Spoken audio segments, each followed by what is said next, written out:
Welcome, take a deep breath and feel your body slowly relaxing. Tonight, we invite you on a different kind of journey, a silent voyage into a world where humanity has vanished. Before you drift too deeply, allow your mind to register every sensation, the stillness, the cool air, the gentle rhythm of your heartbeat. Notice the quiet spaces around you, the way your body feels supported, safe, and at ease.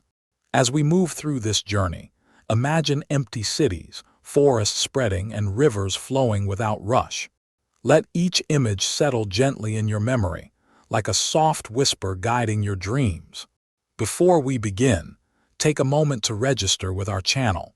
Hit subscribe so you can continue exploring these calm and immersive worlds with us. Now take another slow breath.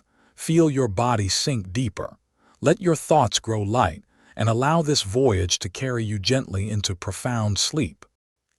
Imagine for a moment the sound of absolute silence. Not the silence we know, interrupted by the hum of a refrigerator or the distant murmur of traffic, but true silence, complete, definitive silence that stretches across every corner of our planet, from Manhattan skyscrapers to the most remote villages of the Himalaya, from the bustling markets of Mumbai to the ancient streets of Rome, from the neon-lit districts of Seoul to the windswept plains of Mongolia. This is the silence that would descend upon Earth if, in one inexplicable instant, all of humanity simply vanished. 8 billion voices falling silent at once. 8 billion hearts that stopped beating. 8 billion stories left unfinished. 8 billion dreams interrupted. 8 billion individual universes of consciousness simply gone. There is no catastrophe, no explosion, no drama. No alien invasion, no pandemic, no nuclear war, no climate disaster. Simply absence. Pure, inexplicable absence. One moment we are here talking, breathing, living, loving, creating, destroying, and the next moment we are not. The Earth continues its ancient rotation around the Sun, but for the first time in over 300,000 years, it does so without the species that named it home. An absence so profound that the planet itself seems to hold its breath, waiting for something that will never happen again. The sound of human footsteps on asphalt, a child's laughter echoing through a playground, the murmur of conversation in a cafe, the cry of a newborn baby, the whispered words of lovers, the arguments of strangers, the songs of workers, the prayers of believers, the questions of children, the wisdom of elders. In this hypothetical moment, nature finds itself suddenly alone with its own breath, its own pulse, its own ancient rhythm that existed long before we arrived, and that will continue long after we're gone. The wind still blows through empty streets, but there's no one to feel it on their face. The sun still rises over silent cities, but there are no eyes to witness the dawn. The rain still falls on empty sidewalks, but there are no footsteps to splash through puddles. The seasons still change, but there are no calendars to mark their passage. This is not a story of destruction, but of transformation. This is not a tale of endings, but of beginnings. Because while our absence would mark the end of human civilization, the end of art and literature, of science and philosophy, of love and loss as we understand them, it would also mark the beginning of something else entirely. The Earth's return to itself, the planet's rediscovery of rhythms and patterns that existed for billions of years before we appeared and shaped them to our will. What would happen in the hours, days, weeks, and months following our disappearance? How would our carefully constructed world begin to unravel? How would the intricate systems we built to serve our needs respond to our sudden absence? How would nature, that force we've spent millennia trying to control, channel, and domesticate, respond to the sudden silence of its most dominant, most transformative, most destructive species? The answer lies not in speculation, but in understanding the delicate threads that hold our modern world together, threads woven from electricity and steel, from concrete and silicon, from plastic and petroleum, from glass and aluminum. Threads that, without human hands to maintain them, would begin to snap one by one, creating a cascade of changes that would transform our planet in ways both beautiful and profound, terrible and magnificent. Our world is a house of cards built on the assumption of human presence. Every system we've created, from the simplest light switch to the most complex global supply chain, depends on human oversight, human maintenance, human decision-making.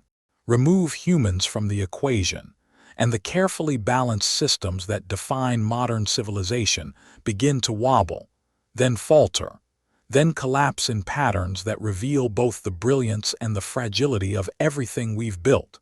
But this is also a story of resilience, not human resilience, but the resilience of life itself. The resilience of plants that can grow through concrete. The resilience of animals that can adapt to new circumstances. The resilience of natural systems that can heal themselves when given the opportunity. The resilience of a planet that has survived ice ages and meteor impacts, mass extinctions and geological upheavals, and that will survive our absence just as it survived our presence. This is the story of Earth without us. Not the Earth as it was before we arrived. That world is gone forever, transformed by our presence in ways that cannot be undone. But the Earth as it might become in our absence. Wilder, quieter, more diverse, more unpredictable, more alive with possibilities we never imagined because we were too busy shaping it to our own vision to see what it might become on its own. The silence is about to begin. The transformation is about to unfold. The Earth is about to remember what it was like before it learned to echo with human voices. Day 1. Silence falls. The first day begins like any other, except it doesn't. At precisely the moment of our disappearance, let's say it happens at 12:00 GMT on a Tuesday in spring, when half the world is experiencing daylight and half is shrouded in darkness, 8 billion morning and evening routines are interrupted mid-gesture. Coffee cups remain half-raised to lips that no longer exist. Subway cards hang frozen over turnstiles that will register no more passages. Children's toys lie abandoned mid-play in bedrooms that will never again echo with laughter. Books remain open to pages that will never be turned. Love letters lie half-written on desks whose writers have vanished before expressing their final thoughts. Car keys dangle from ignitions in vehicles that will never reach their destinations. Traffic lights continue their eternal red-yellow-green cycle, but the streets they govern are empty except for the vehicles that came to stop exactly where human consciousness departed from human flesh. Subway trains glide into empty stations, where no passengers wait on deserted platforms, their automated voices announcing stops to no one. Doors opening. Stand clear of the closing doors. In New York City, Times Square, that pulsing heart of human energy and ambition that never sleeps, stands frozen in an eternal moment. The massive digital billboards continue their relentless cycle of advertisements, selling Coca-Cola to no one, advertising Broadway shows to empty theaters, promoting clothing brands to audiences that will never shop again. The famous red steps where tourists once gathered for photos are empty, the stairs leading nowhere because there are no feet to climb them. The naked cowboy's guitar lies silent on the sidewalk, still plugged into an amplifier that continues to hum with electrical feedback, to an audience of empty air. Yellow taxis sit abandoned in the middle of intersections, their hazard lights blinking uselessly in the growing silence. Some have their meters still running, accumulating fares that will never be paid to drivers who no longer exist. In the back seat of one taxi, a briefcase sits open with documents for a business meeting that will never occur. In another, a bouquet of roses wilts slowly, purchased for a romantic dinner that will never happen. The subway system, that underground circulatory system of the city that carries millions of people daily through arteries carved from Manhattan bedrock, continues its automated function for several hours. Trains glide through tunnels on their predetermined routes, their doors opening to empty platforms, waiting exactly 90 seconds before closing again and moving on to the next stop. The electronic voice announcements echo through vacant corridors with their familiar cadence. Next stop, Union Square. Stand clear of the closing doors. But there are no doors to clear, no passengers to stand anywhere. In the subway tunnels, the rats that have adapted to human civilization over centuries continue their routines initially unchanged, scurrying along tracks looking for dropped food that will become increasingly scarce. The pigeons that nest in subway stations ruffle their feathers and look around with apparent confusion at the unusual quiet. Street musicians' instrument cases remain open with a few scattered coins, but no more coins will ever fall into them. Above ground, the city's symphony has been reduced to purely mechanical notes. Traffic lights continue their red, yellow, green dance for an audience of empty streets, their timing systems managing traffic flow for vehicles that will never move again. Air conditioning units hum in vacant apartments, cooling spaces where no one will ever feel comfortable again. Elevators wait patiently in lobbies, ready to carry passengers who will never press the call button. The digital displays in elevator cars continue to show floor numbers to empty chambers. In office buildings throughout Manhattan, computers continue to operate, their screens glowing with spreadsheets, emails, and documents that will never be completed. Phones ring in empty cubicles, their voicemail systems eventually recording silence. Conference rooms remain set up for meetings that will never begin, with presentation slides frozen on screens, coffee growing cold in abandoned mugs, and whiteboards covered with half-finished strategic plans for companies that no longer have anyone to implement them. The New York Stock Exchange, that monument to human commerce and ambition, stands empty with its trading floor silent for the first time during market hours since its founding. Electronic trading systems continue to operate automatically for a few hours, but without human input, without human analysis of market conditions, without human emotion driving buying and selling decisions.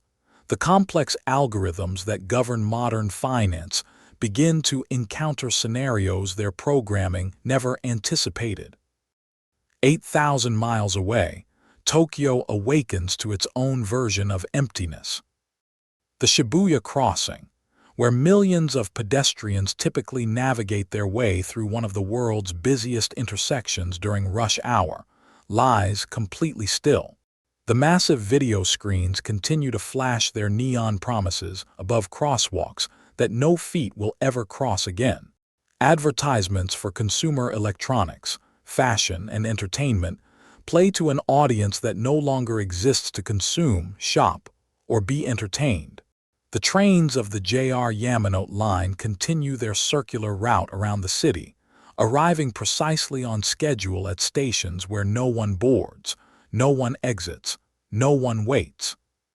The punctuality that defines Japanese rail service continues even though punctuality no longer matters. Conductors' announcements play automatically. Next station, Shibuya. Doors on the left side will open. But there are no passengers to inform, no doors for anyone to use. In the Tokyo subway, the automated announcements continue in their polite, mechanical rhythm. The doors are closing. Please be careful. But there are no doors to be careful of, no rush hour crowds to navigate, no salarymen reading newspapers or students listening to music through headphones. The seats that once held millions of daily passengers sit empty, their patterns and colors designed for human comfort now serving no purpose. The vending machines that line every street corner in Tokyo continue to glow, their bright lights illuminating sidewalks that echo only with the sound of wind. These machines, stocked with everything from hot coffee to cold beer, from cigarettes to umbrellas, represent a level of convenience designed entirely for human needs that no longer exist. Their internal mechanisms continue to operate, maintaining precise temperatures for beverages no one will drink. In Tokyo's fish market, the world's largest wholesale fish market that supplies restaurants throughout the city, the day's catch sits on ice in empty halls where auctioneers would normally be calling out prices to buyers who would distribute seafood throughout the city. The ice slowly melts, and the fish begin their journey back to the ocean's mineral composition, but in reverse through decay rather than life. London, caught in its afternoon hour, presents a different kind of stillness. Double-decker buses sit motionless in Piccadilly Circus, their routes interrupted mid-journey. Some buses have their doors open, as if waiting for passengers who will never board. The familiar voice announcements continue. This is a Route 14 bus to Putney Heath. But the route will never be completed, and Putney Heath might as well be on another planet. The London Eye continues its slow, majestic rotation, offering spectacular views of the Thames to empty passenger pods. Each revolution takes 30 minutes, providing a constantly changing perspective of the city to no one.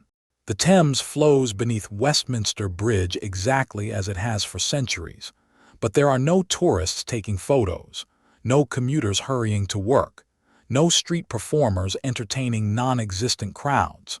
Big Ben chimes the hour over a Westminster Bridge, where no one hears its familiar bong.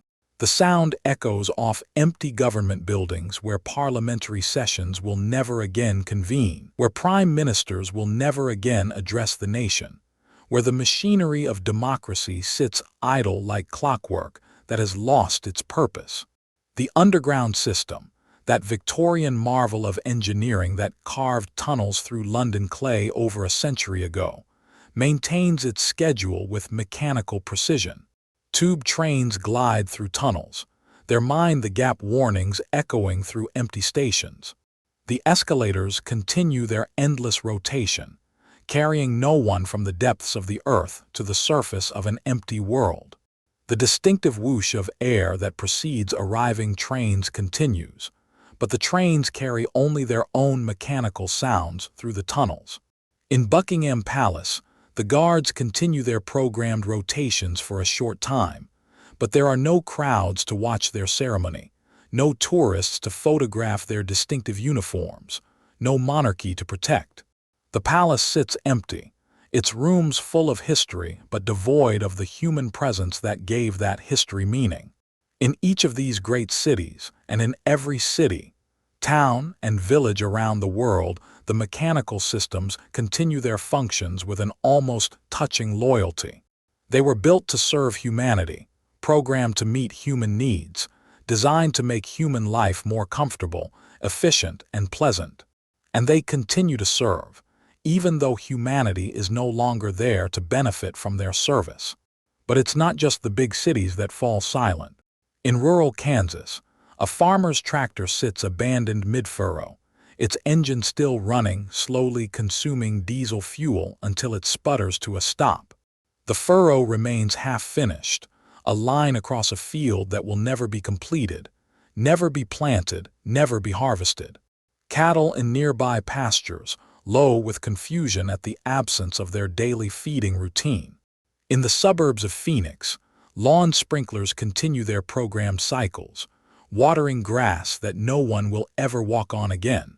Swimming pools continue their filtration cycles, maintaining crystal-clear water for swimmers who will never swim. Air conditioning units work overtime against the Arizona heat to cool houses where no one will ever again seek relief from the desert sun. In a small fishing village in Nova Scotia, boats bob empty in the harbor while seagulls call to each other across water that reflects a sky no human eyes will ever see. Lobster traps remain set in coastal waters, but there are no fishermen to haul them up, no restaurants to serve their catch, no diners to enjoy their taste. The lighthouse continues its automated beacon, warning ships that will never come of rocks that no longer threaten anyone. The silence is different everywhere, yet fundamentally the same. It's the silence of absence, of potential energy suddenly dissipated, of stories interrupted mid-sentence. It's a silence so complete that it seems to have its own weight, pressing down on everything we've left behind like snow accumulating on the branches of trees, gradually changing the shape of the landscape through the simple accumulation of emptiness. As the first day progresses, this silence begins to settle into the infrastructure of our world like dust accumulating on abandoned furniture. The air conditioning systems continue to run in office buildings where no one will work tomorrow, maintaining comfortable temperatures for empty desks and vacant conference rooms. The security systems continue to monitor empty hallways with their electronic eyes, recording nothing but emptiness onto digital storage systems that no one will ever review. The automated emergency broadcasts continue to play to audiences that will never hear them. Radio stations continue their programmed playlists, playing music to empty cars and vacant homes. Television broadcasts continue their schedules, playing programs to empty living rooms, news reports to audiences that no longer exist, advertisements for products that no one will buy.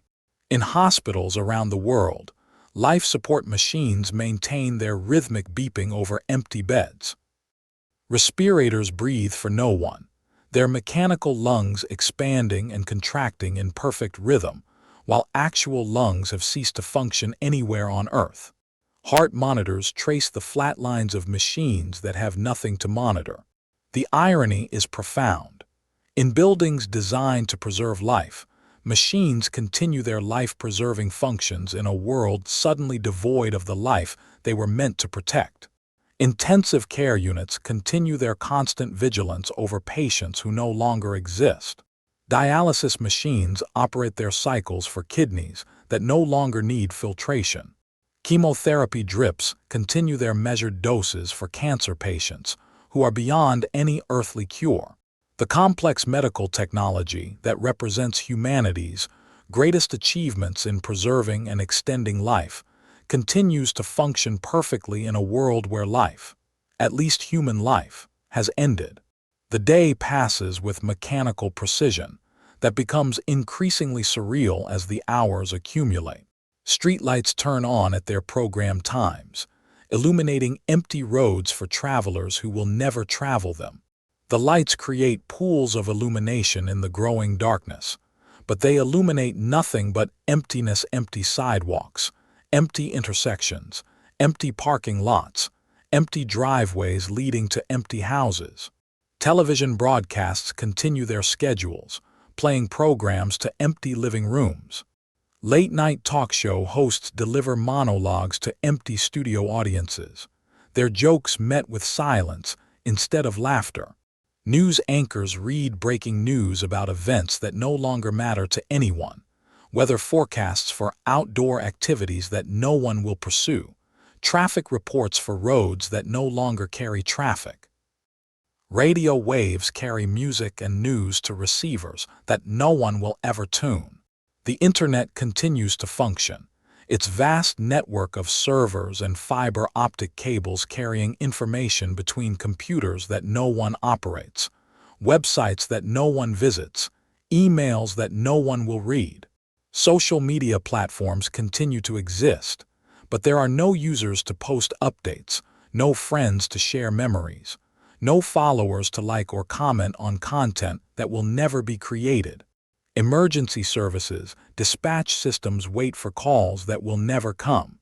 Fire departments maintain their readiness for fires that, if they occur, will burn until they run out of fuel rather than being extinguished by human intervention. Police radio systems continue to broadcast to officers who no longer exist, managing criminal activity in a world where the concept of crime has become meaningless because there are no laws and no one to break them. As night falls on this first day, the world settles into a new kind of darkness. Not the darkness of destruction, but the darkness of abandonment.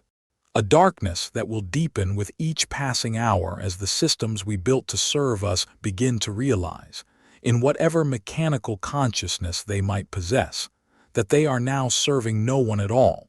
The first day of our absence ends as it began, in silence. But it's a different silence now, deeper and more complete.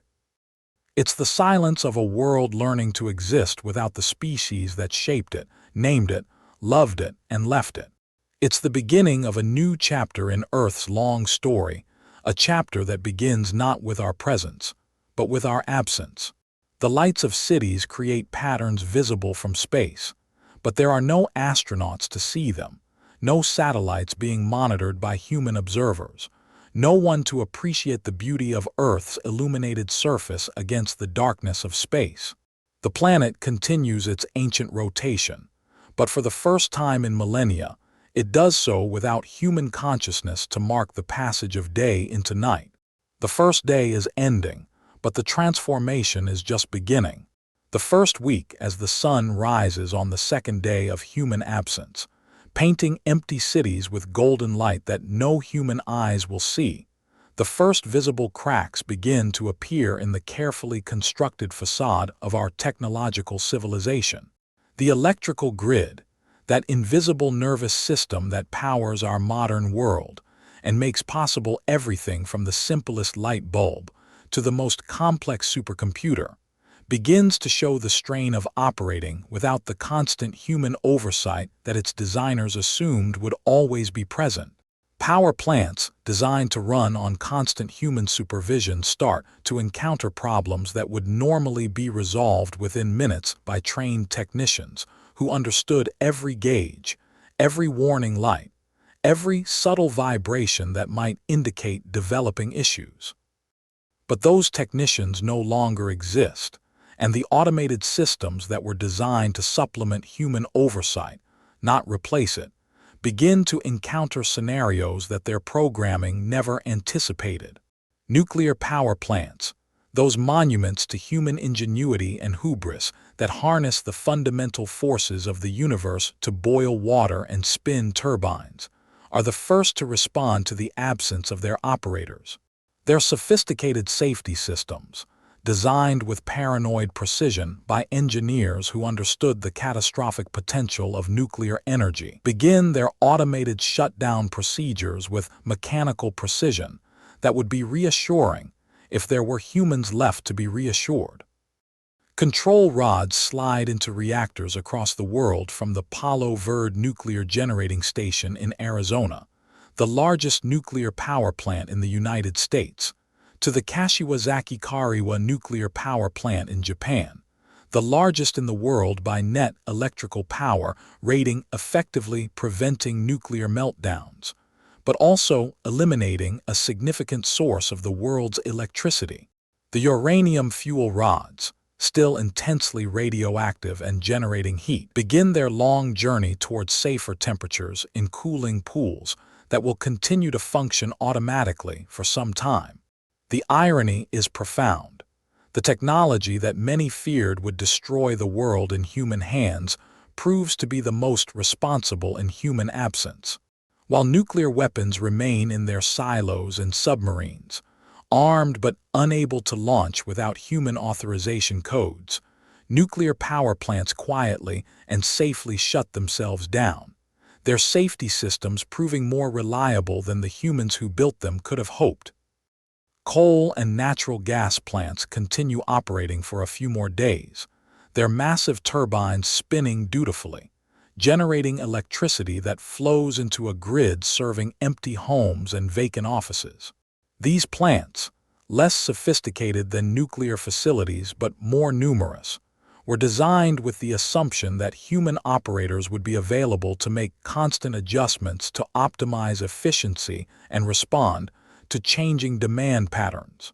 But without human maintenance, these plants begin to develop problems that cascade through their systems. Conveyor belts carrying coal from storage piles to furnaces jam and stop, their mechanical systems unable to clear blockages that human workers would resolve quickly.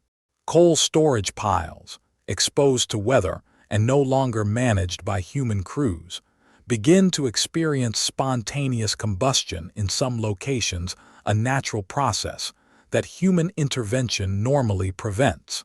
Natural gas plants face different but equally insurmountable challenges. Their fuel supply depends on natural gas pressures that fluctuate beyond safe parameters, when the vast pipeline network that supplies them lacks human oversight. Pipeline compressor stations, those industrial facilities that maintain pressure in the thousands of miles of pipes that carry natural gas across continents, begin to shut down automatically when their sensors detect pressure irregularities that no human operators are present to address. By the third day, rolling blackouts begin to spread across continents like a slow-motion disease. Cities that have never known darkness since the invention of the light bulb begin to experience their first true nights in over a century. The electrical grid, designed as an interconnected web of power generation and distribution that could route electricity around local failures, begins to isolate itself into smaller and smaller segments as safety systems trigger automatic disconnections to prevent damage to equipment. The process is particularly dramatic in regions that depend heavily on renewable energy sources. Wind farms continue to generate electricity as long as the wind blows, and their automated systems remain functional, but without human maintenance. The sophisticated control systems that orient turbine blades for optimal wind capture begin to fail.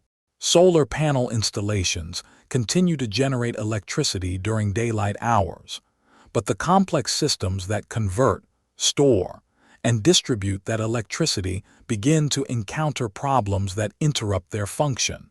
Hydroelectric dams, those concrete monuments to human engineering that have redirected rivers and created artificial lakes, continue to generate electricity as long as water flows through their turbines.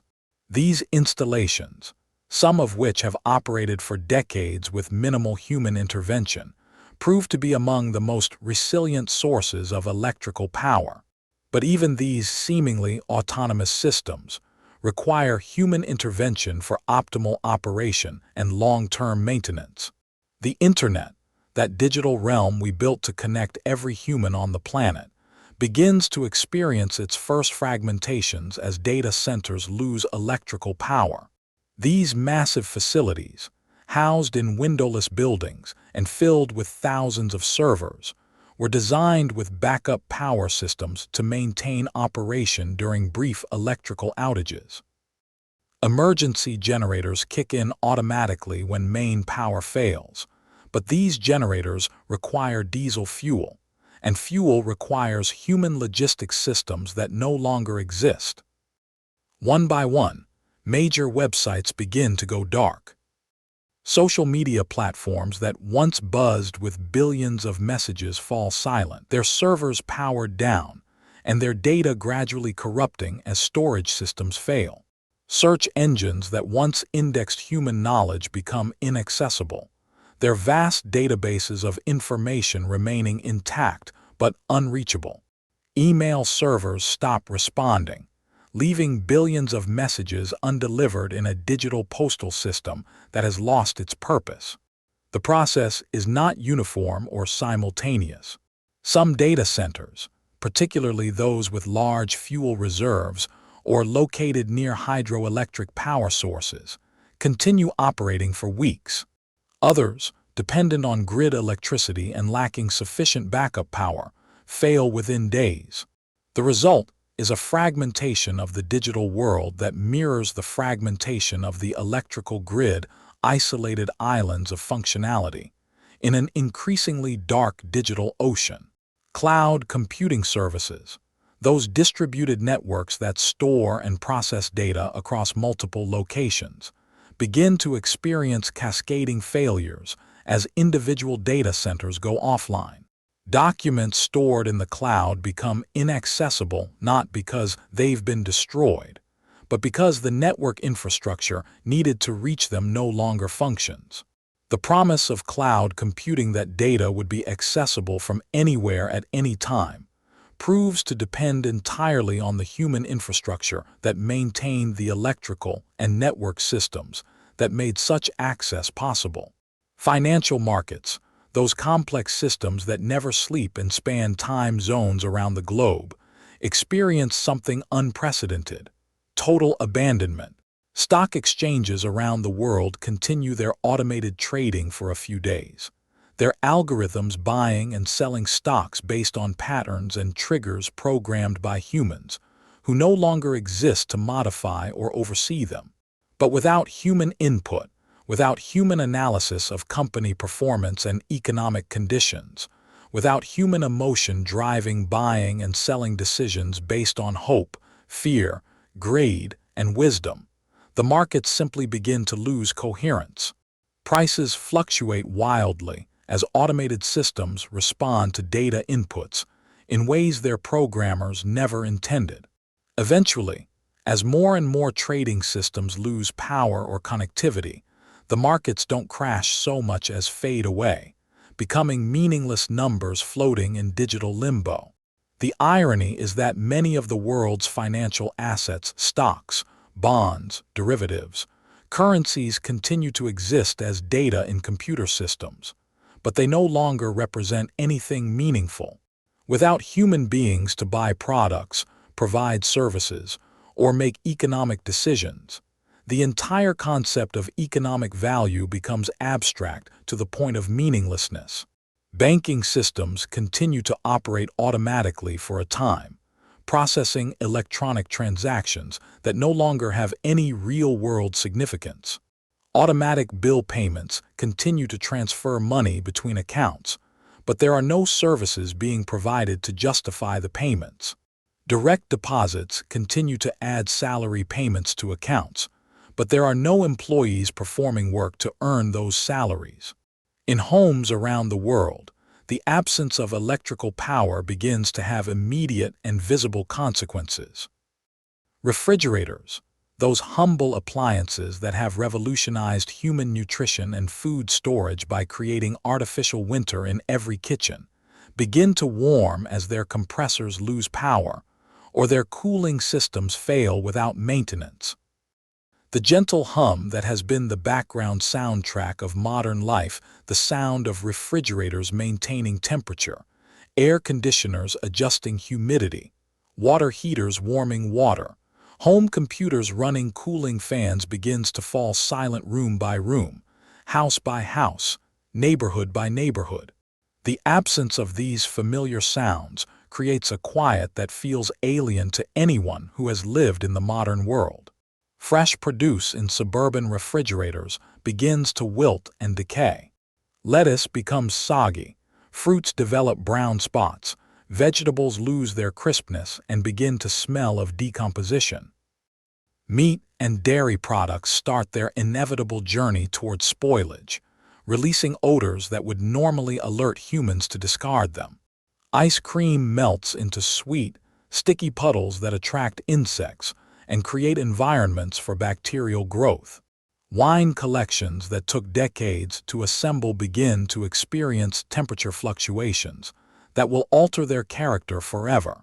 Vintage wines that were meant to age gracefully in climate-controlled environments begin to cook in warming cellars, their complex flavor profiles degrading in ways that would heartbreak the collectors who assembled them. In grocery stores around the world, the careful climate control that maintains fresh produce begins to fail, and tons of fresh fruits and vegetables start their return to the earth. Produce sections that once displayed perfect pyramids of apples and oranges begin to smell of fermentation as fruits ripen beyond consumption. Meat departments, dependent on refrigeration to prevent bacterial growth, begin to develop the odors of decay that would normally trigger immediate cleaning and disposal. Frozen food sections, those monuments to the human conquest of seasonal food availability, become chambers of thawing and spoilage. Ice cream melts and refreezes into unrecognizable textures. Frozen vegetables lose their cellular structure as ice crystals damage plant tissues. Frozen meats begin the bacterial processes of decomposition that refrigeration was designed to prevent.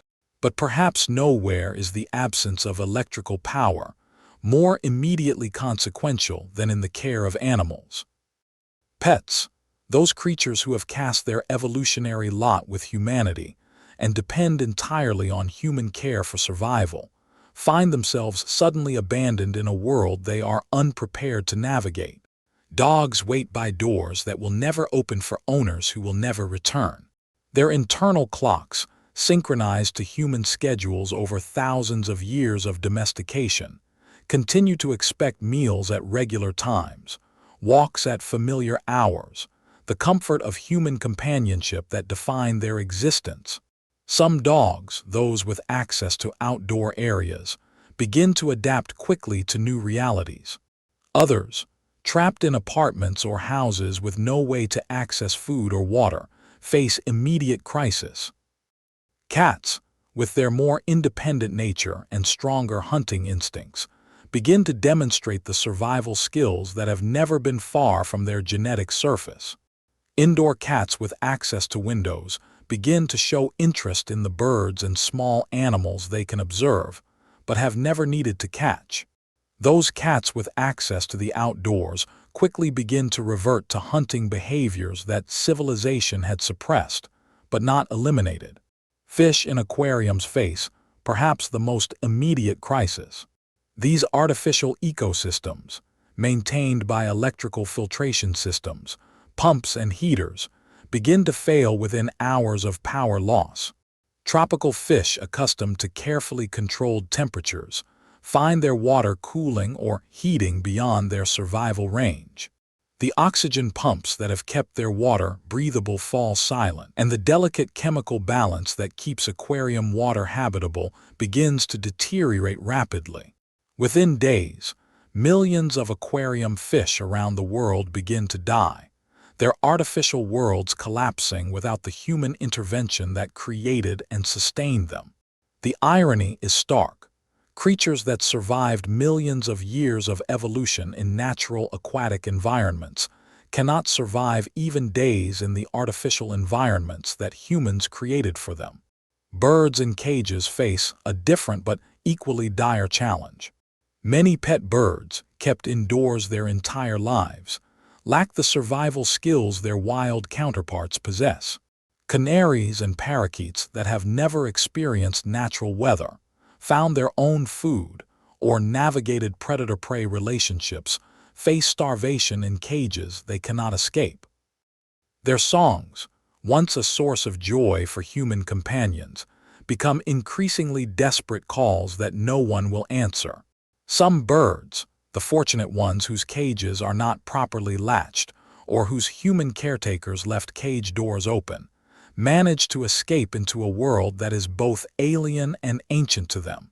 Domesticated birds suddenly find themselves in environments their ancestors knew, but their captive-bred genetics have not prepared them to navigate. The process of animal adaptation and survival varies dramatically based on species, individual characteristics, and local circumstances. Domestic animals outside present a mixed picture of adaptation and struggle that reveals both the resilience and the vulnerability that domestication has created. Horses in pastures have perhaps the best chance of immediate survival, as they can graze on grass and access water from natural sources. Their size and social structures provide protection from many predators, and their digestive systems are adapted to process natural vegetation. But horses accustomed to regular feeding, veterinary care, and human management face challenges from parasites, diseases, and injuries that human intervention once controlled or prevented. Cattle in feedlots face a more immediate and dire crisis. These animals, bred and raised in industrial agricultural systems, are accustomed to regular feeding of processed grains and supplements that optimize their growth and health. Without human intervention, they quickly consume whatever feed remains accessible to them and then face starvation. The irony is profound. Animals that were once part of wild ecosystems now lack the skills to survive in those same ecosystems. The situation is particularly tragic in industrial livestock facilities. Chickens in large-scale poultry operations, confined in buildings designed for maximum efficiency in egg or meat production, face immediate crisis when the automated feeding, watering, and climate control systems fail. Millions of chickens die within days, not from any natural predator or disease, but from the failure of the artificial life support systems that industrial agriculture created. Pigs, highly intelligent animals often underestimated by humans, display remarkable adaptability when given the opportunity. Those pigs with access to areas beyond their pens quickly learn to forage for food and create shelter. Their intelligence, evolved over millions of years and often suppressed by confinement, serves them well in a world suddenly without human oversight. As the first week progresses, a subtle but profound change begins to occur in the animal kingdom. Wild animals, no longer confined by human activity and the barriers that human presence created, begin to explore territories that have been off-limits for centuries. Urban environments that have excluded wildlife through constant human presence suddenly become available for exploration and habitation. The sounds, smells, and activity levels that once signaled danger to wild animals begin to fade, replaced by an emptiness that curious animals begin to investigate. Coyotes, those adaptable survivors who have thrived on the margins of human civilization by learning to avoid human contact while exploiting human resources, are among the first to recognize the new reality. In cities like Los Angeles, Denver, and Chicago, coyotes begin to move beyond their usual territories, exploring neighborhoods that were previously too busy and too human-dominated for comfort. They discover that the suburbs, with their manicured lawns, ornamental ponds, and pet food left in bowls, offer new hunting opportunities and shelter possibilities. The small dogs and cats that once represented occasional prey opportunities become more accessible as human protection disappears. Garbage containers that once required stealth and speed to access can now be explored thoroughly and repeatedly. Raccoons, those masked bandits who have made careers out of raiding human garbage and pet food, find themselves in a world of unprecedented abundance. No longer do they need to wait for darkness to avoid human interference. They can explore residential areas openly, raiding pet food left in bowls, exploring gardens without fear of human intervention, and establishing dens in human structures without concern for discovery. Their nimble fingers, evolved for exploring natural environments, prove perfectly adapted for opening containers, doors, and food storage systems that were designed to be convenient for humans, but not necessarily secure from intelligent, determined animals. Raccoons begin to establish territories in suburban areas that offer both food resources and denning sites in human structures. Deer, those graceful creatures who have spent centuries learning to avoid human contact, begin to venture into areas they have not occupied since before human urbanization. In suburbs that border forested areas, deer begin to explore gardens and parks with new confidence. The cars that once posed the greatest threat to deer populations sit silent and stationary, no longer the moving predators they once were.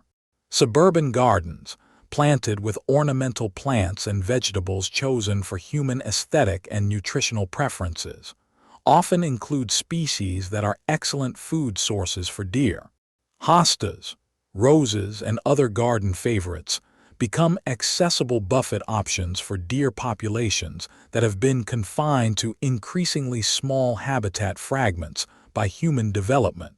Urban bird populations experience perhaps the most immediate positive impact from human absence.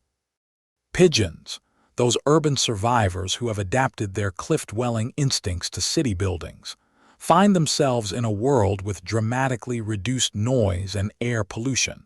The constant din of traffic and human activity that has been the soundtrack of their urban lives diminishes to whispers and echoes. Sparrows and other small urban birds discover that the city is suddenly much quieter, making it easier to hear predators approaching, easier to communicate with their own species, and easier to locate food sources. The parks and green spaces that have served as urban wildlife refuges begin to expand conceptually as wild animals recognize that the entire urban environment has become more accessible and less threatening. The absence of human foot traffic allows ground-nesting birds to attempt nesting in areas that were previously too disturbed for successful reproduction. Robins begin to build nests in locations that would have been impossible when human activity posed constant disturbance. Cardinals and other songbirds begin to expand their territories into urban areas that were previously too noisy for effective communication. Birds of prey, including hawks and falcons that have adapted to urban hunting, find their hunting success rates dramatically improved. Without the noise and visual distraction of human activity, these predators can more effectively locate and capture prey. Urban hawk populations begin to show signs of improved breeding success as their environment becomes more conducive to the behaviors that successful reproduction requires. Meanwhile, in the world's oceans, marine life begins to experience one of the most immediate and dramatic improvements in their environment in centuries. The constant noise of ship engines, that industrial soundtrack that has become the background hum of ocean life, begins to fade as commercial shipping grinds to a halt. Commercial shipping, that massive industry that moves goods across the world's oceans in container ships the size of floating cities, suddenly ceases all operations. No one loads cargo, no one operates ports, and no one navigates the massive vessels across international waters. Ships that were mid-voyage when humans disappeared continue on their automated courses until their fuel runs out or their navigation systems encounter conditions they cannot handle without human intervention. The reduction in ocean noise pollution has immediate effects on marine mammal populations. Whales and dolphins, those intelligent marine mammals whose communication has been disrupted by ship noise for over a century, suddenly find their acoustic environment dramatically improved. Whale songs can travel farther distances without interference from engine noise. The complex vocalizations that whales use for communication, navigation, and mating can once again carry across ocean basins without being masked by the mechanical sounds of human maritime activity. Dolphin echolocation becomes more effective without the constant background noise of human maritime activity. These sophisticated biological sonar systems, evolved over millions of years to work in natural ocean environments, can once again function at their full potential. Dolphin pods begin to show behavioral changes that suggest improved communication and coordination. The fishing industry, that massive extraction system that has depleted fish populations around the world, suddenly ceases all operations. Commercial fishing vessels sit empty in harbors from Alaska to Japan to Norway. The sophisticated equipment used to locate and capture fish sonar systems, GPS navigation, radar, and processing machinery sits idle on ships that will never again venture into fishing waters. Fish populations that have been under constant pressure from human harvesting experience their first respite in centuries. Commercial fish species that have been harvested to dangerously low population levels, bluefin tuna, cod, salmon, and countless others, begin to show the first signs of potential population recovery as fishing pressure disappears entirely. The effects vary by species and location. Some fish populations that have been severely depleted may take decades to recover, if they can recover at all. Others, particularly fast-reproducing species that have maintained viable breeding populations despite fishing pressure, begin to show population increases within the first week of human absence. Coral reefs, those complex marine ecosystems that have been under severe pressure from human activities, begin to experience reduced stress from pollution, boat traffic, and coastal development.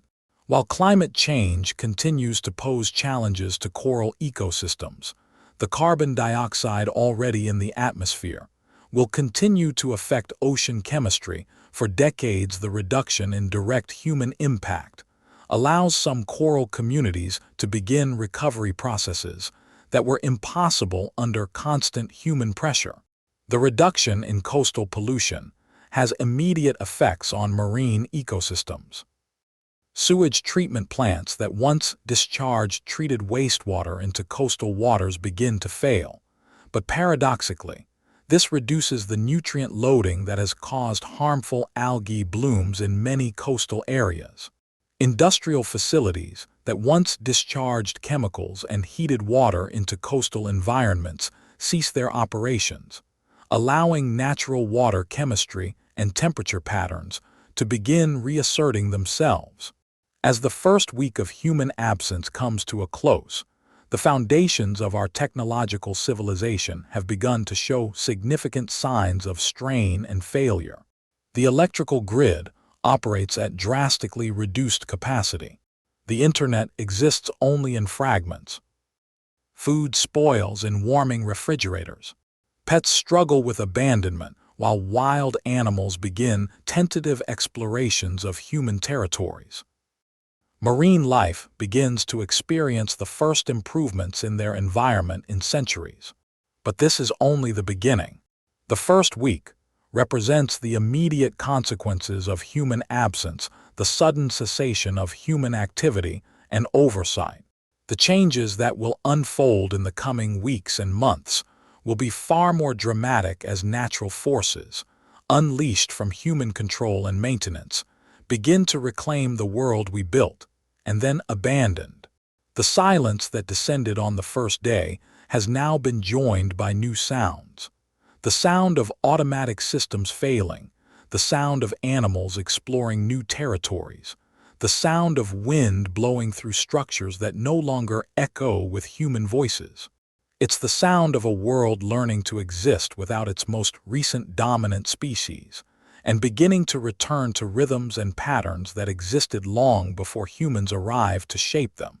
The first month, as the first month of human absence unfolds, the changes that began as subtle shifts in the first week accelerate into dramatic transformations that reveal both the fragility of human civilization and the resilience of natural systems. The infrastructure of human civilization, built with the fundamental assumption of constant maintenance and oversight, begins to experience systemic failures that cascade through interconnected systems, like dominoes falling in elaborate slow motion. The electrical grid, which managed to maintain partial functionality through the first week through automated systems and stored fuel reserves, now faces a more fundamental and insurmountable challenge: comprehensive fuel depletion and mechanical failure. Coal-fired power plants that continued operating automatically have not only exhausted their readily accessible coal supplies, but have also begun to experience mechanical failures that would normally be addressed immediately by maintenance crews.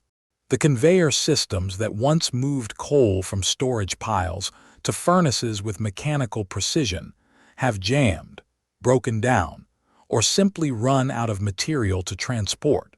Coal storage piles, exposed to weather without the management that prevented spontaneous combustion, have begun to smolder in some locations, creating fires that burn uncontrolled because there are no fire departments to respond to them. The massive coal crushers and pulverizers that prepared coal for efficient burning have ceased operation due to mechanical failures that routine maintenance would have prevented. Boiler systems that once converted water to steam with precise temperature and pressure control have begun to develop scaling, corrosion, and mechanical problems that automated systems cannot diagnose or repair. Natural gas power plants face an even more complex crisis. The natural gas pipeline system, that vast underground network of steel pipes that supplies fuel to power plants across continents, operates under precise pressure requirements that demand constant human monitoring and adjustment.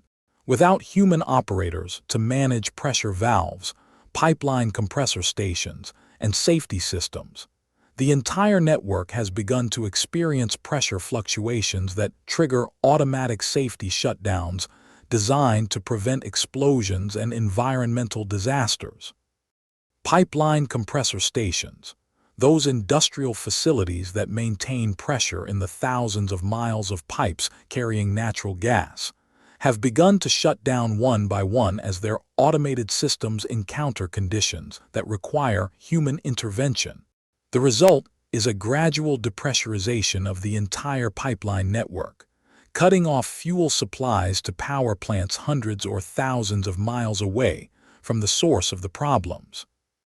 Natural gas storage facilities, designed to provide fuel reserves during periods of high demand, continue to hold their contents, but the distribution systems that would move that gas to where it's needed have ceased to function effectively.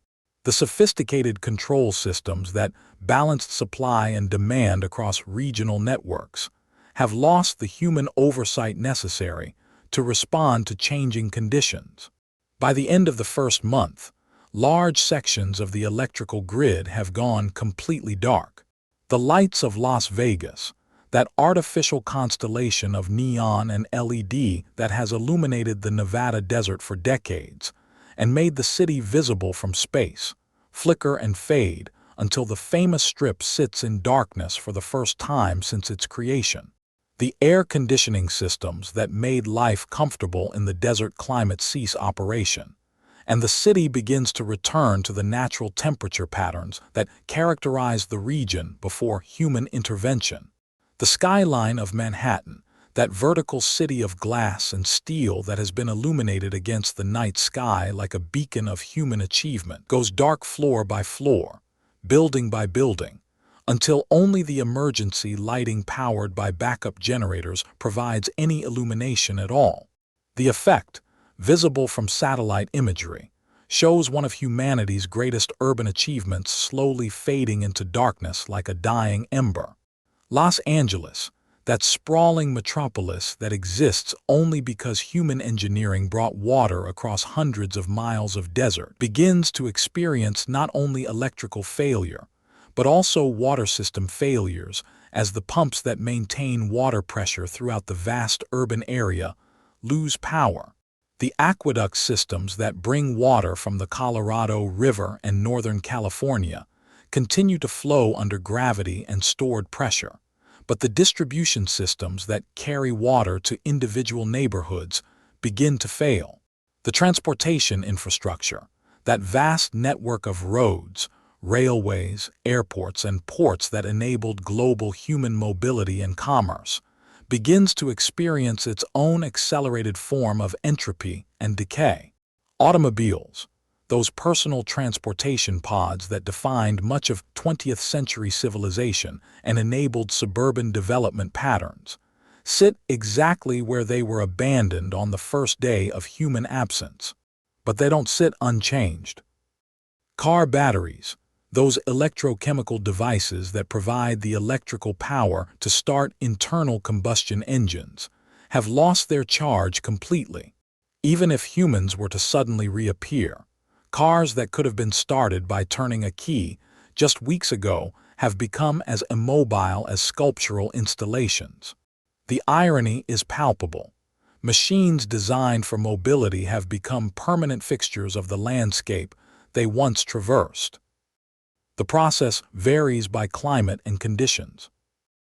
In hot, sunny environments like Phoenix or Las Vegas, car batteries degrade more rapidly due to heat exposure.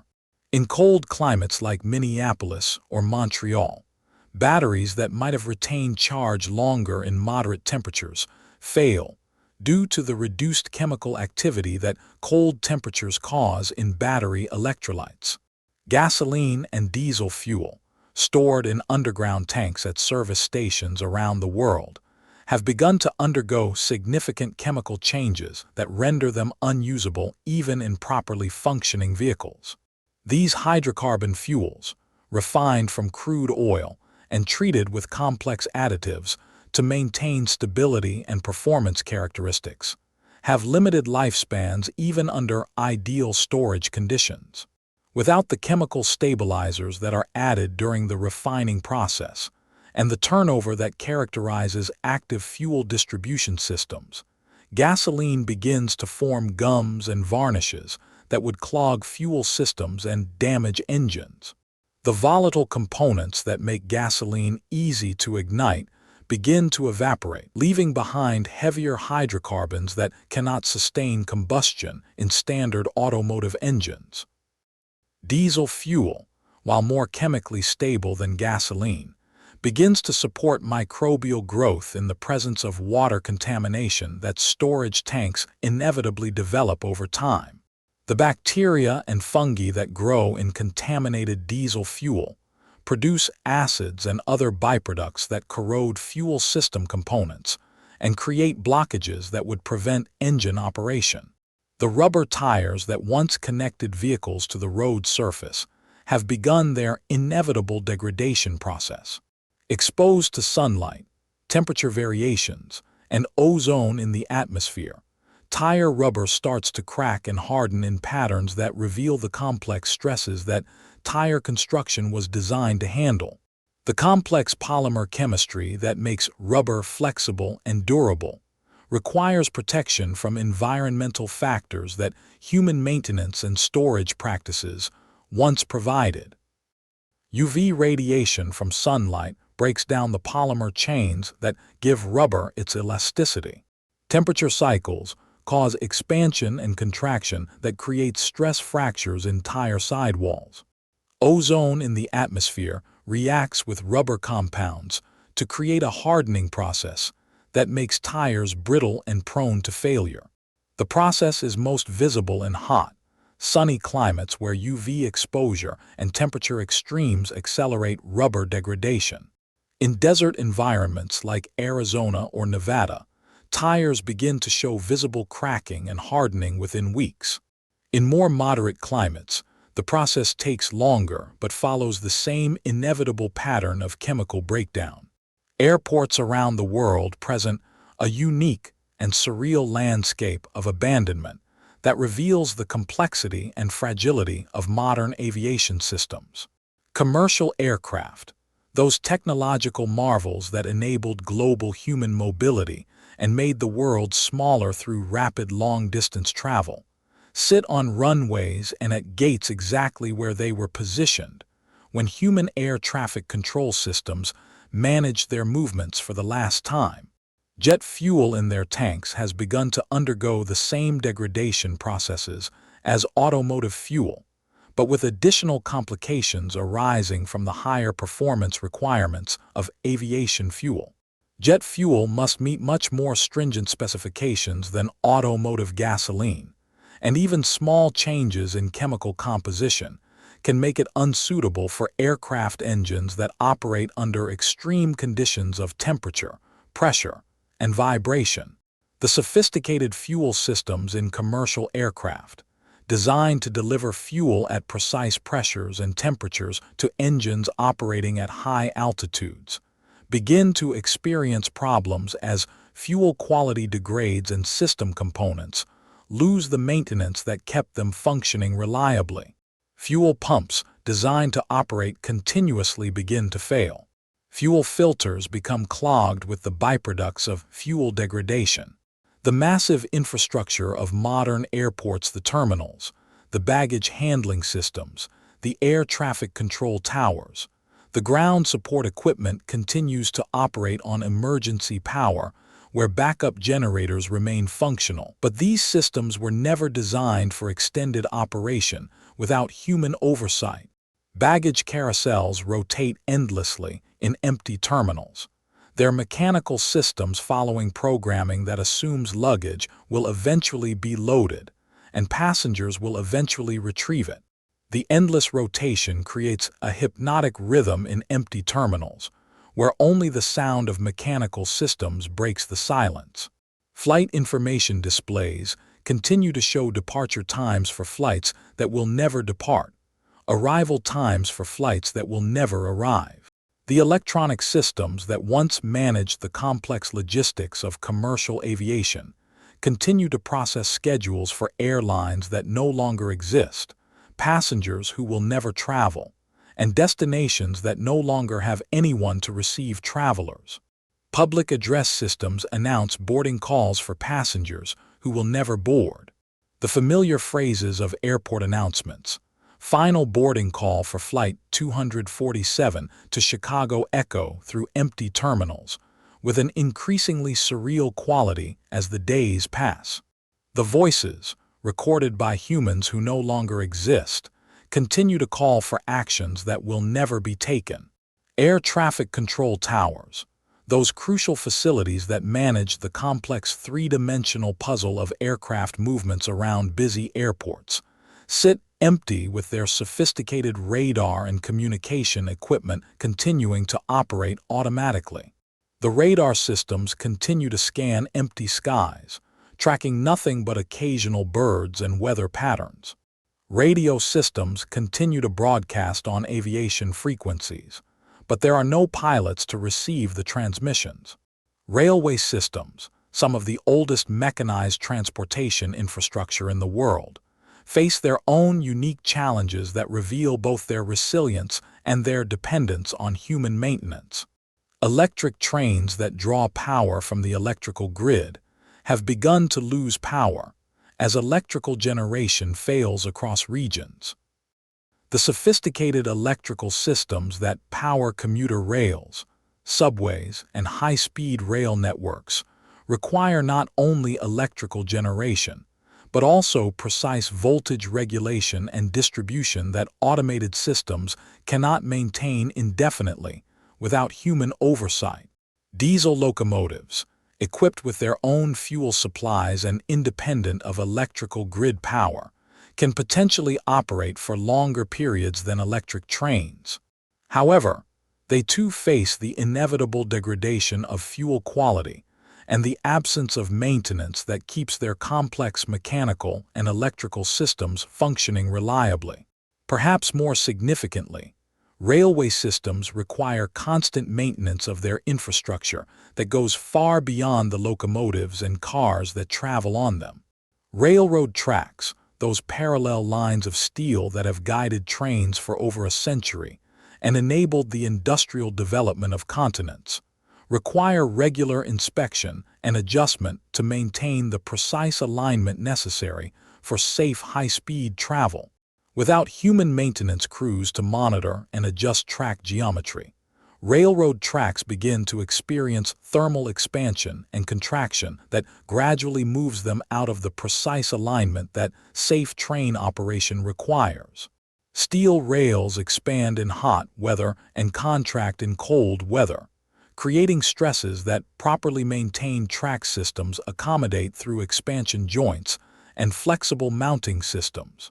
Wooden railroad ties, treated with preservatives to resist decay and insect damage, begin to deteriorate as those preservatives lose effectiveness over time. The wooden ties that support steel rails and maintain proper spacing begin to rot, shift, and lose their structural integrity. In some climates, insect damage accelerates the deterioration of wooden ties that no longer receive the regular inspection and replacement that railway maintenance requires. Ballast, the crushed stone that provides the foundation for railroad tracks and allows for drainage around track structures, begins to shift and settle in ways that affect track geometry. Without the regular maintenance that keeps ballast properly shaped and compacted, track structures begin to develop irregularities that would make high-speed train operation dangerous or impossible. Railway bridges, those engineering marvels that carry trains across rivers, valleys, and other obstacles, begin to show signs of deferred maintenance that would normally be addressed before problems became serious. Steel bridge components begin to show rust and corrosion that regular painting and maintenance would prevent. Concrete bridge structures begin to develop cracks that allow water infiltration and freeze-thaw damage in climates where temperatures cross the freezing point. In the world's ports, those gateways between maritime and terrestrial transportation systems that enable global trade, massive container ships sit exactly where they were when human longshoremen and crane operators managed the loading and unloading of cargo for the last time. These ships, some longer than 3 football fields and capable of carrying thousands of shipping containers, represent billions of dollars in global trade that has suddenly lost all meaning and purpose. The containers themselves, those standardized steel boxes that revolutionized global trade by making cargo handling efficient and economical, sit on docks and in shipping yards around the world. Many containers hold perishable goods that have completed their decay process and now contain only the remnants of products that were once destined for global markets.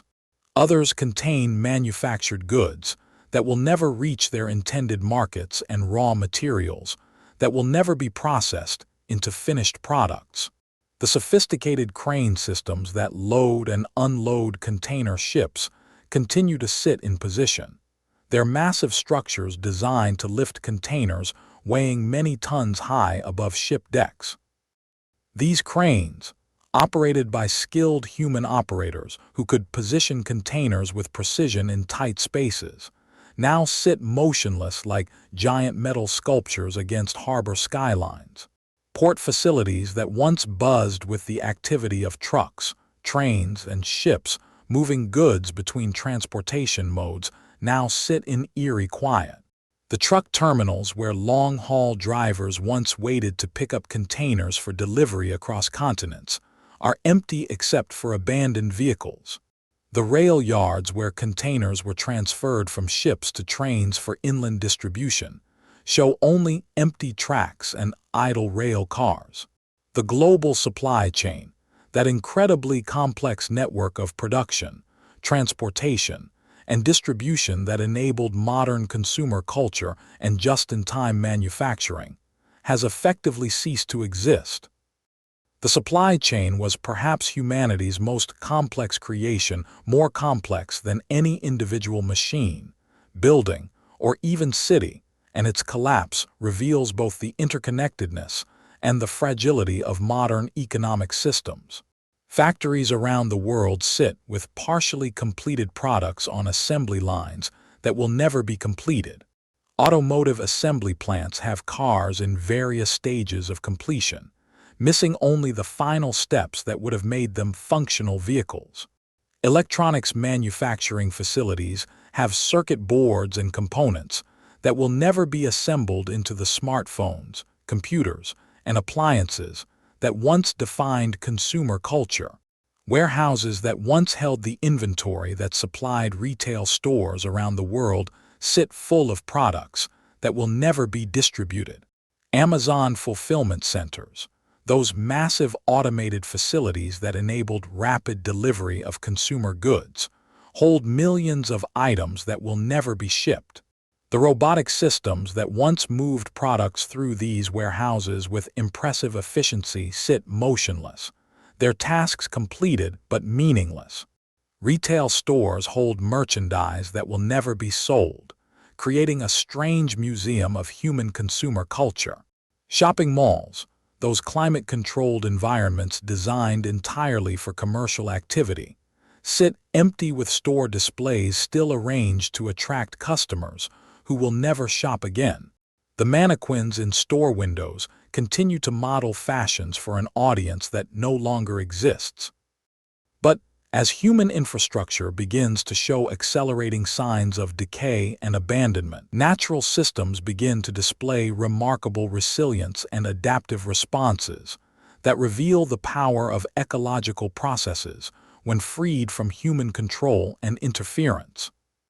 Plants, those primary producers that form the foundation of most terrestrial ecosystems, and that humans have spent millennia trying to control and direct for agricultural and aesthetic purposes, begin to respond to the sudden absence of human management with explosive growth patterns that demonstrate their adaptability and vigor. Urban parks and green spaces, once carefully maintained by teams of groundskeepers and landscape architects working to maintain human-designed aesthetic standards, begin to evolve rapidly beyond their intended designs. The process varies by location and plant species, but the pattern is consistent. Plants begin to grow according to natural succession patterns rather than human aesthetic preferences. Grass, that was once regularly mowed to maintain the precise heights that humans found aesthetically pleasing, begins to grow to its natural height, revealing growth patterns and seasonal changes that regular mowing had prevented. Lawns that once required constant maintenance to maintain their artificial uniformity begin to develop the species diversity and natural variation that characterizes grassland ecosystems. Flower beds that were once replanted seasonally, with non-native species chosen for their visual impact, begin to develop according to natural succession patterns. Annual flowers that completed their life cycles die back, but perennial plants, and those that successfully self-seed, begin to establish populations that reflect local growing conditions rather than human design preferences. The most dramatic changes occur in urban areas, where human activity once prevented any plant growth whatsoever. Weeds, those plants that humans classified as unwanted vegetation, growing in unwanted places, suddenly find themselves in a world where human classification systems no longer matter, and where the concept of unwanted has lost all meaning. Dandelions push through cracks in sidewalks with no one to spray them with herbicide or pull them by hand. Their bright yellow flowers, once considered eyesores in manicured lawns, begin to provide crucial early-season nectar sources for urban insect populations. As dandelions complete their reproductive cycles, their seeds blow on the wind to colonize new areas that human foot traffic and maintenance once kept clear of vegetation. Kudzu and other invasive vines, those plant species that humans spent enormous resources trying to control because of their aggressive growth habits, begin to climb abandoned buildings and infrastructure with no one to trim them back or apply herbicides. The very characteristics that made these plants problematic in human-managed landscapes, rapid growth, efficient resource use, ability to climb and cover structures, become advantages in a world without human interference. Wild grasses begin to colonize abandoned parking lots and roadways, their seeds finding purchase in the smallest cracks in asphalt and concrete surfaces. The process begins slowly but accelerates as plant roots create larger cracks, and as organic matter from decaying plant material provides growing medium for additional plant establishment. The process is particularly dramatic and visible in urban areas, where human activity once prevented plant growth entirely. Sidewalks and streets, those hard surfaces that once channeled human movement through cities in carefully planned patterns, begin to experience plant colonization at an accelerated pace that demonstrates the persistence and adaptability of plant life. Seeds that blow on the wind or are carried by animals find purchase in the smallest cracks in asphalt and concrete. These pioneer plants, once established, begin to create conditions that make further plant colonization easier. Their roots create larger cracks in pavement. Their fallen leaves and eventual decay provide organic matter that creates growing medium for additional plants. With no foot traffic to trample emerging plants and no maintenance crews to remove unwanted vegetation, these pioneer plants begin to establish viable populations in the heart of human cities. The process transforms urban landscapes from sterile hardscapes designed for human convenience into increasingly green environments that support plant and animal life. Trees, those long-lived plant organisms that exist on timescales that dwarf human lifespans and that have witnessed the entire history of human urban development, begin to respond positively to reduced air pollution and the absence of human interference in their growing environments. Urban trees that have spent decades struggling against air pollution, soil compaction from foot traffic, and limited root space constrained by human infrastructure begin to show visible signs of improved health and vigor. Their leaves become greener and more abundant as air quality improves. Their growth rates increase as they no longer face the stress of constant exposure to vehicle exhaust and industrial emissions. The root systems of urban trees, once constrained by human infrastructure and compacted soil conditions, begin to expand into areas that were previously inaccessible. Tree roots begin to explore under sidewalks and streets, gradually creating the conditions that will eventually break up hard surfaces and allow for more extensive plant colonization. In suburban areas, lawns, those artificial grassland ecosystems that humans created as symbols of prosperity and environmental control, begin to evolve toward more natural and diverse plant communities.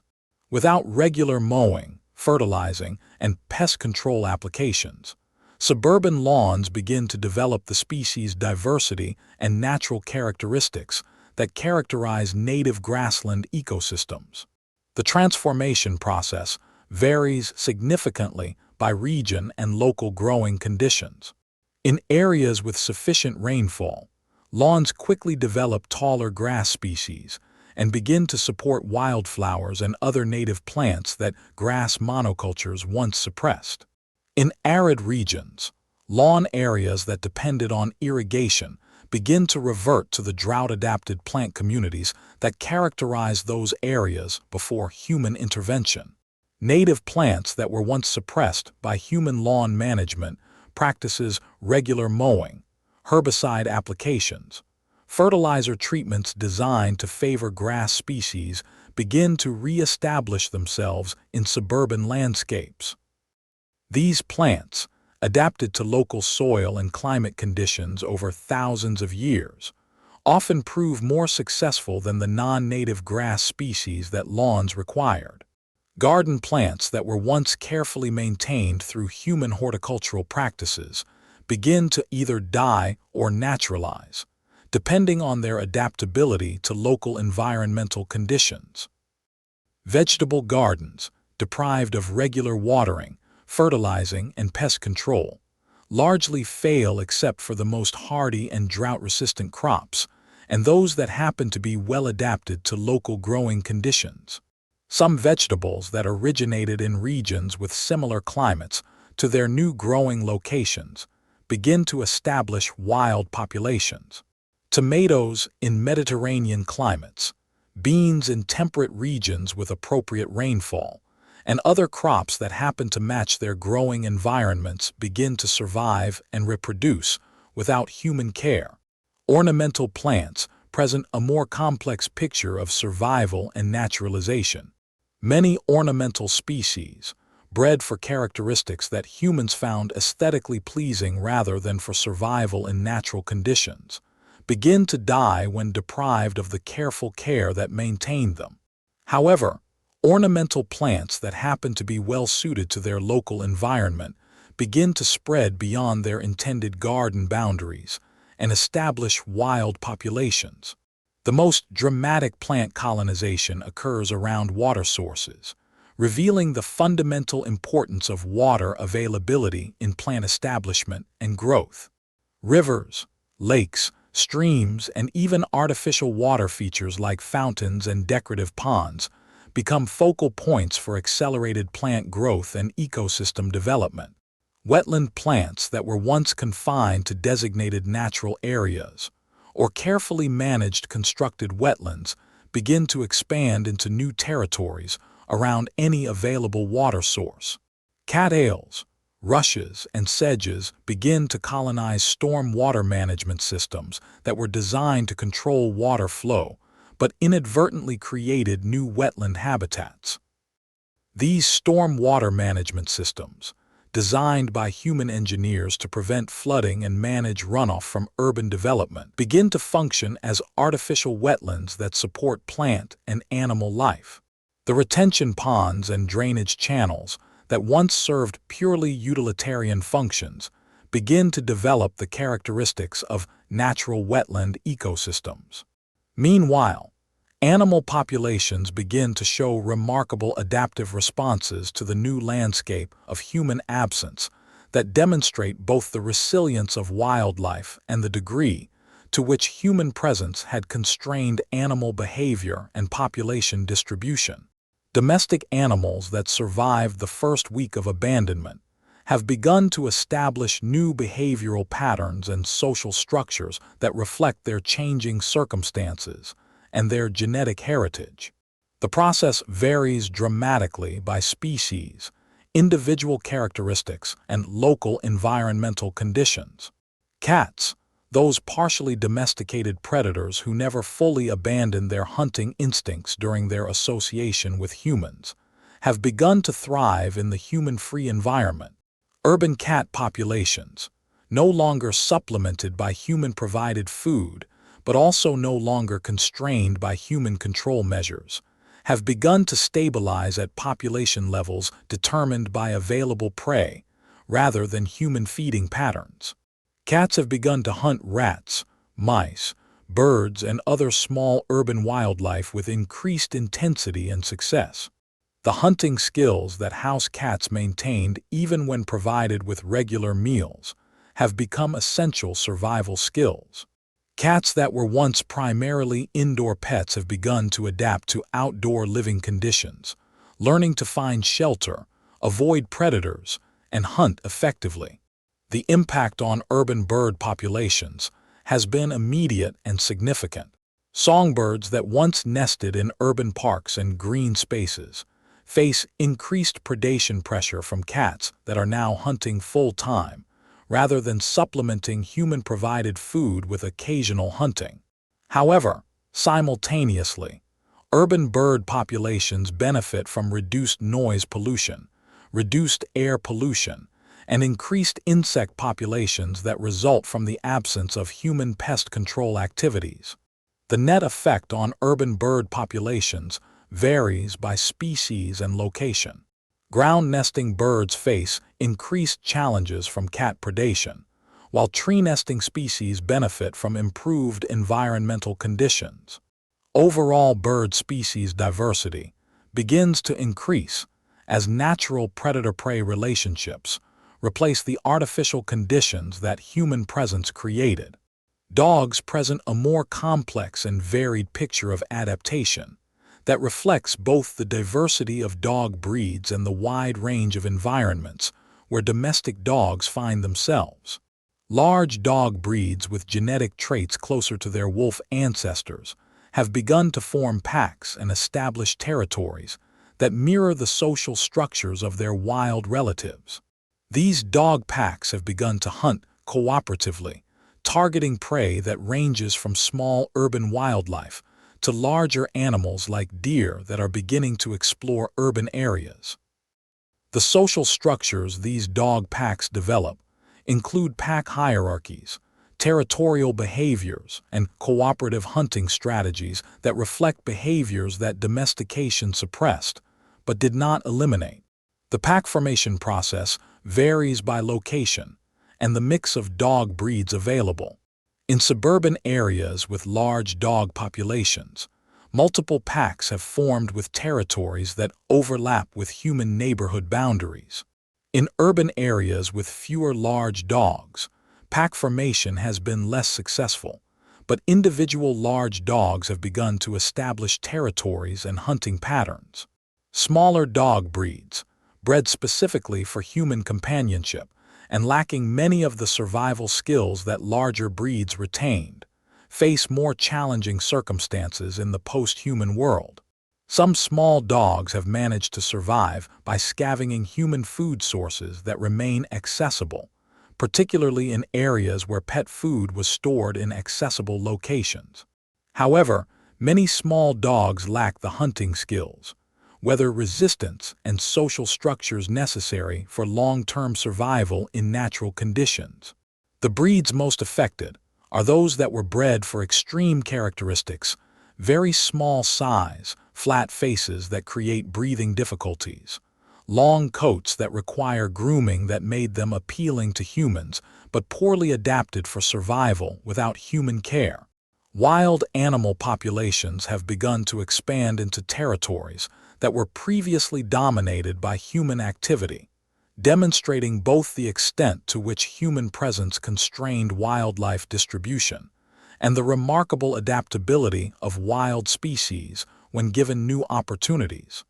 Urban wildlife corridors, those narrow strips of natural habitat that connected urban parks and green spaces, have suddenly become starting points for much larger territorial expansion.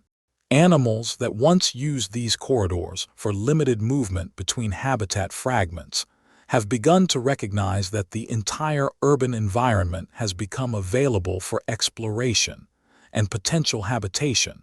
Deer populations, no longer constrained by vehicle traffic and human activity, have begun to explore suburban and urban areas with increasing confidence and success. They have discovered that human landscaping often includes plants that are excellent food sources, and that suburban environments provide both food and shelter opportunities that were previously inaccessible.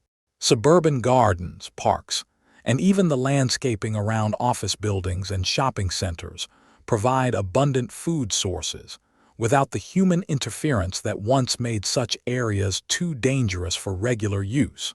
Deer have begun to establish territories that include suburban areas, using natural areas for shelter and human-developed areas for feeding. The expansion of deer populations into suburban areas has cascading effects on plant communities and other wildlife.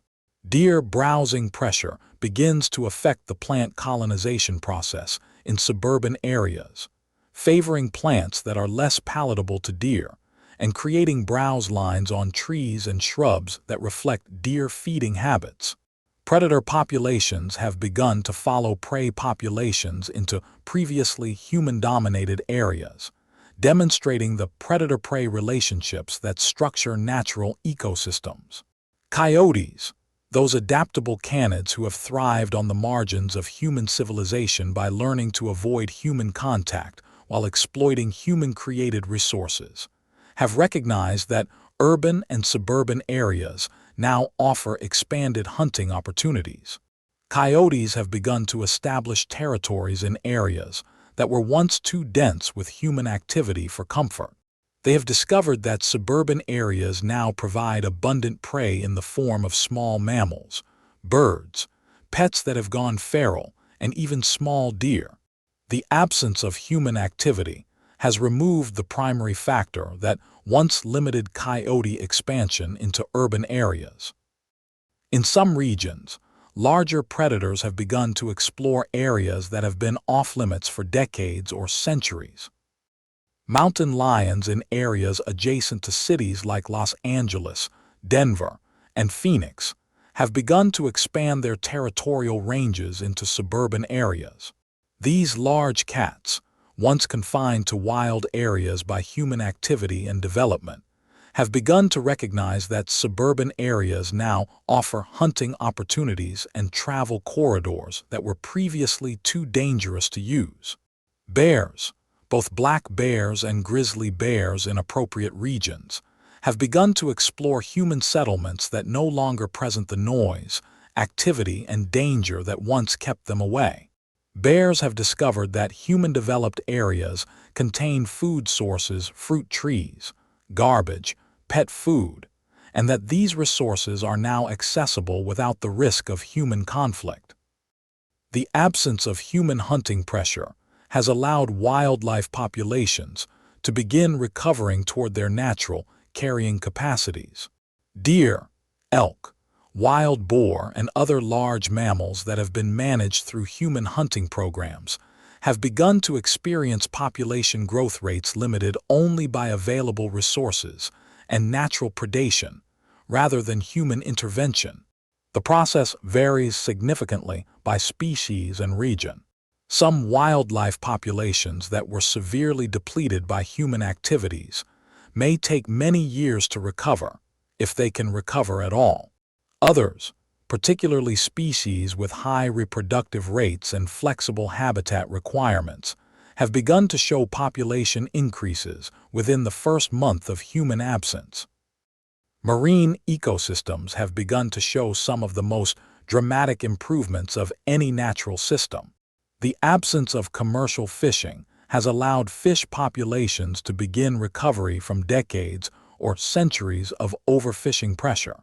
Commercial fish species that have been harvested to dangerously low population levels, bluefin tuna, Atlantic cod, Pacific salmon runs, and countless others, have begun to show the first signs of potential population recovery. The effects vary dramatically by species, and the degree to which their populations were depleted by human fishing pressure. Some fish species that maintained viable breeding populations, despite fishing pressure, have begun to show rapid population increases. Others, particularly species that were overfished to the point where breeding populations became critically small, may require much longer recovery periods. The absence of ship traffic has allowed marine mammals to experience acoustic environments that many species have not experienced for generations. Whale populations have begun to show behavioral changes that reflect improved communication possibilities over long distances. Whale songs can now travel across ocean basins without interference from ship engine noise, potentially allowing whales to communicate across much greater distances than has been possible during the era of intensive shipping. Dolphin populations have begun to expand into areas that were previously too noisy for effective echolocation hunting. These sophisticated biological sonar systems, evolved over millions of years to work in natural ocean environments, can once again function at their full potential without constant interference from human-generated noise. The reduction in coastal pollution has had immediate effects on marine ecosystems near human population centers. Sewage treatment plants that once discharged treated wastewater into coastal waters have begun to fail, but paradoxically, this has reduced the nutrient loading that caused harmful algae blooms in many coastal areas. The excessive nutrients from human sewage often caused more environmental problems than the organic matter itself. Industrial facilities that once discharged chemicals and heated water into coastal environments have ceased their operations, allowing natural water chemistry and temperature patterns to begin reasserting themselves. The absence of industrial cooling water discharge has allowed coastal water temperatures to return to natural patterns that support marine life better than the artificially heated water from power plants and industrial facilities. Coral reefs, those complex marine ecosystems that have been under severe pressure from human activities, have begun to experience reduced stress from pollution, boat traffic, and coastal development activities. While climate change continues to pose significant challenges to coral ecosystems, the carbon dioxide already in the atmosphere will continue to affect ocean chemistry for decades. The reduction in direct human impact has allowed some coral communities to begin recovery processes that were impossible under constant human pressure. As the first month of human absence concludes, the Earth presents a dramatically different appearance than it did just 30 days earlier. The lights that once outlined continents from space, visible in satellite imagery as bright networks that revealed the extent of human development, have largely gone dark.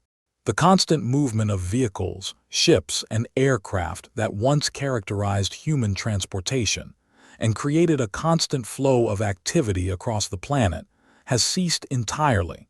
The managed landscapes that once reflected human aesthetic and economic preferences, lawns maintained at precise heights, agricultural fields planted in geometric patterns, urban parks designed according to human concepts of beauty and functionality, have begun their evolution toward more natural states that reflect ecological processes rather than human intentions. The sounds of Earth have changed fundamentally. The industrial hum that characterized human civilization, the sound of machinery, vehicles, construction, and the constant background noise of human activity has been replaced by natural sounds that many locations have not experienced for centuries. Wind through abandoned structures, rain on empty streets, the calls of animals exploring new territories, and the rustle of plants growing in places where human activity once prevented any plant life. But perhaps most significantly, the air itself has begun to change. Without the constant emission of pollutants from vehicles, industrial facilities, and power plants, air quality has begun to improve dramatically in urban areas around the world. The smog that once obscured city skylines has begun to clear, revealing views that many cities have not experienced since before the Industrial Revolution. The improvement in air quality has immediate effects on both plant and animal life. Plants that were once stressed by air pollution begin to photosynthesize more efficiently. Animals that were once affected by respiratory stress from poor air quality begin to show improved health and behavior patterns. The absence of light pollution has revealed night skies that most of the world has not seen for generations. The stars, once obscured by the glow of human lighting, have become visible again over cities and suburban areas. The Milky Way, invisible over most human-developed areas for decades, has reappeared in all its cosmic magnificence. This return of natural darkness has immediate effects on nocturnal animals, whose behaviors were disrupted by constant artificial lighting. Nocturnal insects, birds, and mammals begin to resume natural activity patterns that artificial lighting had disrupted. Migration patterns of birds and insects, once confused by artificial lighting, begin to follow natural celestial navigation cues.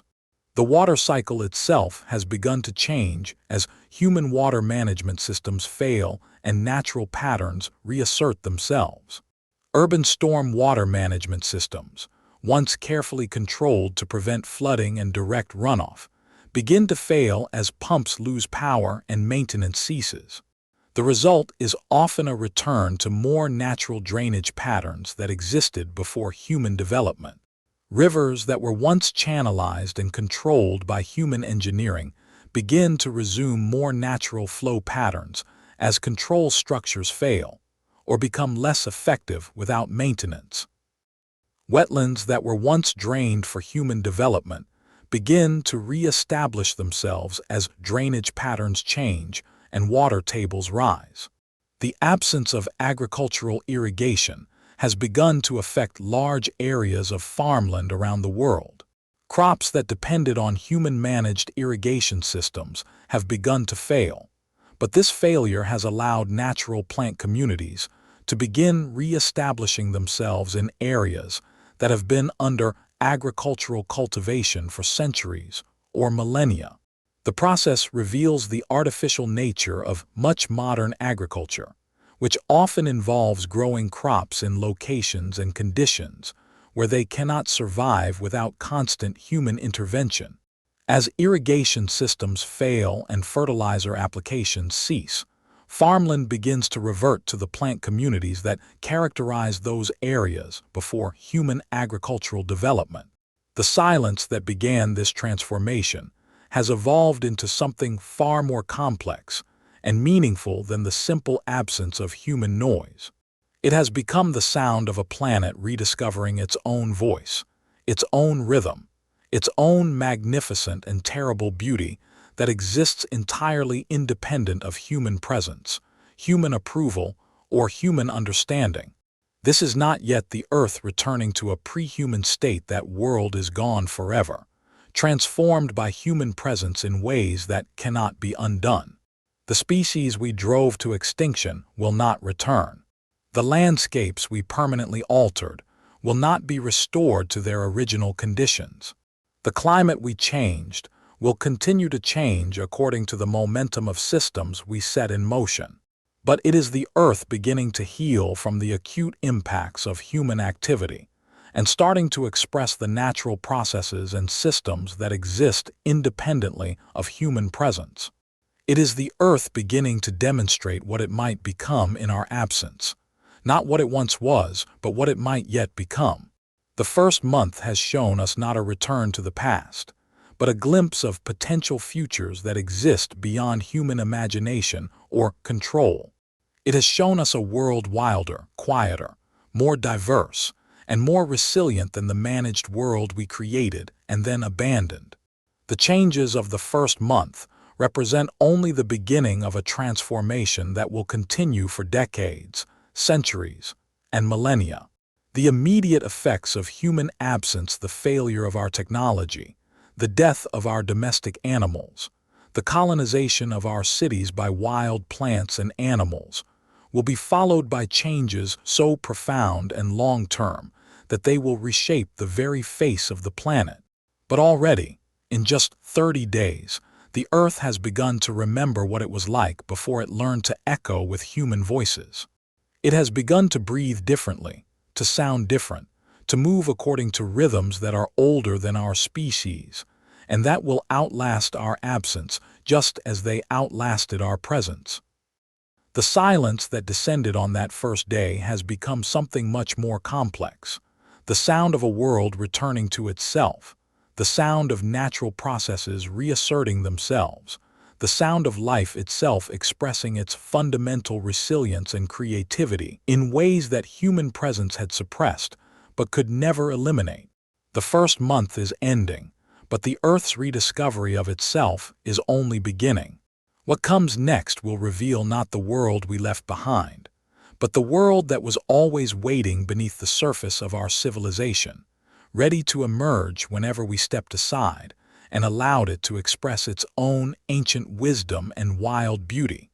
The transformation that began with our absence will continue long after the last of our buildings have crumbled and the last of our roads have been reclaimed by forest.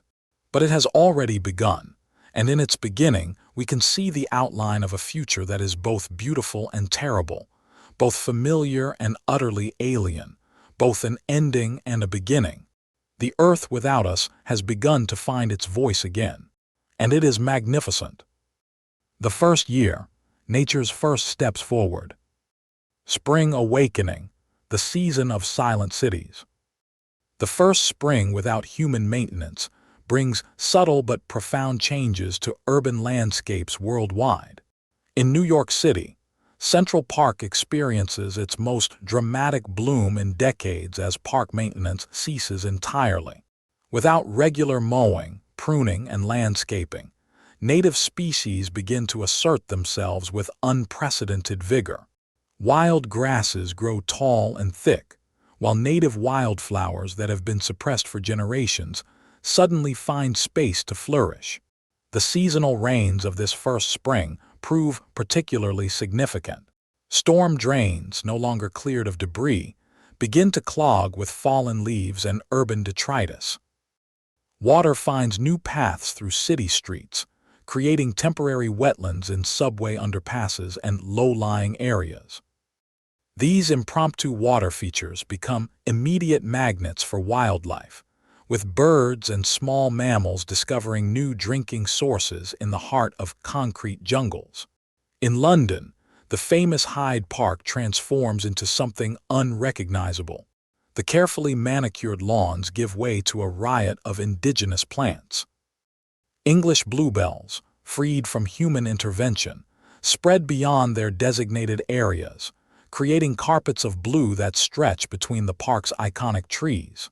The Serpentine Lake, without regular cleaning and maintenance, begins to develop a rich ecosystem of algae and aquatic plants, attracting waterfowl in numbers not seen for decades.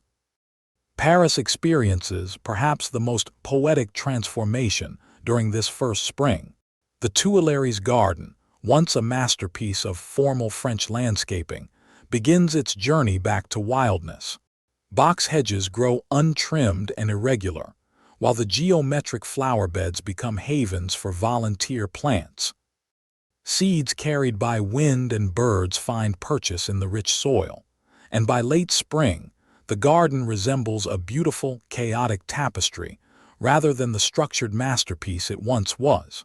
Summer's relentless growth. As temperatures rise during the first summer, the pace of change accelerates dramatically. Urban heat islands, once mitigated by air conditioning and human activity, now become greenhouse environments for plant growth. In cities like Phoenix and Las Vegas, built in desert environments with extensive irrigation, the sudden cessation of water management creates stark contrasts. While some areas begin to revert to their natural arid state, others with residual moisture become oases of unexpected growth. The summer sun beats down on empty parking lots and abandoned shopping centers, but nature quickly finds ways to exploit even these harsh environments. In the cracks between asphalt and concrete, heat-loving weeds establish footholds. Pioneer species like dandelions, plantain, and various grasses prove remarkably adept at surviving in these urban environments, their seeds finding purchase in the smallest fissures. Shopping malls across America become particularly fascinating ecosystems during this first summer. With their large glass atriums and climate-controlled environments, now subject to natural temperature fluctuations, they create unique microclimates. Seeds entering through broken windows or damaged roofs find themselves in greenhouse-like conditions. The combination of filtered light, protection from wind, and accumulated organic matter creates perfect conditions for rapid plant growth. In tropical cities like Mumbai and Jakarta, the first summer without human intervention brings explosive growth. The monsoon rains, no longer channeled by maintained drainage systems, create new wetlands throughout urban areas. Plants that have existed as tiny survivors in the margins of city life suddenly find themselves with abundant water and space. Bamboo, in particular, demonstrates its reputation as one of the world's fastest-growing plants, with some species growing several feet in just weeks. Autumn's first harvest, the first autumn, without human intervention, brings changes that would have been unimaginable just months earlier. Urban trees, no longer pruned or treated for diseases, begin to follow their natural patterns. In many cases, this means more robust growth as they no longer fight against human intervention. Street trees in cities like Montreal and Stockholm produce fruit and nuts in quantities not seen since they were first planted, creating windfall feasts for urban wildlife. Deciduous trees drop their leaves without the usual cleanup crews, creating deep layers of organic matter that begin the process of soil building in urban environments. These leaf litters become habitats for countless insects, which in turn attract birds and small mammals. The absence of leaf blowers and street cleaners means these natural mulches remain in place, beginning the slow process of transforming sterile city soils into rich, living ecosystems. In agricultural regions, the first autumn harvest tells a story of abandonment and opportunity. Crops like corn and soybeans, engineered to require human intervention, struggle without fertilizers, pesticides, and irrigation. However, many of these fields quickly become havens for native plants that have been suppressed by decades of intensive agriculture. Prairie grasses and wildflowers begin to reclaim farmland, creating corridors of natural habitat between urban areas. Orchards and vineyards face a different fate. Without pruning, harvesting, and pest management, many fruit trees initially struggle. However, those varieties closer to their wild ancestors often thrive, producing smaller but more numerous fruits that feed growing populations of wildlife. Apple orchards in New England become gathering places for deer, bears, and countless bird species, while grapevines in California stretch uncontrolled across their support structures, creating natural pavilions of green. Winter's first test, the first winter without human heating and maintenance, reveals the true vulnerability of human-built environments. Buildings designed to maintain artificial climates suddenly face the full force of seasonal weather. In northern cities like Chicago and Minneapolis, the lack of heating in buildings creates freeze-thaw cycles that dramatically accelerate structural damage. Water pipes burst, flooding buildings and creating ice formations that further damage foundations and walls. However, this same winter also reveals nature's remarkable adaptability. Wildlife that has spent generations adapting to urban environments now finds these spaces less hostile and more hospitable. Without the constant noise and activity of human habitation, many animals venture into areas that were previously off-limits. Deer wander through suburban neighborhoods, while coyotes explore downtown districts with new confidence. Urban gardens and parks experience their first natural winter in years.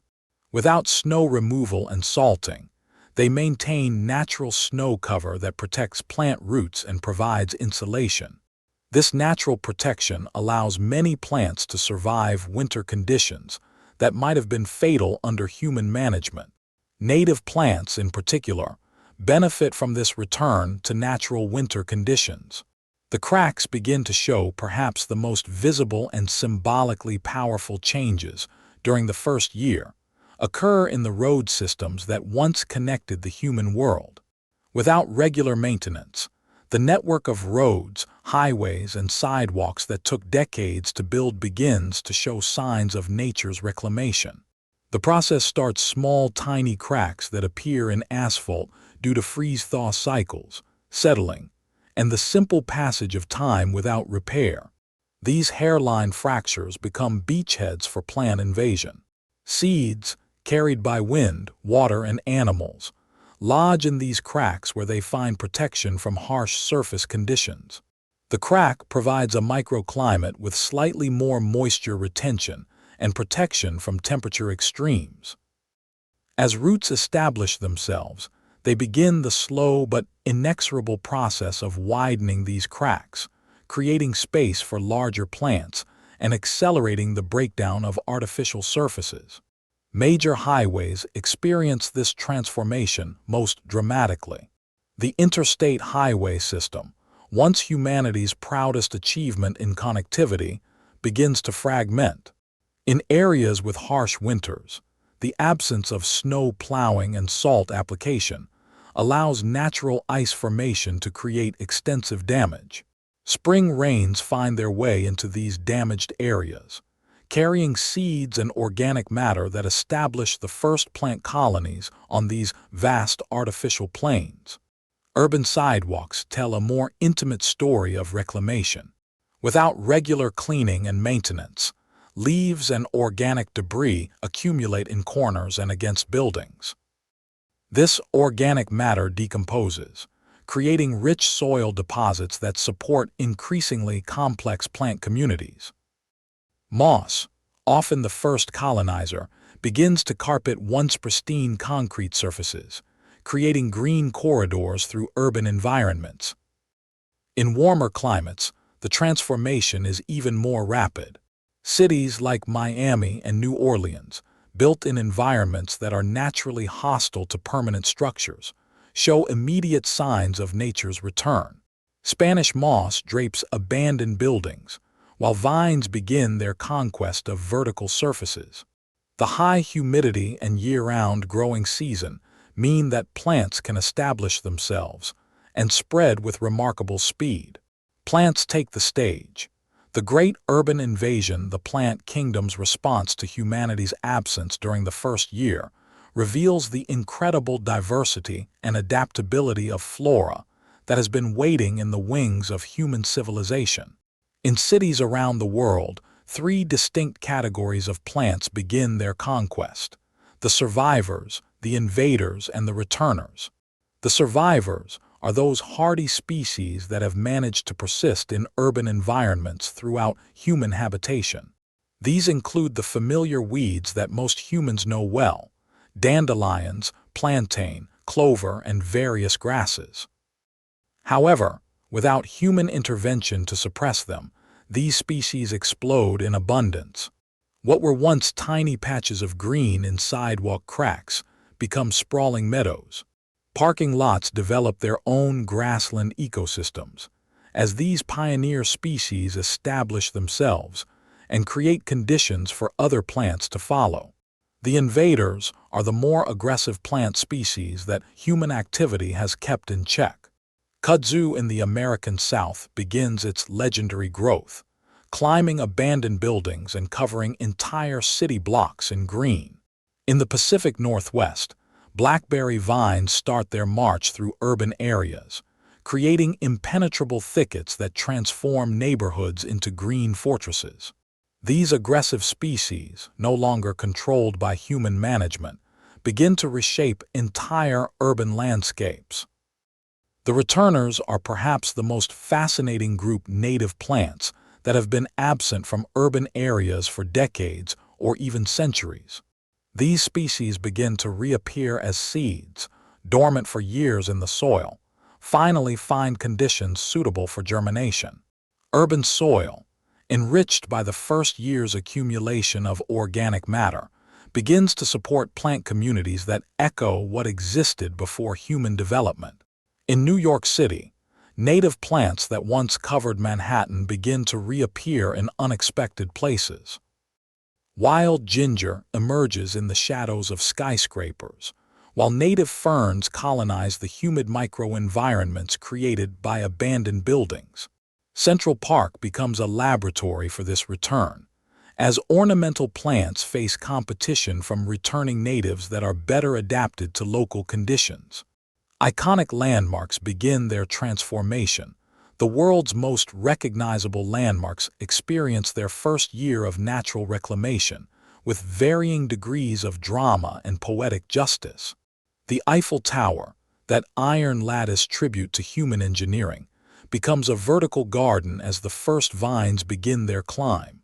Ivy and Virginia creeper, common in Parisian gardens, find the tower's iron framework perfect for their climbing habit. By the end of the first year, the lower levels of the tower sport a green skirt of vegetation that creates a striking contrast with the iron structure above. Times Square, once the most intensely human place on Earth, begins its journey toward a very different kind of spectacle. The massive electronic billboards, dark now without power, become nesting sites for birds and support structures for climbing plants. Seeds blown in from Central Park and other green spaces find purchase in the accumulated debris of empty streets. The famous red steps become gathering places for urban wildlife, while the surrounding buildings begin to sprout window box gardens where seeds have found their way into cracks in the facade. The Statue of Liberty stands sentinel over New York Harbor, as Liberty Island experiences its own transformation.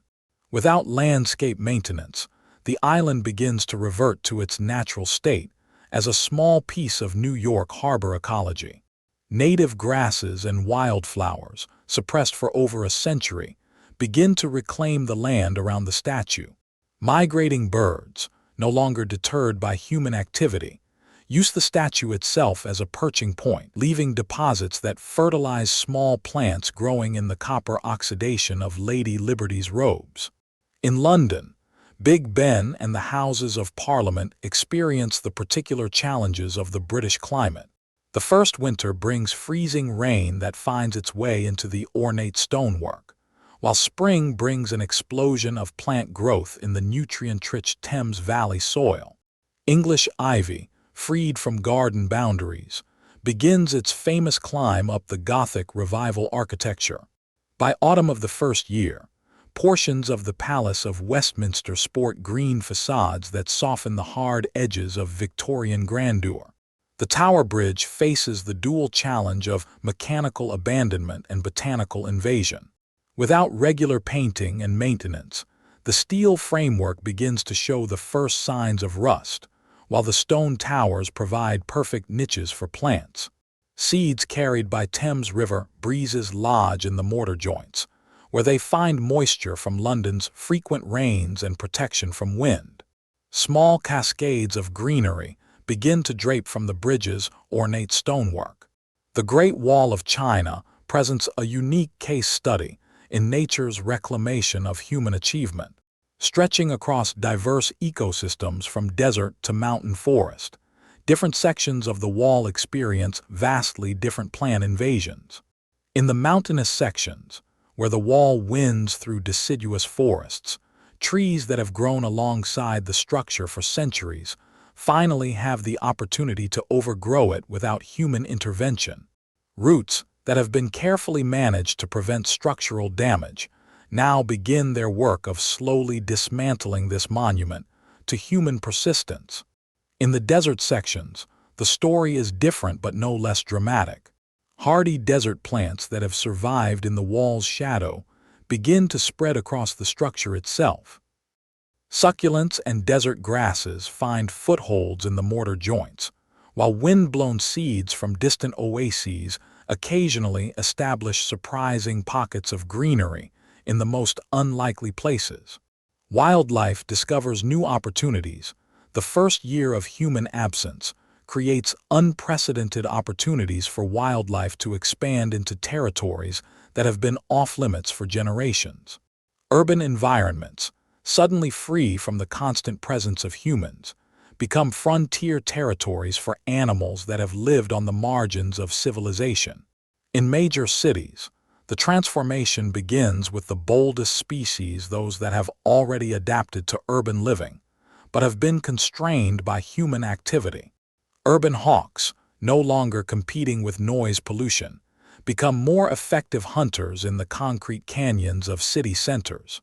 Their calls, once masked by traffic noise, now echo clearly between buildings, establishing territorial claims over entire city blocks. Rats, perhaps humanity's most successful co-evolutionary partner, face a crisis in the first year. Without the constant production of human food waste, urban rat populations crash dramatically. However, this creates ecological niches for other small mammals that have been suppressed by rat competition. Native mice species begin to reappear in cities where they haven't been seen for decades. Urban bird populations experience dramatic changes as well. Species that thrived on human food waste initially struggle, but many quickly adapt to new food sources provided by the explosion of plant growth. Seed-eating birds find bonanzas in the wild grasslands that emerge in parks and vacant lots, while insectivorous species benefit from the insect populations that follow plant growth. Larger mammals make tentative forays into urban areas that were previously too dangerous or hostile.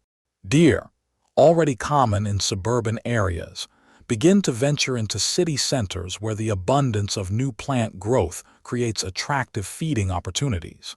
Their presence, in turn, attracts predators that have been absent from urban areas for decades. In cities near water, the changes are particularly dramatic. Urban waterways, no longer polluted by industrial discharge and urban runoff, begin to clear. Fish populations respond quickly to improved water quality, which in turn attracts fish-eating birds and mammals. Abandoned industrial waterfronts become prime real estate for wildlife that depends on aquatic ecosystems. The infrastructure begins to fail while plants and animals begin their colonization of urban spaces.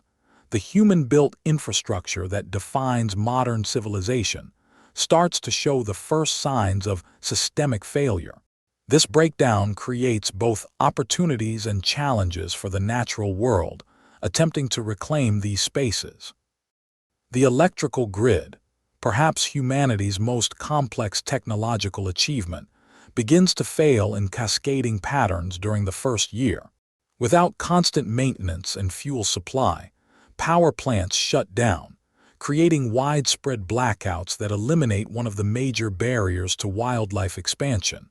The sudden absence of artificial lighting allows natural day-night cycles to return to urban areas for the first time in over a century. This return to natural darkness has profound effects on both plant and animal communities. Many urban plants have adapted to constant artificial illumination, and the return to natural light cycles triggers different growth patterns. Some plants that have been forced into continuous growth cycles finally experience proper seasonal dormancy, while others, adapted to low-light urban conditions, struggle with the increased natural light in open areas. For animals, the reduction in light pollution creates opportunities for species that have been largely excluded from urban areas. Bats, whose echolocation systems have been disrupted by urban noise and whose hunting has been impaired by artificial lighting, suddenly find urban areas much more hospitable. Night-flying insects, freed from the deadly attraction of streetlights, begin to establish more stable populations that support the entire nocturnal ecosystem. Water systems present some of the most critical infrastructure failures. Urban water treatment and distribution systems require constant power and maintenance to function properly. As these systems fail, the artificial hydrology that has shaped urban development begins to revert to natural patterns. Underground streams that have been channeled into storm drains for decades begin to reassert themselves, creating new wetlands and water features throughout urban areas.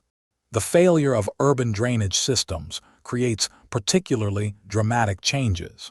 Storm water, no longer efficiently channeled away from urban areas, begins to accumulate in low-lying areas, creating temporary and permanent wetlands.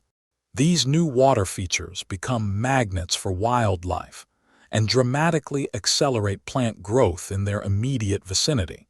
Building systems also begin their gradual failure during the first year. Without heating, ventilation, and air conditioning, buildings begin to equilibrate with their external environment. This creates a variety of microclimates within urban areas, as different building types respond differently to natural weather patterns. Large glass buildings become greenhouses, while concrete structures create cool, humid environments that attract different types of plants and animals. The loss of building climate control also means that many indoor plants, suddenly exposed to natural temperature and humidity fluctuations, either die or find ways to spread beyond their containers.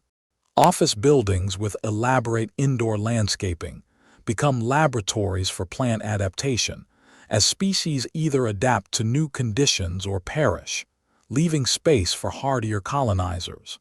Transportation infrastructure begins its own process of natural reclamation. Subway systems, no longer pumped dry by mechanical systems, begin to flood in cities below sea level or near water tables. These flooded tunnels become underground rivers and lakes that create entirely new aquatic ecosystems beneath urban areas. The constant temperature and humidity of these underground spaces prove ideal for certain types of plants and animals that begin to colonize these artificial caves.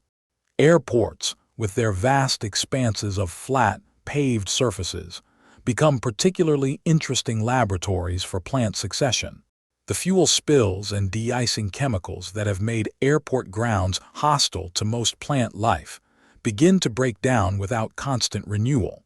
Native grasses that once covered these areas before development begin to return, creating the first stages of what will eventually become extensive grasslands. Regional variations in the first year. The story of Earth's first year without humans varies dramatically depending on regional climate, geography, and the type of human development that preceded abandonment.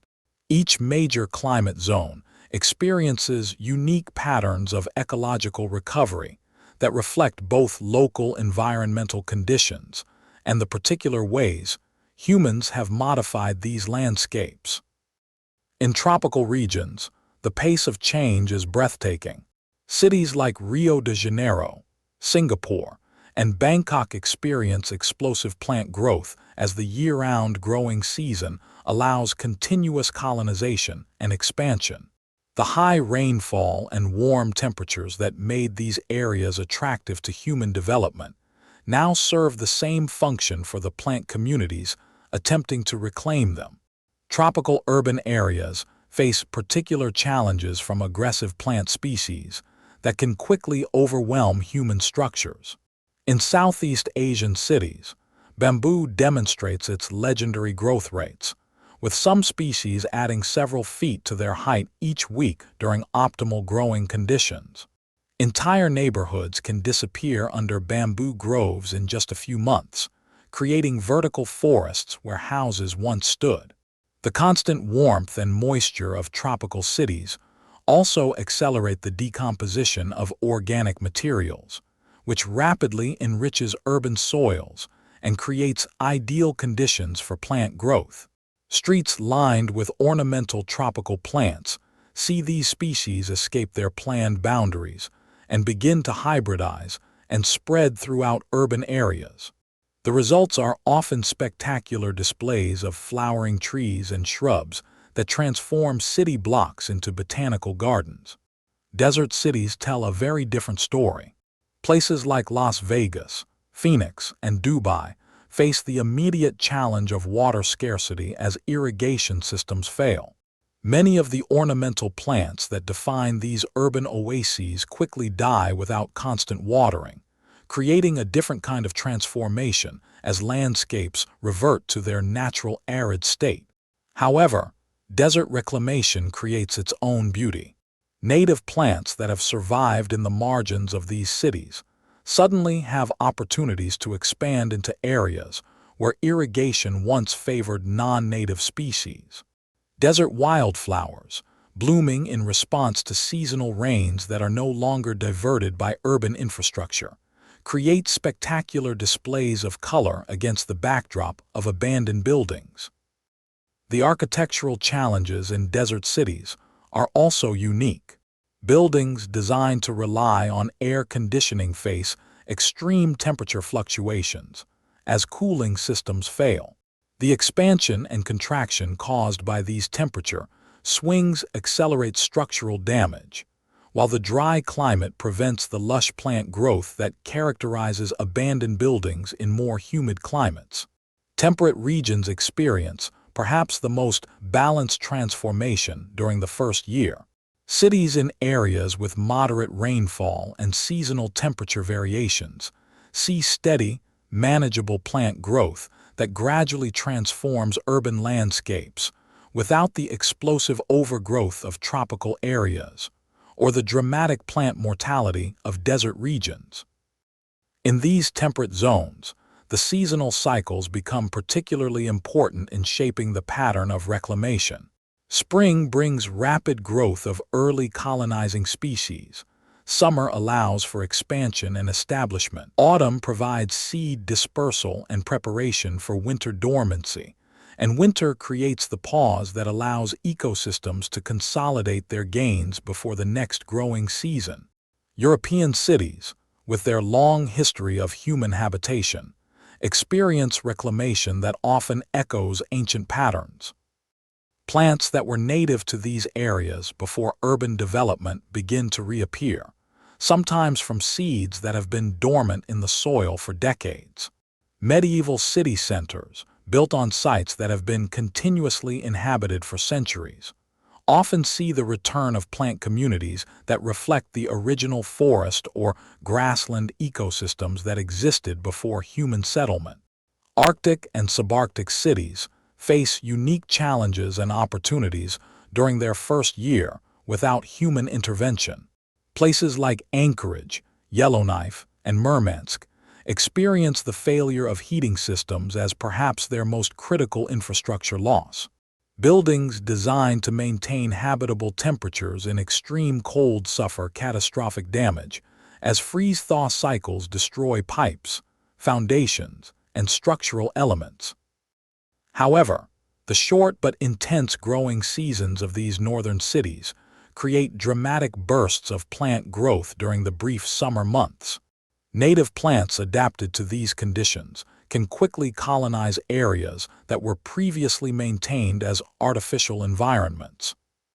The midnight sun of Arctic summers allows continuous photosynthesis during the growing season, leading to rapid establishment of plant communities that would take much longer to develop in more southerly latitudes. The acceleration of change as the first year without humans draws to a close. The pace of change accelerates rather than stabilizes. The initial colonization by pioneer species creates conditions that favor the establishment of more complex plant and animal communities. The organic matter produced by the first wave of plant growth decomposes to create richer soils that can support a greater diversity of species. Urban ecosystems begin to show the first signs of ecological succession, the process by which simple biological communities gradually develop into more complex and stable ecosystems. The weeds and grasses that dominated the early months of abandonment begin to face competition from shrubs and small trees that require the soil improvements created by their predecessors. This succession is particularly visible in abandoned parking lots and shopping centers, where the large expanses of paved surface provide ideal laboratories for observing plant colonization patterns. What begins as scattered individual plants growing in cracks gradually develops into interconnected patches of vegetation that eventually merge into continuous plant communities. The wildlife populations that expanded into urban areas during the first year begin to establish breeding populations in these new territories. Bird species that initially visited cities as occasional explorers begin to nest in abandoned buildings and overgrown parks. Small mammals establish territories in areas that provide both food resources from the expanding plant communities and shelter in the complex environments created by abandoned human infrastructure. Predator-prey relationships begin to establish themselves in these new urban ecosystems. The explosion of plant life supports large populations of herbivorous insects, which in turn support increased populations of insectivorous birds and small mammals. These growing prey populations begin to attract larger predators that haven't been seen in urban areas for generations. The infrastructure failures that began as isolated problems begin to cascade into systemic breakdowns that dramatically accelerate ecological change. Water main breaks create permanent streams through urban areas, while structural collapses open buildings to colonization by plants and animals. These failures, rather than simply destroying human artifacts, create new ecological opportunities that are quickly exploited by the expanding natural communities. By the end of the first year, it becomes clear that the changes occurring are not simply the temporary effects of human absence, but the beginning of a fundamental transformation that will reshape the entire planet. The stage is set for even more dramatic changes in the years to come, as the initial colonization gives way to more complex ecological processes that will eventually create entirely new types of ecosystems in the spaces once dominated by human civilization. After a decade, the great unraveling 10 years of human absence have transformed the world beyond recognition. What began as tentative fingers of green poking through sidewalk cracks has become a full-scale botanical conquest that has reshaped entire continents.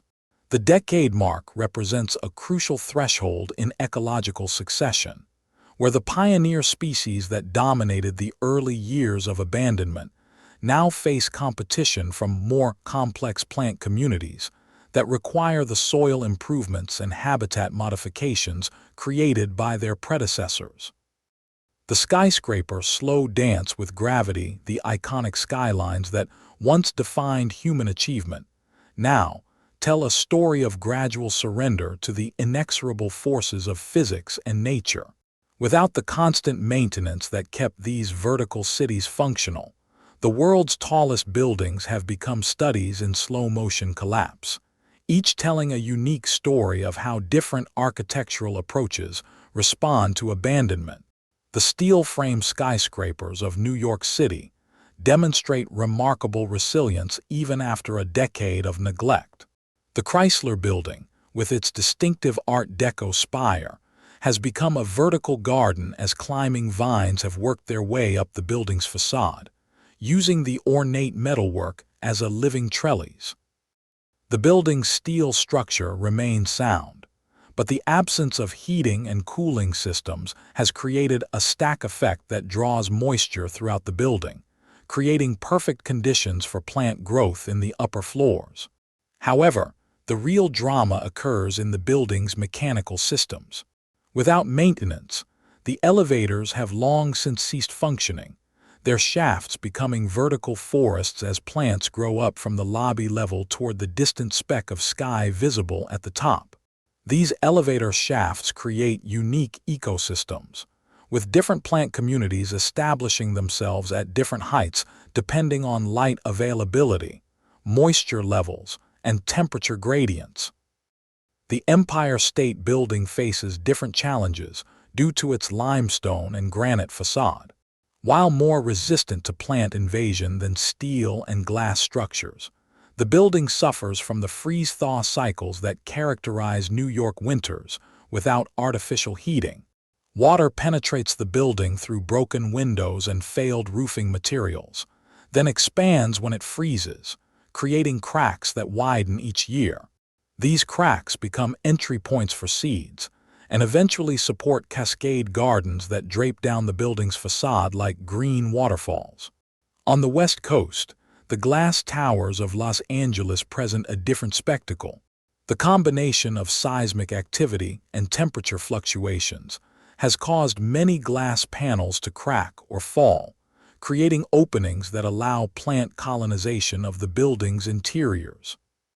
The year-round growing season means that these building gardens are continuously green, creating vertical forests that rise above the horizontal jungle that Los Angeles has become.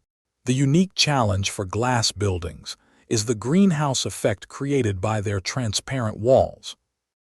Interior temperatures can reach dangerous levels during summer days, but the large volume of these spaces and the cooling effect of plant transpiration often create surprisingly stable microclimates. Some floors become tropical conservatories, while others, depending on their orientation and ventilation, remain cool and humid like forest understories. Chicago's Willis Tower, formerly Sears Tower, tells the story of wind shear and structural stress. The building's tube construction has proven remarkably durable, but the constant wind loads of the Great Lakes region, no longer mitigated by regular structural maintenance, have caused visible swaying that creates stress fractures in the building's facade. These cracks provide entry points for the hardy plants that characterize Midwest prairies, and the upper floors of the building now support communities of native grasses and wildflowers that sway in harmony with the building's movement. Internationally, each major city's skyscrapers face unique environmental challenges. London's towers deal with the constant moisture of the Thames Valley, which accelerates both plant growth and structural deterioration. The Shard, with its distinctive pyramidal glass facade, has become a landmark of a different sort as cascading gardens spill from its broken windows, creating a living waterfall of greenery that changes with the seasons. Tokyo's skyscrapers must contend with both seismic activity and the intense humidity of Japanese summers. Many buildings show the effects of earthquake damage that has been colonized by plants, creating fascinating combinations of architectural ruins and botanical gardens. The city's famous cherry trees have found ways to establish themselves on building ledges and rooftops, creating spectacular spring blooms at impossible heights. Dubai presents the extreme case of glass and steel towers in a desert environment. Without air conditioning, many buildings have become uninhabitable furnaces during the day and surprisingly cool refuges at night. The few plants that have managed to establish themselves in these buildings are desert species that have found ways to exploit the limited water resources available from condensation and occasional structural leaks. When bridges become historical artifacts, the world's great bridges, those monuments to human engineering that span rivers, valleys, and bays, have become testing grounds for the long-term durability of different construction materials and techniques. After a decade without maintenance, each bridge tells a unique story of how engineering ambition meets natural reclamation. The Golden Gate Bridge stands as perhaps the most poetic example of infrastructure transformation.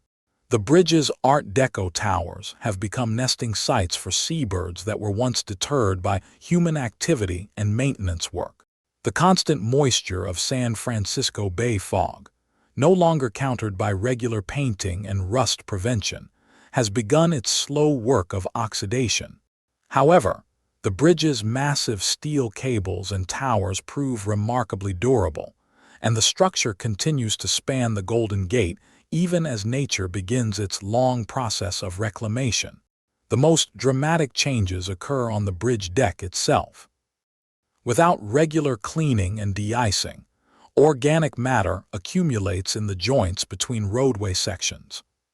Seeds carried by Bay Area winds find purchase in this organic matter, and by the 10-year mark, the Golden Gate Bridge supports its own unique plant community of salt-tolerant species adapted to the harsh environment of constant wind and fog. The Brooklyn Bridge faces the particular challenges of a suspension bridge over a busy waterway. The bridge's Gothic Revival stone towers have proven remarkably resistant to plant invasion, but the areas where stone meets steel cable have become colonized by hardy urban plants. More dramatically, the absence of regular de-icing during New York winters has allowed natural freeze-thaw cycles to create expansion joints in the roadway that now support linear gardens stretching across the East River. The London Bridge, the current concrete version, not the medieval stone bridge sold to Arizona, demonstrates how modern pre-stressed concrete responds to abandonment. Without regular joint maintenance and waterproofing, water penetration has begun the slow process of steel reinforcement corrosion that will eventually compromise the structure. However, the bridge's wide sidewalks have become linear parks as Thames Valley plants establish themselves in the accumulated organic matter. The Sydney Harbour Bridge presents a unique case study in how steel arch construction responds to the Australian climate. The bridge's massive steel arch has proven remarkably durable, but the extreme temperature variations between Australian summer and winter, no longer moderated by expansion joint maintenance, have created stress patterns that are slowly altering the bridge's geometry. Native Australian plants have found footholds on the bridge's approaches, creating the beginning of what may eventually become bridge-spanning ecosystems. Perhaps most dramatically, the bridges of Venice tell the story of a city slowly sinking back into the lagoon from which it was built. Without the constant pumping that has kept Venice above water for centuries, many of the city's smaller bridges now span waterways that reach their architectural foundations. Tidal action, no longer controlled by human engineering, has begun to reclaim the ground floors of buildings, while salt-tolerant plants establish themselves on bridge surfaces that are regularly washed by aqua alta flooding. The great river bridges of the world face their own unique challenges. The Mississippi River bridges at St. Louis and New Orleans must contend with the powerful forces of one of the world's great rivers, without the benefit of regular inspection and maintenance. Flood debris, no longer cleared by river management authorities, accumulates against bridge pylons, creating dams that alter river flow patterns and create new wetland environments upstream from bridge crossings. International river bridges face additional challenges from changes in river behavior. The bridges spanning the Amazon experience the extreme humidity and aggressive plant growth of the rainforest environment, with vines and epiphytes beginning to colonize cable systems and steel superstructures. The constant moisture accelerates both plant growth and metal corrosion, creating a race between structural failure and ecological colonization. Wildlife. The Great Urban Migration, 10 years of human absence, has allowed wildlife to accomplish one of the most dramatic habitat expansions in recorded history. Species that have been confined to reserves, parks, and rural areas for generations have now established thriving populations in the heart of major urban areas, creating entirely new ecosystems that combine urban infrastructure with natural biological communities. The transformation is most visible in the world's former financial districts and downtown cores. Wall Street, once the beating heart of global capitalism, now echoes with bird calls as species that haven't been seen in Lower Manhattan for over a century establish nesting territories in abandoned skyscrapers. Peregrine falcons, already common on urban skyscrapers, now hunt without competition from human noise, making them more effective predators and allowing their populations to expand dramatically.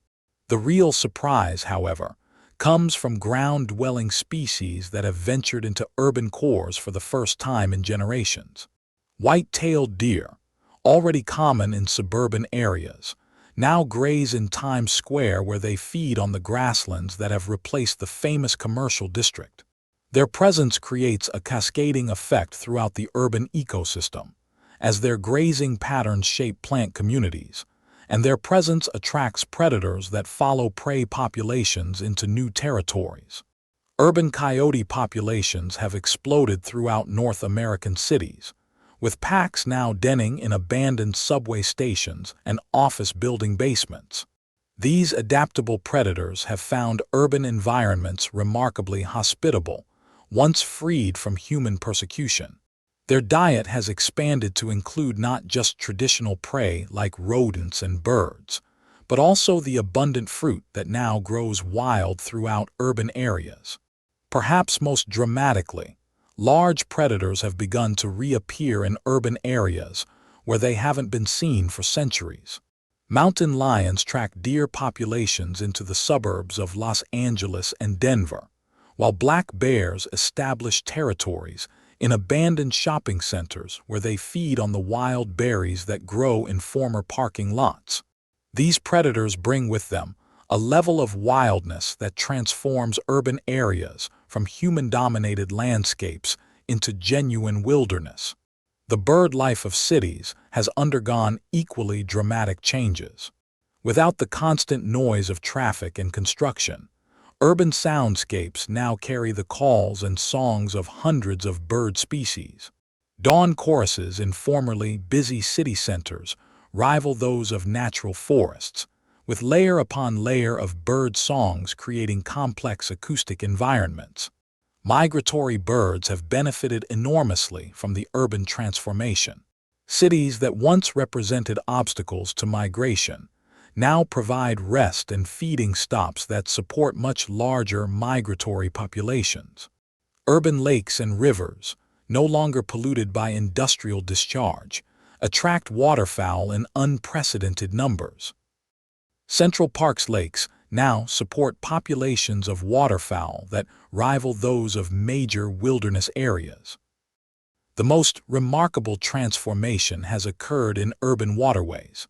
Rivers like the Thames, Seine, and Hudson, freed from industrial pollution and constant shipping traffic, have become corridors for aquatic wildlife movement between rural and urban areas. Fish populations that were decimated by pollution have rebounded dramatically, while marine mammals have begun to venture farther upstream than they have in centuries. Urban wetlands, created by the failure of drainage systems and the abandonment of flood control measures, have become magnets for wildlife diversity. Former shopping mall parking lots in low-lying areas now host seasonal migrations of waterfowl, while permanent wetlands support breeding populations of amphibians that haven't been seen in urban areas since before industrialization. The insect world has undergone perhaps the most dramatic transformation of all. Without pesticide applications, and with the explosion of plant diversity, urban areas now support insect populations that rival those of natural ecosystems. This insect abundance creates the foundation for complex food webs that support everything from insectivorous birds to predatory mammals. Pollinator populations have rebounded spectacularly as urban areas have become vast wildflower meadows. Bee colonies, no longer threatened by pesticides and with abundant food sources, have established hives in abandoned buildings throughout urban areas. The return of native pollinators has accelerated the spread of native plant communities, creating positive feedback loops that accelerate ecological recovery. The infrastructure web unravels by the 10-year mark. The failure of interconnected infrastructure systems has created cascading effects that fundamentally alter how abandoned urban areas function. The electrical grid, water systems, transportation networks, and communication systems that once bound cities together into functional units have either failed completely or have been transformed into entirely different systems that serve ecological rather than human purposes. The collapse of urban electrical systems has eliminated most sources of electromagnetic interference, allowing many animal species to navigate using natural magnetic and electrical cues for the first time in generations. Birds that rely on magnetic navigation for migration find urban areas much more hospitable, while species that use electrical sensing can now detect prey and navigate in environments that were previously electromagnetic chaos. Urban water systems have been transformed from engineered distribution networks into complex natural watersheds. Broken water mains have created urban streams that follow gravity rather than human planning, often revealing the original topography that was buried under centuries of development. These new waterways become corridors for wildlife movement and support riparian plant communities that stretch through the heart of former cities. The failure of sewage treatment systems has had surprisingly positive effects on urban ecology.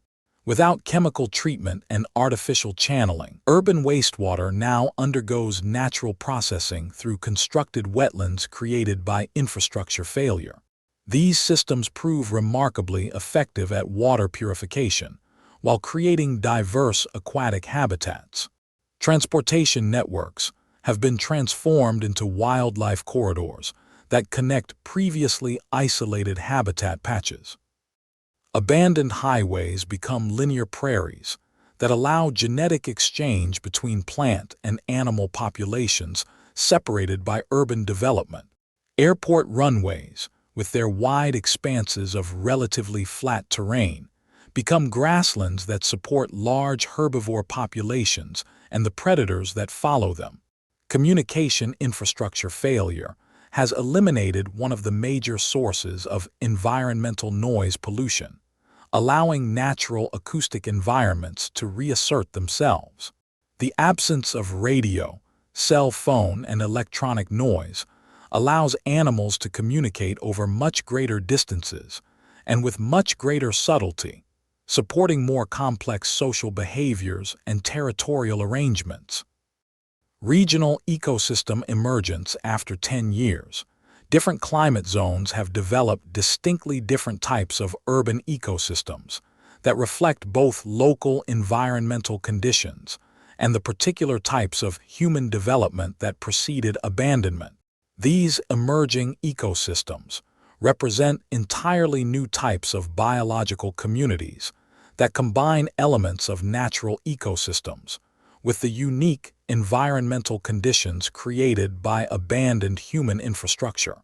In temperate regions, abandoned cities have become novel forest ecosystems that combine native trees with introduced species that have naturalized over decades of urban cultivation. These urban forests show remarkably high biodiversity, as they combine the structural complexity of human-built environments with the biological richness of natural forest communities. The multi-story architecture of cities creates vertical habitat gradients that support different biological communities at different heights. Ground-level communities resemble traditional forest understories, while rooftop communities develop characteristics similar to forest canopy environments.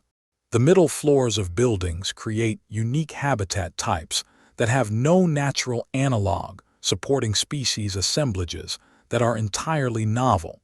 Tropical cities have become some of the most biodiverse ecosystems on Earth, as the combination of year-round growing seasons, abundant rainfall, and complex urban architecture creates habitat opportunities for thousands of species. The vertical gardens that drape from abandoned skyscrapers support epiphytic communities that rival those of natural rainforests, while the complex microclimates created by urban architecture allow species from different natural habitats to coexist in close proximity. Desert cities tell a different story of ecosystem emergence. The failure of irrigation systems has allowed these areas to revert to natural desert conditions, but the remaining infrastructure creates unique opportunities for desert species. Abandoned buildings provide shelter and thermal regulation that allow some species to survive in conditions that would be fatal in natural desert environments. Urban ruins in desert environments also create unique water harvesting opportunities through condensation and thermal regulation that support small oases of plant life. These green islands become critical habitat for wildlife in otherwise harsh environments, creating stepping stone networks that allow species movement across landscapes that would otherwise be barriers. Arctic and subarctic cities have become testing grounds for how natural communities respond to the extreme thermal cycles created by abandoned buildings. The massive thermal mass of urban infrastructure moderates temperature extremes, creating microclimates that can support species normally found in more temperate regions. These thermal refugia become centers of biodiversity that support much more complex communities than would naturally occur at these latitudes. The emergence of new ecological relationships, perhaps the most fascinating development after 10 years, is the emergence of entirely new ecological relationships that could only exist in environments that combine natural biological processes with abandoned human technology. These novel ecosystems support interactions between species that would never encounter each other in natural environments, leading to new evolutionary pressures and adaptive opportunities. Urban buildings have become artificial cliff systems that support bird and mammal communities similar to those found in natural rocky habitats, but with important differences. The regular geometry and artificial materials of buildings create nesting and denning opportunities that are more uniform and predictable than natural cliff systems, allowing some species to achieve higher population densities than would be possible in natural environments. The elevator shafts and stairwells of abandoned buildings create vertical cave systems that support bat colonies and other cave-dwelling species in environments that are far from natural cave systems. These artificial caves often have more stable temperature and humidity conditions than natural caves, making them superior habitat for some species. Underground infrastructure has created vast artificial cave systems that support entirely new types of biological communities. Subway tunnels, basement complexes, and utility corridors create interconnected underground habitats that span entire cities. These systems support animals that move underground between widely separated surface areas, creating genetic exchange patterns that would be impossible in natural environments. The metal and concrete surfaces that dominate urban environments have created opportunities for species that can exploit these novel substrates. Some plants have evolved enhanced ability to extract nutrients from decomposing concrete and metal, while animals have developed behaviors that take advantage of the thermal properties of these materials. Urban electromagnetic fields, generated by abandoned but still functioning electrical systems, have created selection pressures that favor animals with enhanced electrical sensitivity or reduced electromagnetic sensitivity. Some urban bird populations show behavioral adaptations that suggest they are evolving responses to artificial electromagnetic environments. The chemical environment of abandoned cities creates unique evolutionary pressures as plants and animals adapt to soils contaminated with heavy metals, petroleum products, and industrial chemicals. Some plant populations show enhanced heavy metal tolerance, while some animal populations show behavioral adaptations that help them avoid areas with dangerous chemical contamination. 50 years later, the new wild half a century of human absence has fundamentally transformed Earth into a planet that would be barely recognizable to its former human inhabitants. The tentative green shoots that began the reclamation process have evolved into vast forest systems that stretch across entire continents, while the ruins of human civilization have become the foundations for entirely new types of ecosystems that support unprecedented levels of biodiversity. Forests reclaim the continents. The 50-year mark represents the culmination of forest succession processes that began in the first decade of human absence. What started as scattered trees growing in urban parks and abandoned lots has evolved into continuous forest systems that span entire bioregions, connected by wildlife corridors that follow the routes of abandoned transportation networks. The eastern seaboard of North America has become a vast temperate forest that stretches from Georgia to Maine, with the ruins of cities like New York, Philadelphia, and Boston forming unique forest groves characterized by unusual tree spacing and species composition. The regular grid pattern of abandoned streets creates geometric clearings in the forest canopy that are visible from space, like a vast natural mandala carved into the continental forest. The skyscrapers of Manhattan have become the emergent layer of this new forest ecosystem. Their steel and concrete frameworks, now completely enveloped by massive vines and supporting canopy-level tree communities that rival those of natural rainforests. The Chrysler Building, its Art Deco spire now crowned with a grove of wind-dispersed trees, has become an iconic landmark of the new forest, visible as a distinctive peak in the forest canopy that marks the location of the former city. Central Park has become the ancient heart of this urban forest, its century-old trees now giants that tower over the surrounding forest that has grown up through the streets of Manhattan. The park's original design, with its carefully planned sight lines and artificial lakes, creates a natural cathedral within the larger forest system, a place where the intentional beauty of human landscape design has merged seamlessly with natural forest succession. In Europe, the great forests of the medieval period have returned on a scale that dwarfs their historical extent. The North European plain has become a vast deciduous forest that stretches from the Atlantic to the Urals, punctuated by the tree-covered ruins of cities that now serve as distinctive forest groves with unique canopy characteristics. London has become the heart of an ancient oak forest, the city's original forest heritage reasserting itself as English oak, beech, and ash trees have grown up through the abandoned streets. The Thames, freed from its concrete embankments, has resumed its natural meandering course through the forest, creating a complex system of wetlands and oxbow lakes that support incredible biodiversity. The Tower of London, its medieval stones now draped with ivy and surrounded by ancient oaks, has become a natural monument that speaks to the continuity between human history and natural processes. The Tower Bridge, its steel framework completely overgrown, spans the Thames like a living tree bridge, its Gothic towers now serving as nesting sites for the large raptors that patrol the London forest.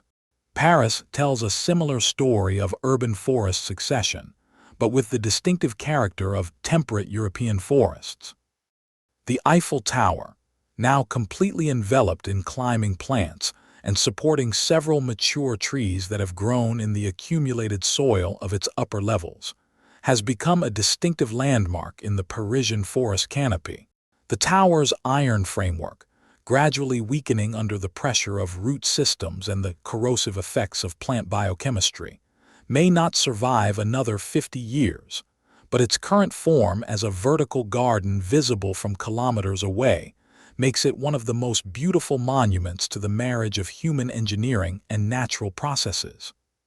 The Seine, like rivers throughout the abandoned urban areas of Europe, has resumed its natural flood cycles, creating seasonal wetlands throughout the former city that support migratory waterfowl populations larger than those recorded in historical times. The Louvre, its courtyards filled with mature forest and its galleries serving as wildlife corridors, has become an art museum of a different sort of place where the intersection of human creativity and natural beauty creates something entirely new. Tropical regions have experienced the most dramatic forest regeneration, with abandoned cities disappearing completely under forest canopies that rival those of the Amazon in their complexity and biodiversity. São Paulo has become part of an Atlantic forest system that now stretches continuously along the Brazilian coast, while Singapore has merged with the rainforests of Southeast Asia to become part of a forest system that spans multiple countries. The speed of tropical forest regeneration has been remarkable. Bangkok, Jakarta, and Manila have disappeared under forest canopies that show no trace of their urban origins when viewed from above. However, beneath the canopy, the ruins of these cities create unique forest floor environments characterized by unusual topography, soil chemistry, and microclimate patterns that support species assemblages found nowhere in natural forests. The ocean's great recovery, perhaps nowhere, is the recovery from human impact more dramatic than in the world's oceans, which have experienced 50 years of relief from industrial fishing, pollution, and shipping traffic. The marine environment, with its remarkable capacity for regeneration when freed from human pressure, has rebounded to support fish populations and marine ecosystems that rival or exceed their pre-industrial abundance. The Grand Banks off Newfoundland, once depleted by centuries of intensive fishing, now support cod populations that may exceed their historical abundance. Without fishing pressure, cod have been able to reach their full lifespan and reproductive potential, with some individuals reaching sizes that haven't been recorded since the earliest days of European exploration. These massive fish, some over 6 feet long and weighing over 100 pounds, have become the apex predators of a marine ecosystem that has restructured itself around their presence. The recovery of cod populations has cascaded throughout the entire North Atlantic ecosystem. The massive schools of mature cod consume enormous quantities of smaller fish, which has allowed even smaller fish populations to stabilize at higher levels as predation pressure from intermediate-sized fish has decreased. This has created a marine ecosystem with much clearer trophic structure than existed under human fishing pressure, which often targeted the largest predators and created chaotic ecological conditions. The Caribbean has experienced similar marine recovery, with coral reef systems showing resilience that surprises even optimistic marine biologists. Without pollution from coastal development and shipping, and without the stress of overfishing, coral reefs have not only recovered from bleaching events, but have expanded their range into areas where they haven't been seen for centuries. The recovery of Caribbean coral reefs has supported the return of marine megafauna that had been reduced to tiny populations. Caribbean monk seals, thought extinct, have been observed in small numbers around recovered reef systems, suggesting that some populations may have survived in remote areas and are now recolonizing their former range. Manatee populations have exploded as sea grass beds, freed from boat damage and coastal pollution, have expanded throughout their range. The Pacific Ocean tells perhaps the most dramatic story of marine recovery.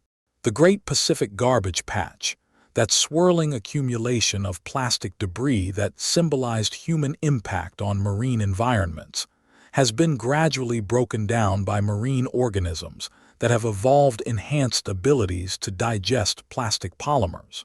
While plastic pollution remains a serious issue, the absence of new plastic input and the remarkable adaptability of marine bacteria have begun the slow process of oceanic healing.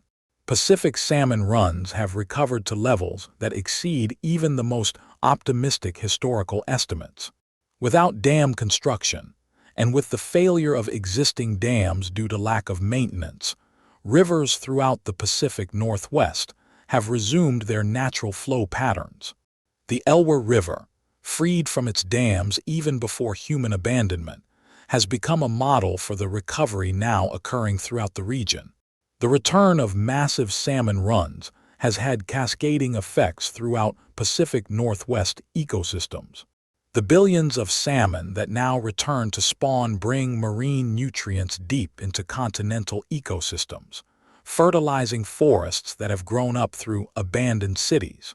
The result is forest productivity that may exceed natural levels as trees benefit from the nutrient subsidies provided by salmon carcasses. Marine mammal populations have recovered dramatically throughout the world's oceans. Blue whale populations in the Southern Ocean may now exceed their pre-whaling numbers, with some estimates suggesting that these largest animals ever to live on Earth may be more abundant now than at any time in the past century. The recovery of blue whale populations has coincided with the recovery of krill populations in the Southern Ocean, creating a marine ecosystem dominated by truly massive organisms. The recovery of whale populations has had unexpected effects on global carbon cycling. The massive whale populations now living in the world's oceans sequester enormous amounts of carbon in their bodies and transport nutrients between different ocean regions in ways that affect global marine productivity.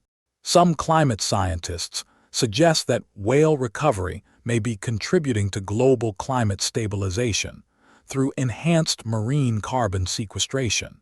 The return of the Pleistocene, rewilding on a continental scale 50 years of recovery, has allowed wildlife populations to expand and evolve in ways that begin to recreate ecological conditions not seen since before human expansion. Large herbivore populations have recovered to levels that reshape entire landscapes, while predator populations have responded to increased prey abundance by recovering their historical ranges and social structures. The North American Great Plains have become a vast grassland ecosystem that supports herbivore populations rivaling those of the African savanna. Bison herds, freed from human hunting and habitat fragmentation, now number in the millions and range freely across the entire grassland from Canada to Mexico. These massive herds, following seasonal migrations that span thousands of miles, create disturbance patterns that maintain the grassland ecosystem against encroachment by forests. The recovery of bison populations has allowed the return of truly massive predator populations. Gray wolf packs now follow the bison herds in numbers that may exceed their historical abundance, while mountain lion populations have expanded to fill every suitable habitat niche. The complex predator-prey dynamics between these large mammals create ecosystem effects that cascade down to the smallest organisms. Perhaps most remarkably, some North American ecosystems now support species assemblages that recreate ice age conditions. In Alaska and northern Canada, mammoth steppe grasslands have returned as changing climate conditions, and the absence of human hunting pressure allow cold-adapted species to expand their ranges. These ecosystems support massive populations of caribou, musk oxen, and wild horses, creating conditions similar to those that existed during the Pleistocene. The return of Pleistocene-like conditions has been accelerated by rewilding projects that were initiated before human abandonment and have continued to evolve without human management. Przewalski's horses, released into abandoned landscapes, have established wild populations that now range across vast areas of Central Asia. These horses, interbreeding with feral domestic horses, have created hybrid populations that combine the hardiness of wild horses with the genetic diversity of domestic breeds. European rewilding has created similar conditions across the continent. The European bison, or wisent, has expanded from tiny reserve populations to become the dominant herbivore across vast areas of the European forest. These massive animals, weighing up to a ton, create disturbance patterns that maintain forest clearings and support grassland plant communities within the larger forest matrix. The return of large predators to Europe has been equally dramatic. Gray wolves now range across the entire continent, from Scotland to the Mediterranean, following prey populations that have expanded into abandoned urban areas. Brown bears have similarly expanded their range, with populations now established in areas where they haven't been seen for centuries. Africa tells a different story of wildlife recovery, as the absence of human hunting pressure and habitat destruction has allowed wildlife populations to expand beyond the boundaries of protected areas. The Serengeti migration now includes areas that were previously agricultural or urban, creating migration routes that span multiple countries and support wildlife populations that may exceed their historical abundance. The recovery of African wildlife has allowed the return of ecological processes that were disrupted by human activity. Elephant populations, free to follow their traditional migration routes, have resumed their role as ecosystem engineers, creating and maintaining habitat for thousands of other species. The massive herds of ungulates that now roam across Africa create grazing patterns that prevent bush encroachment and maintain the savanna ecosystems that support incredible biodiversity. The possibility of de-extinction. Species return from the brink. Perhaps the most remarkable development after 50 years is the return of species that were thought to be extinct, either through the survival of remnant populations in remote areas or through natural hybridization processes that recreate extinct genotypes. The absence of human hunting pressure and habitat destruction has created opportunities for extremely rare species to recover, while changing environmental conditions have favored genetic combinations that may recreate some characteristics of extinct species. The Caspian tiger, declared extinct in the 1970s, has been observed in small numbers in the mountains of Central Asia, suggesting that some populations may have survived in remote areas and are now expanding their range as prey populations recover.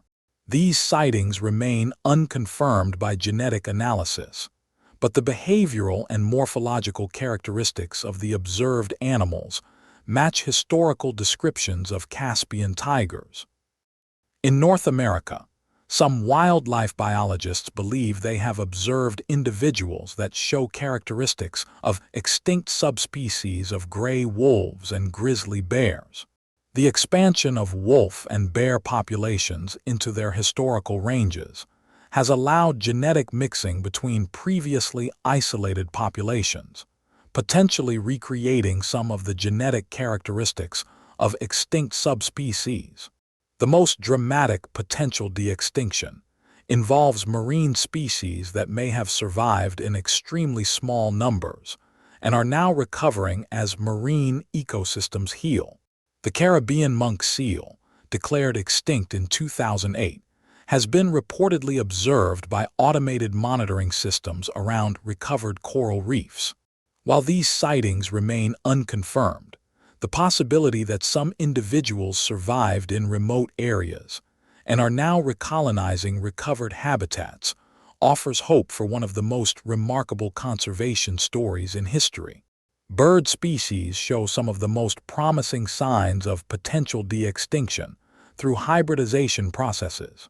The ivory-billed woodpecker, possibly extinct since the 1940s, may be represented by hybrid individuals that show some characteristics of the extinct species.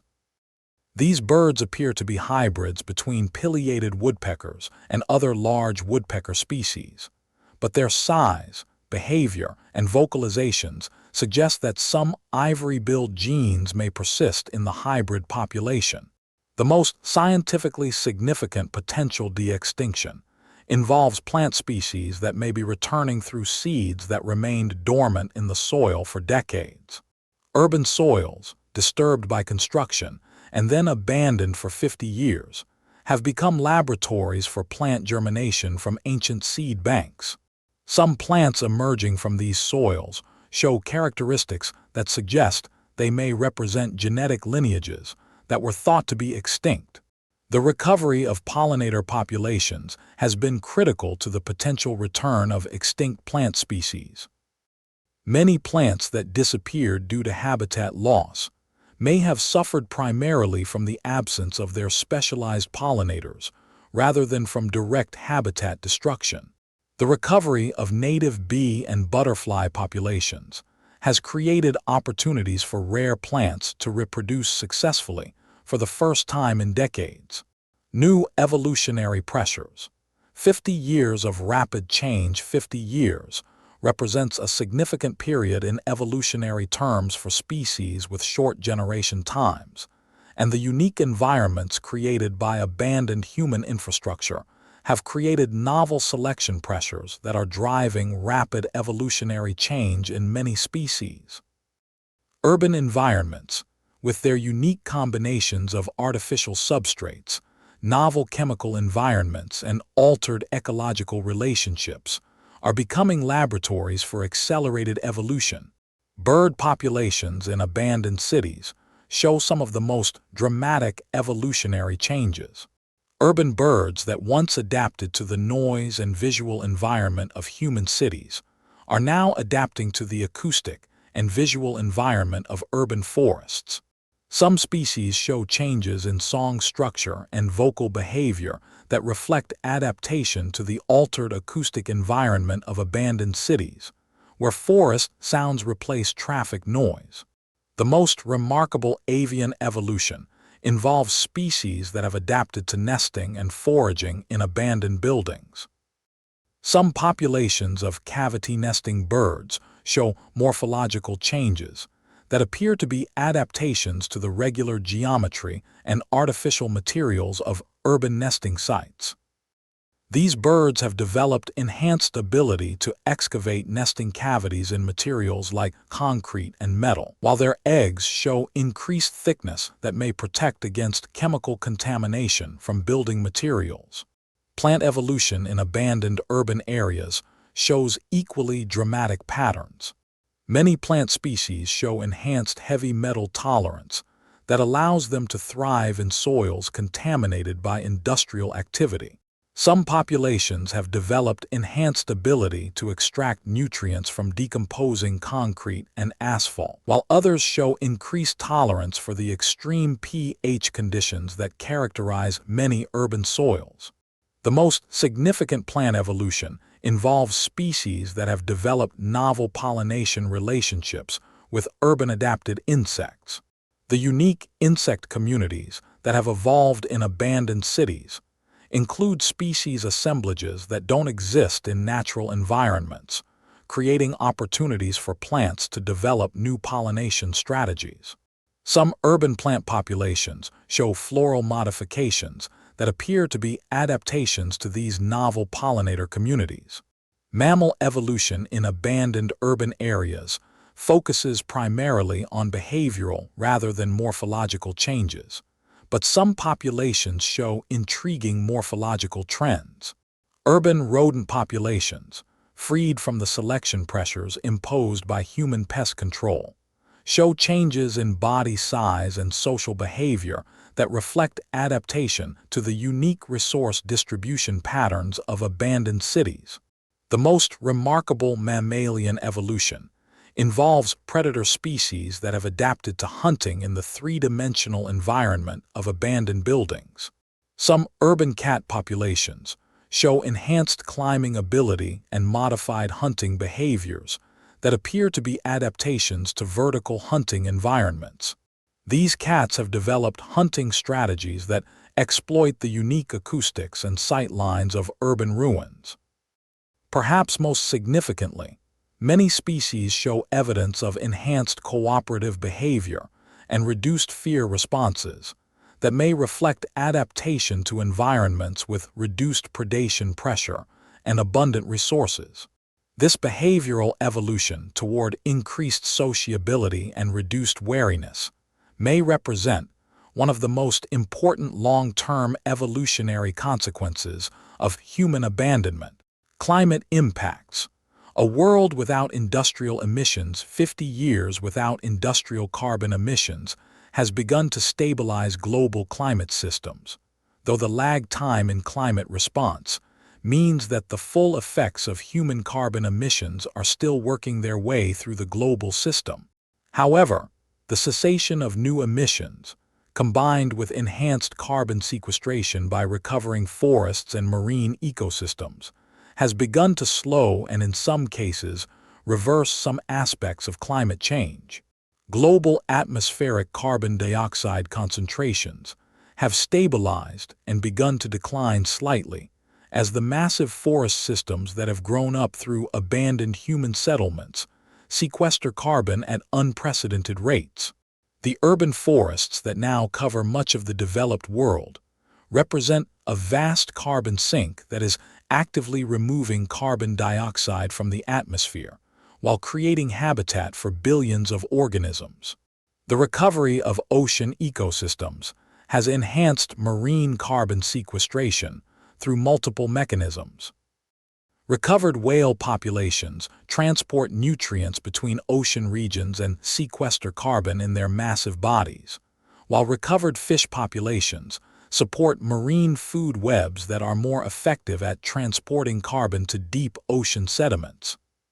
Perhaps most importantly, the vast wetland systems that have been created by infrastructure failure in abandoned urban areas represent enormous carbon sinks that are actively removing carbon dioxide from the atmosphere while supporting incredible biodiversity. These urban wetlands, combined with the natural wetlands that have expanded in the absence of human drainage projects, may represent one of the most effective natural climate mitigation strategies on the planet. The stabilization of global climate has had cascading effects throughout natural systems.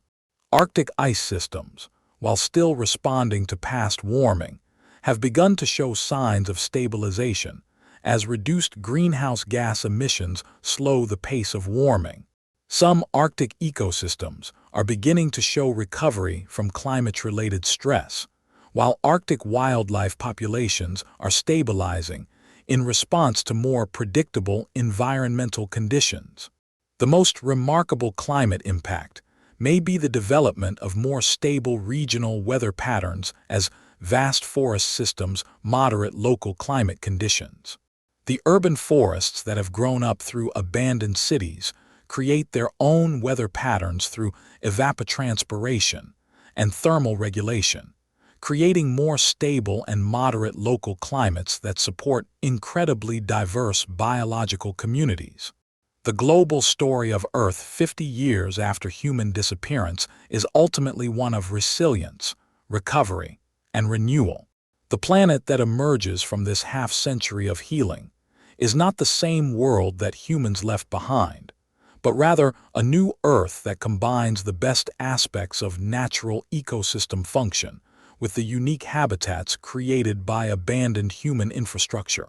It is a world where the creativity and complexity of natural systems have been unleashed to create something beautiful, diverse, and ultimately hopeful, a testament to the remarkable ability of life to adapt, recover, and create beauty in the most unexpected places.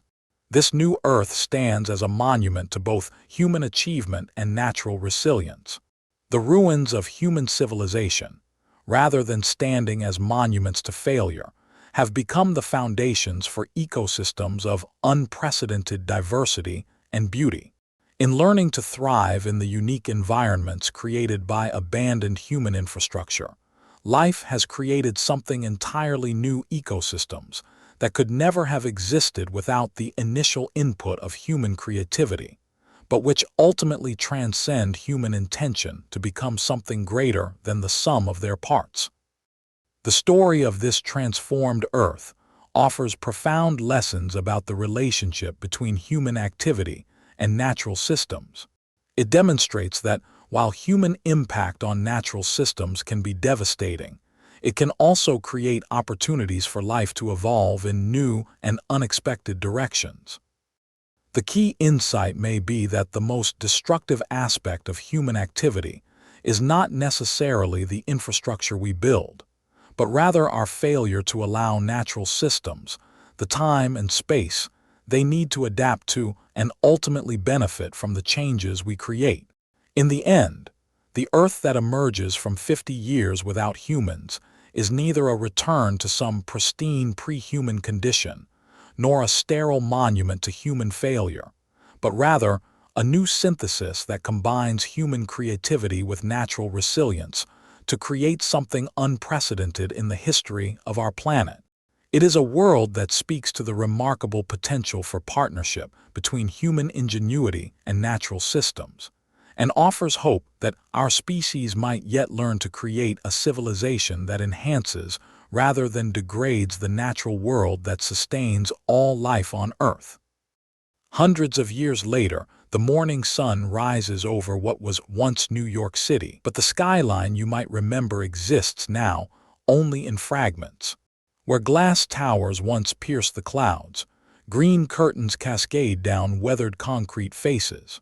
Central Park has burst its boundaries, spreading its wild embrace through abandoned streets, while oak trees push their roots through subway tunnels, creating underground forests lit by shafts of golden light streaming through collapsed grates. The process began gently, almost imperceptibly. Without human maintenance, nature didn't need to fight back, it simply needed to return. In the first years after our absence, ivy crept up building facades with quiet determination. Rain collected in gutters no longer cleared, creating miniature wetlands on rooftops. Wind carried seeds through broken windows, and what were once sterile office spaces became nurseries for urban forests. By the 100th year, the transformation was remarkable. The asphalt arteries that once carried millions of vehicles had cracked under the pressure of frost and root systems, creating meandering streams where storm drains could no longer contain the seasonal floods. Buildings, those monuments to human engineering, became vertical ecosystems. Their southern faces, bathed in constant sunlight, hosted cascades of flowering vines, while their northern aspects provided cool, shaded havens for ferns and mosses. The Statue of Liberty, that enduring symbol of human ideals, stands still in the harbor, but she is no longer alone. Her copper surface, now green with centuries of patina, has become a nesting site for seabirds. The crown that once welcomed visitors now shelters peregrine falcons, while the tablet in her left hand provides a convenient perch for cormorants surveying the waters below. Schools of fish that had long avoided the polluted harbor now swim freely through the clear waters, their scales catching the sunlight like scattered coins. In what remains of London, the Thames flows wider and wilder than it has in centuries. The carefully managed banks that once contained its flow have crumbled, allowing the river to reclaim its ancient floodplains. Westminster Bridge still spans the water, but it has become a garden bridge in the truest sense.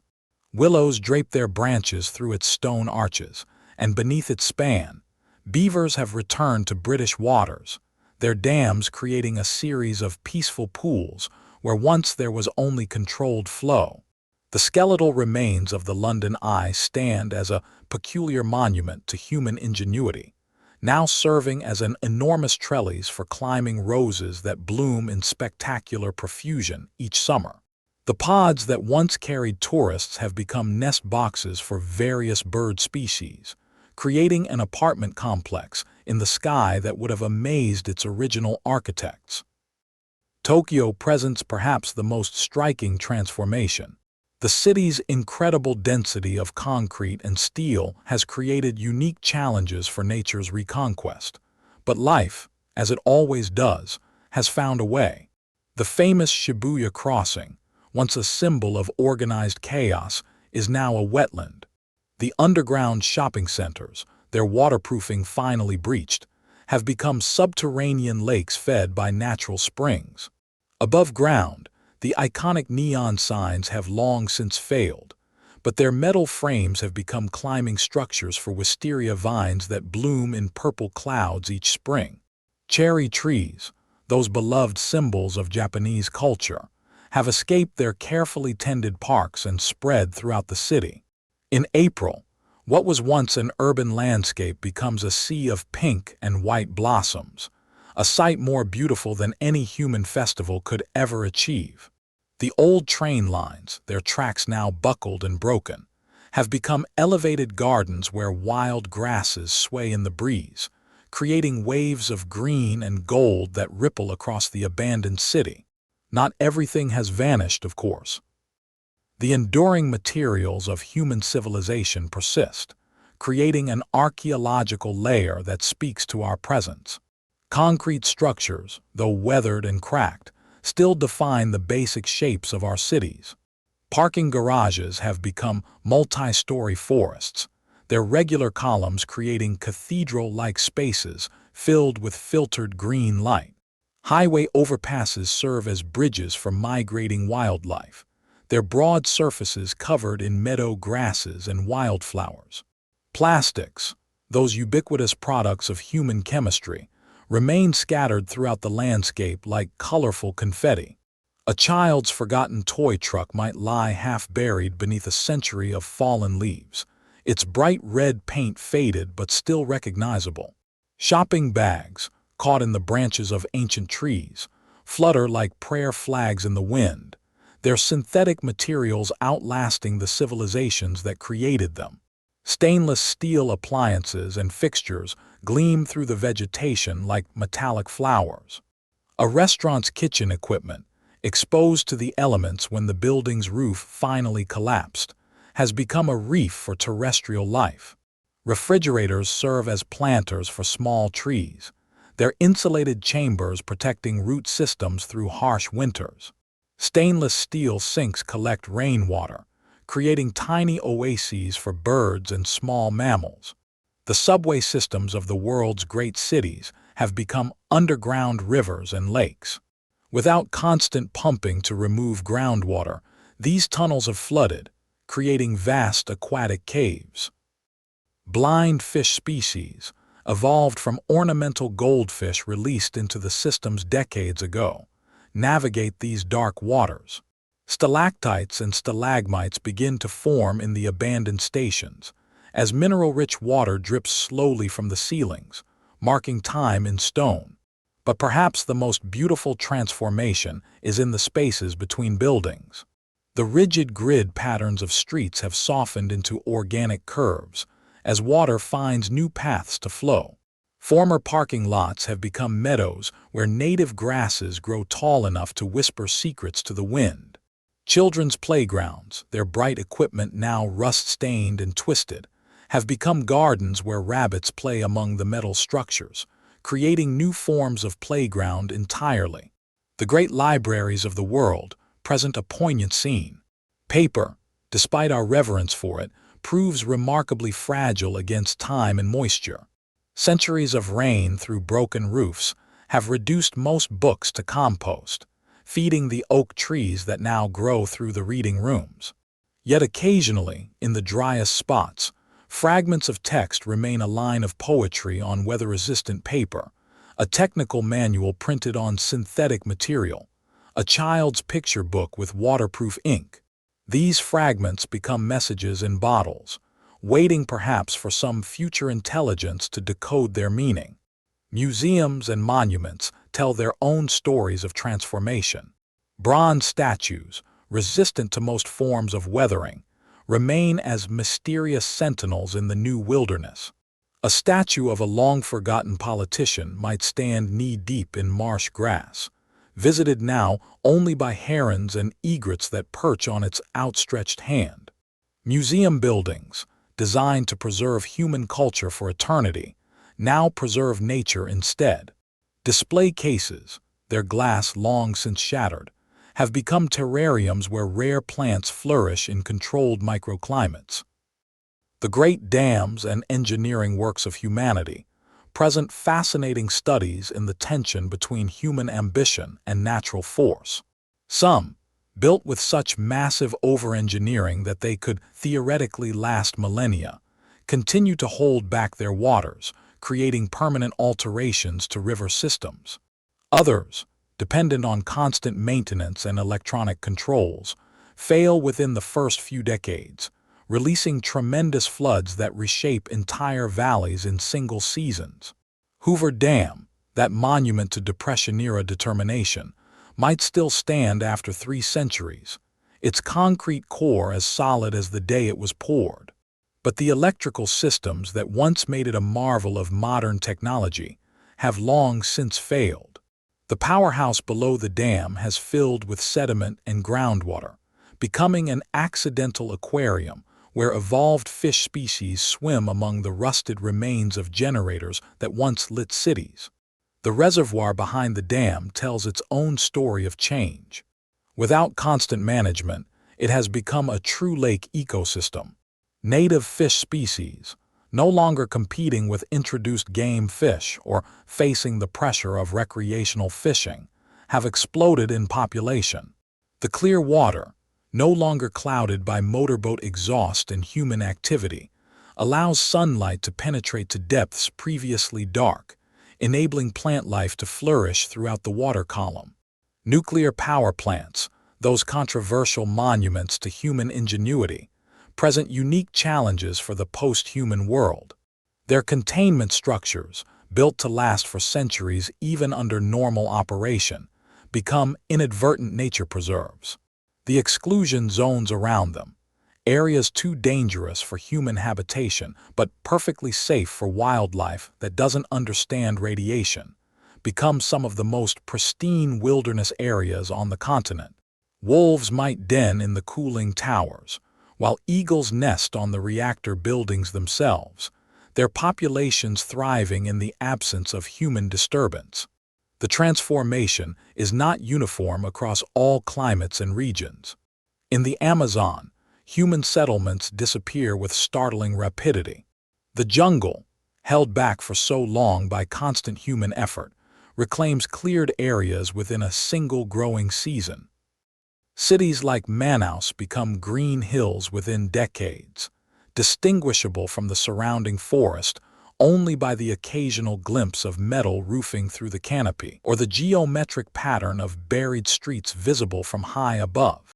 In contrast, cities in desert climates present a different kind of beauty.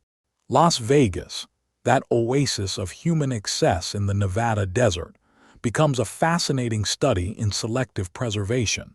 Without constant irrigation, the lawns and golf courses return to their natural desert state within a few years. But the great casino buildings, constructed to withstand the extremes of desert climate, remain largely intact as the decades pass. These massive structures become cooling shelters for desert wildlife, their vast interior spaces providing refuge from the scorching summer heat. The famous Las Vegas Strip transforms into something resembling an archaeological site. The enormous digital billboards, once blazing advertisements for human desires, now stand dark and silent, their support structures becoming nesting sites for ravens and hawks. At night, the desert reclaims its ancient darkness, and the Milky Way becomes visible again in all its glory, unmarred by the light pollution that once made it invisible. In colder climates, the interaction between abandonment and nature takes on different characteristics. Cities in Canada, Scandinavia, and Russia face the constant pressure of freeze-thaw cycles that can reduce concrete to rubble within a human lifetime. But they also face longer periods of preservation during the winter months, when biological processes slow or stop entirely. Helsinki might present a scene of remarkable beauty after 2 centuries of abandonment. The city's thousands of lakes and the nearby Baltic Sea ensure that water plays a central role in the transformation. Streets become streams during the spring melt, carrying sediment and nutrients from the higher ground into the low-lying areas. The famous market square, once bustling with vendors and tourists, becomes a seasonal marsh where cranes and waterfowl gather during their migrations. The Tempoleokio Church, that marvel of Finnish architecture carved into solid rock, remains largely unchanged by the centuries. Its stone walls and copper dome prove nearly eternal, and the building serves as a shelter for various Arctic animals during the harsh winters. The central space, once filled with the sounds of concerts and services, now echoes only with the dripping of melting snow and the occasional call of a raven that has made its home in the dome above. Perhaps most remarkably, the cities that embrace their northern latitude most fully prove most resistant to complete abandonment. Reykjavik, built from the beginning with an understanding of harsh weather and seasonal extremes, maintains more of its structural integrity than cities in temperate climates that depend more heavily on constant maintenance and artificial climate control. The famous Hallgrímskirkja Church, that modernist interpretation of Icelandic basalt columns, stands like a beacon across the transformed landscape. Its reinforced concrete construction and minimal decoration make it nearly maintenance-free, and even after centuries, it rises above the low-growing Arctic vegetation like a monument to human aspiration. Arctic foxes den in its basement levels, while puffins, returning to their traditional nesting grounds now that human activity no longer disturbs them, nest in the spaces between its geometric facade elements. Throughout all these transformations, water plays the role of primary architect. Rivers, no longer channeled by human engineering, return to their ancient meanders. The Mississippi, freed from its levees and control structures, spreads across its historical floodplain, creating a vast inland wetland stretching from Minnesota to Louisiana. What were once agricultural fields become seasonal marshes, where millions of waterfowl rest during their migrations. The Great Lakes, those inland seas that define so much of North American geography, change character dramatically in the absence of human management.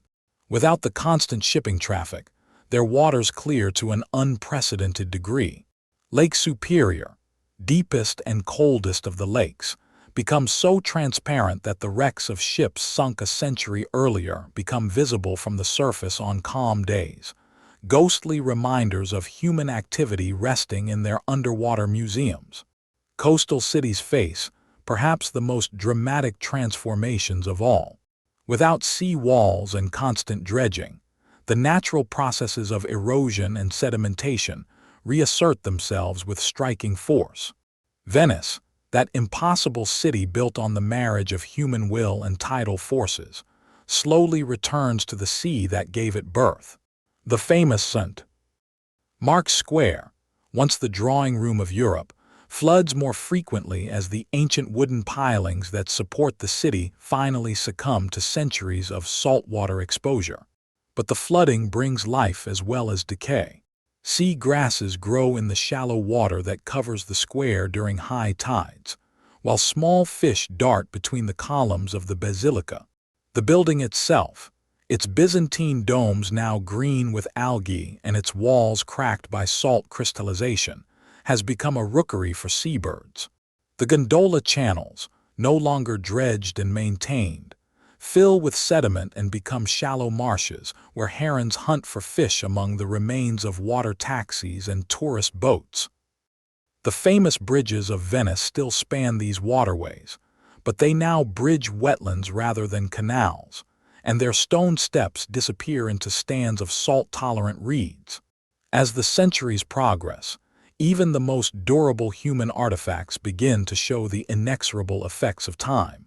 The great stone monuments, the pyramids, the cathedrals, the massive civic buildings of the 19th and 20th centuries weather slowly but surely. Wind-blown sand scours their surfaces, rain dissolves their mortar, and frost splits their joints. But this weathering is not destruction, it is transformation. The Lincoln Memorial in Washington, D.C. stands through these centuries as a meditation on impermanence itself. Lincoln's marble features, carved with such care and precision, slowly soften under the patient work of rain and wind.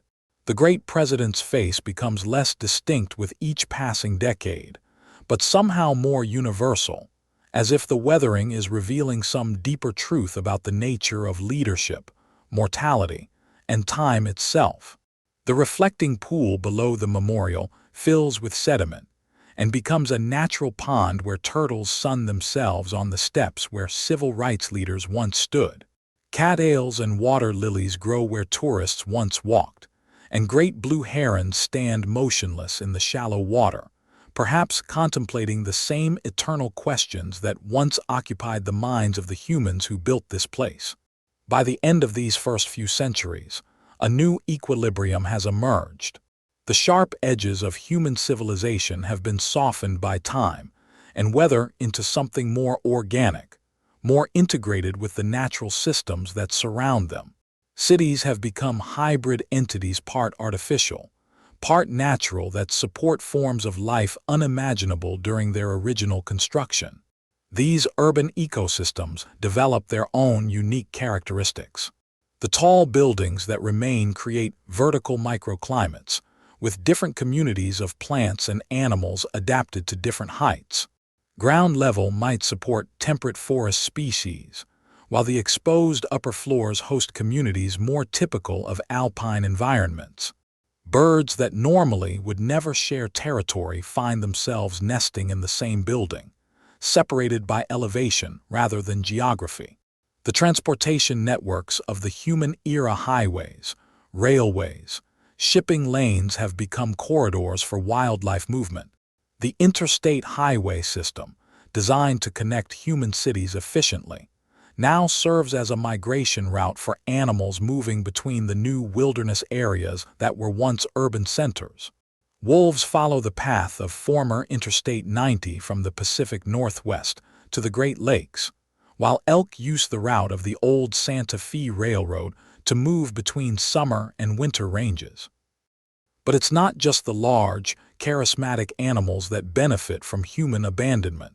The smaller creatures, the insects, the small mammals, the countless species that form the foundation of every ecosystem, explode in diversity and abundance. Pollinator species that had been driven to near extinction by habitat loss and pesticide use return in incredible numbers. The urban meadows that were once parking lots become kaleidoscopes of wildflowers, humming with the activity of bees, butterflies, and hummingbirds. These pollinator populations support the expansion of plant communities that had been fragmented or eliminated by human development. Native fruit trees, their genes preserved in the seeds stored in soil and carried by surviving birds, recolonize areas where they had been absent for centuries. Ancient oak groves, their descendants rooted in the foundations of shopping malls, grow toward a canopy that will not reach maturity for centuries to come. The soundscape of the world changes as dramatically as its visual appearance. The constant background noise of human activity, traffic, machinery, electronics fades away, replaced by the subtle symphony of natural processes. Wind through leaves becomes audible again. The calls of birds, no longer forced to compete with traffic noise, become more subtle and complex. At night, the world grows quiet in a way that no human in the developed world had experienced for generations, broken only by the calls of owls, the rustle of small animals in the underbrush, and the distant howl of wolves reclaiming their ancient territories. Yet even in this transformed world, traces of human meaning persist in ways both poignant and mysterious. A child's bicycle, half buried beneath a century of fallen leaves, still marks a spot where joy once lived. A wedding ring, lost in what is now a meadow, catches the morning light like a tiny golden flower.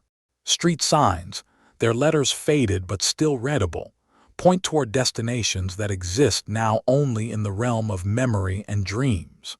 These artifacts become part of new mythologies created by the minds of whatever creatures might possess the intelligence to wonder about them. To a particularly clever crow, the rhythmic placement of fire hydrants might suggest some sort of territorial marking system. To a pack of wolves denning in an abandoned subway tunnel, the tiled walls might simply be unusual cave formations, interesting primarily for their acoustic properties. Thousands of years later, time moves forward with the patient persistence of geological processes, and millennia pass like pages turning in a book written by the earth itself. 10,000 years have elapsed since the last human voice was heard, since the last city light flickered out, since the last airplane traced its contrail across an empty sky. The world that emerges from this vast stretch of time is recognizable as Earth, but it is an Earth transformed, renewed, and in many ways returned to patterns that predate human civilization by millions of years. The great ice sheets, following the natural rhythms of Milankovitch cycles and atmospheric chemistry, have advanced and retreated multiple times across the northern continents. Each glacial period has acted like a vast eraser, grinding away the remnants of human construction and redistributing the materials across the landscape. Where New York City once stood, there might now be a terminal moraine, a ridge of mixed sediment that includes fragments of concrete, twisted steel, and countless small artifacts, all jumbled together in the random democracy of geological processes. The ice ages have not been uniform in their effects. Some regions, protected by geography or climate, have preserved more evidence of human presence. In certain valleys in the American Southwest, where the dry climate and stable geology provide natural preservation, the ruins of cities might still be recognizable to a trained archaeological eye. These places become accidental museums, their artifacts preserved not by human intention, but by the happy coincidence of favorable conditions. A visitor to such a place might find the outline of building foundations still visible as slight rectangular depressions in the earth, filled now with distinctive vegetation that grows more luxuriantly in the richer soil created by centuries of decomposed organic matter. The streets might still be traceable as subtle changes in elevation, or as linear arrangements of drought-resistant plants whose roots have followed the buried utilities like underground rivers. In these preserved areas, the most durable human artifacts take on an almost mythical quality. A bronze statue, green with patina but still recognizable in form, might stand in a grove of cottonwood trees beside a seasonal stream that follows the path of a buried storm drain. To the evolved descendants of coyotes that hunt in these groves, the statue might be simply another tree, one that never grows leaves but provides useful shade and a convenient territory marker. The great mountain ranges of the world, largely unaffected by human activity during our brief tenure, continue their ancient dance of uplift and erosion. The Himalayas push steadily skyward, driven by the inexorable collision of continental plates, while the Appalachians and other older ranges continue their slow erosion toward sea level.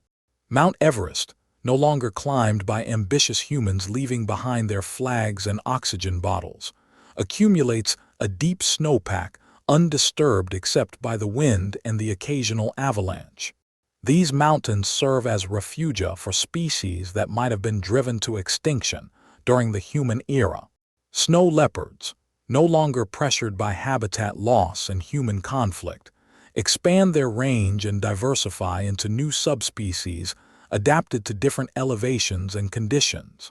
High-altitude plants, freed from the pressure of climate change accelerated by human activity, find new ecological niches in the slowly cooling atmosphere.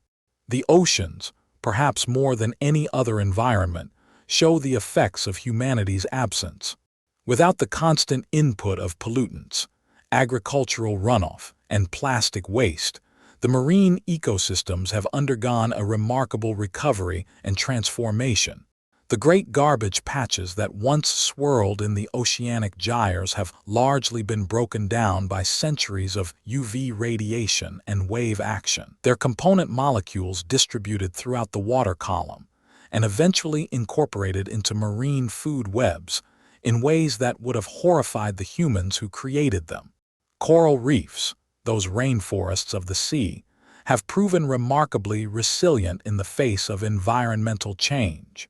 Without the pressure of human-accelerated climate change, many reef systems have not only recovered, but have evolved into new forms adapted to the gradually changing ocean conditions.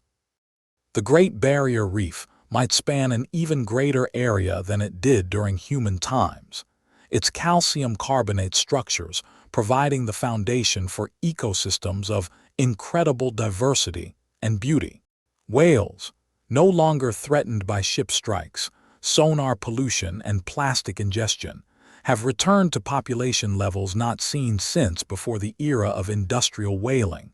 Their songs, unimpeded by ship noise, carry across entire ocean basins once again, creating a global communication network that coordinates migrations and breeding cycles across thousands of miles. New whale species, evolved from populations that were isolated during the human era, might patrol waters where their ancestors were hunted to near extinction. The deep ocean trenches, those most alien environments on Earth, continue their mysterious existence largely unchanged by the absence of humans. The bizarre creatures that inhabit these depths, the giant tube worms, the translucent jellies, the bioluminescent fish, continue their ancient evolutionary dance. But even here, subtle changes might be detectable. Without the pressure of deep-sea fishing and mining, some species might have expanded their ranges or evolved new adaptations to fill ecological niches that human activity had previously disrupted. Continental drift, that most fundamental of geological processes, continues its imperceptible but inevitable progress. The Atlantic Ocean grows wider by a few inches each year as the mid-Atlantic ridge continues to spread, while the Pacific shrinks as oceanic plates are subducted beneath continental margins. These changes are invisible on human timescales, but become significant over the millennia. The Mediterranean Sea, that cradle of human civilization, might be noticeably smaller, as Africa continues its slow collision with Europe. Volcanic activity follows its own rhythms, largely independent of human presence, but now free from human attempts to predict and control it.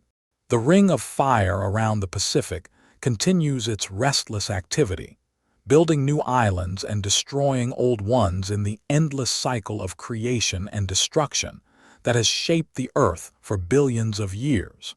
Yellowstone's supervolcano, that sleeping giant beneath the American West, might have erupted multiple times during these millennia, covering vast areas with ash and temporarily altering global climate patterns. These volcanic episodes create their own archaeological records. Human artifacts, buried beneath layers of volcanic ash, might be preserved with remarkable fidelity, like the artifacts of Pompeii but on a continental scale. Future investigators, whether they are evolved Earth species or visitors from elsewhere, might uncover entire cities preserved beneath ash falls, their contents providing snapshots of human life frozen in volcanic time. The climate system, freed from the massive inputs of greenhouse gases that characterize the human era, has found new equilibria based on natural cycles and feedback mechanisms. Without the moderating effect of human-generated aerosols and the warming effect of greenhouse gas emissions, the climate might be both more variable and more stable than it was during human times, more variable in the short term as natural cycles reassert themselves, but more stable in the long term as the system returns to patterns tested over millions of years of evolution.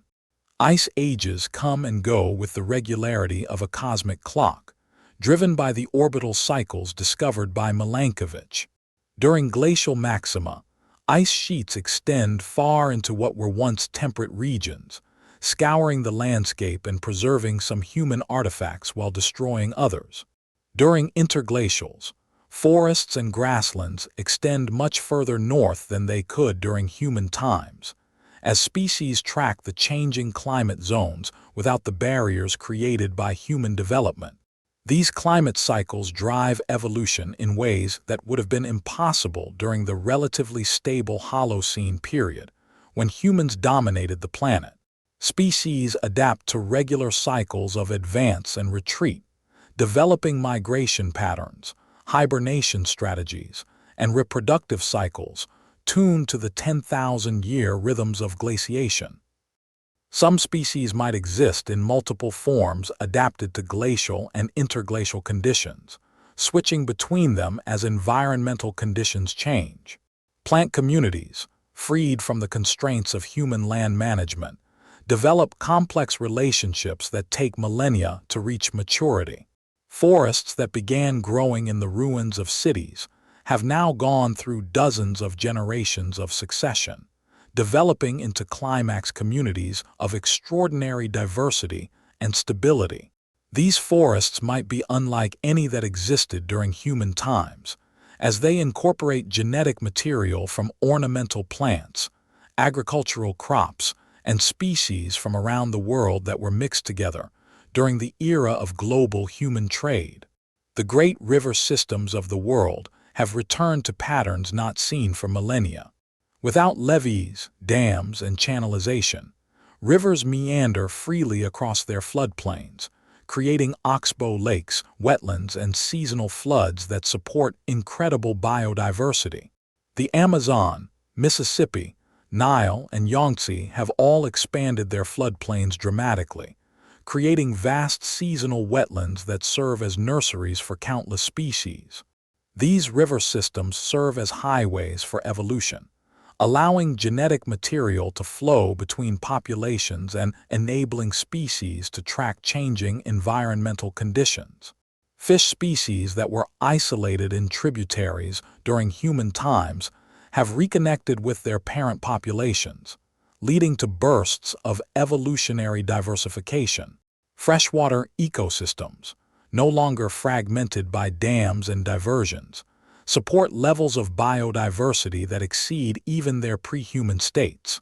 The Great Lakes of the world tell similar stories of recovery and transformation.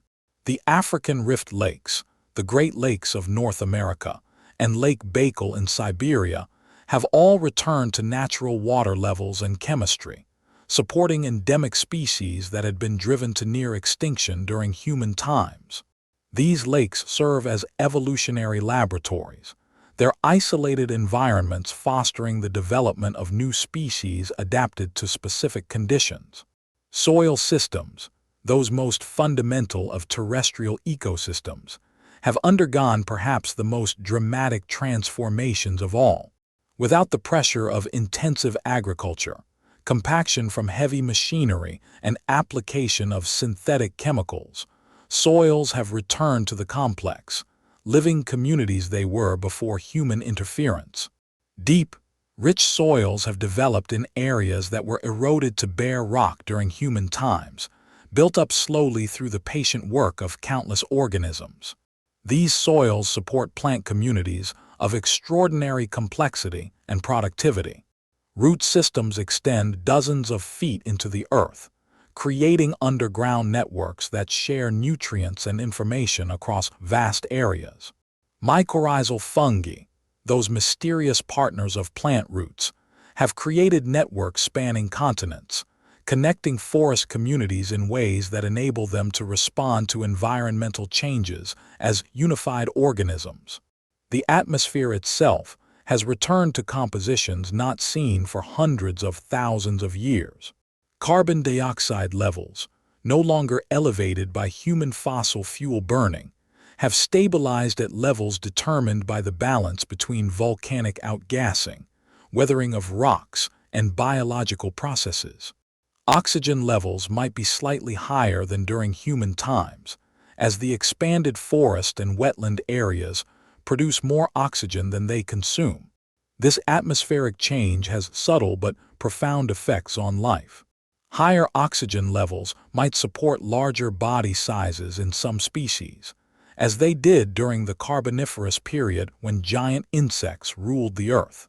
The chemistry of the atmosphere might enable forms of metabolism and respiration that were not possible during the human era, leading to the evolution of species with capabilities that would seem magical to human eyes.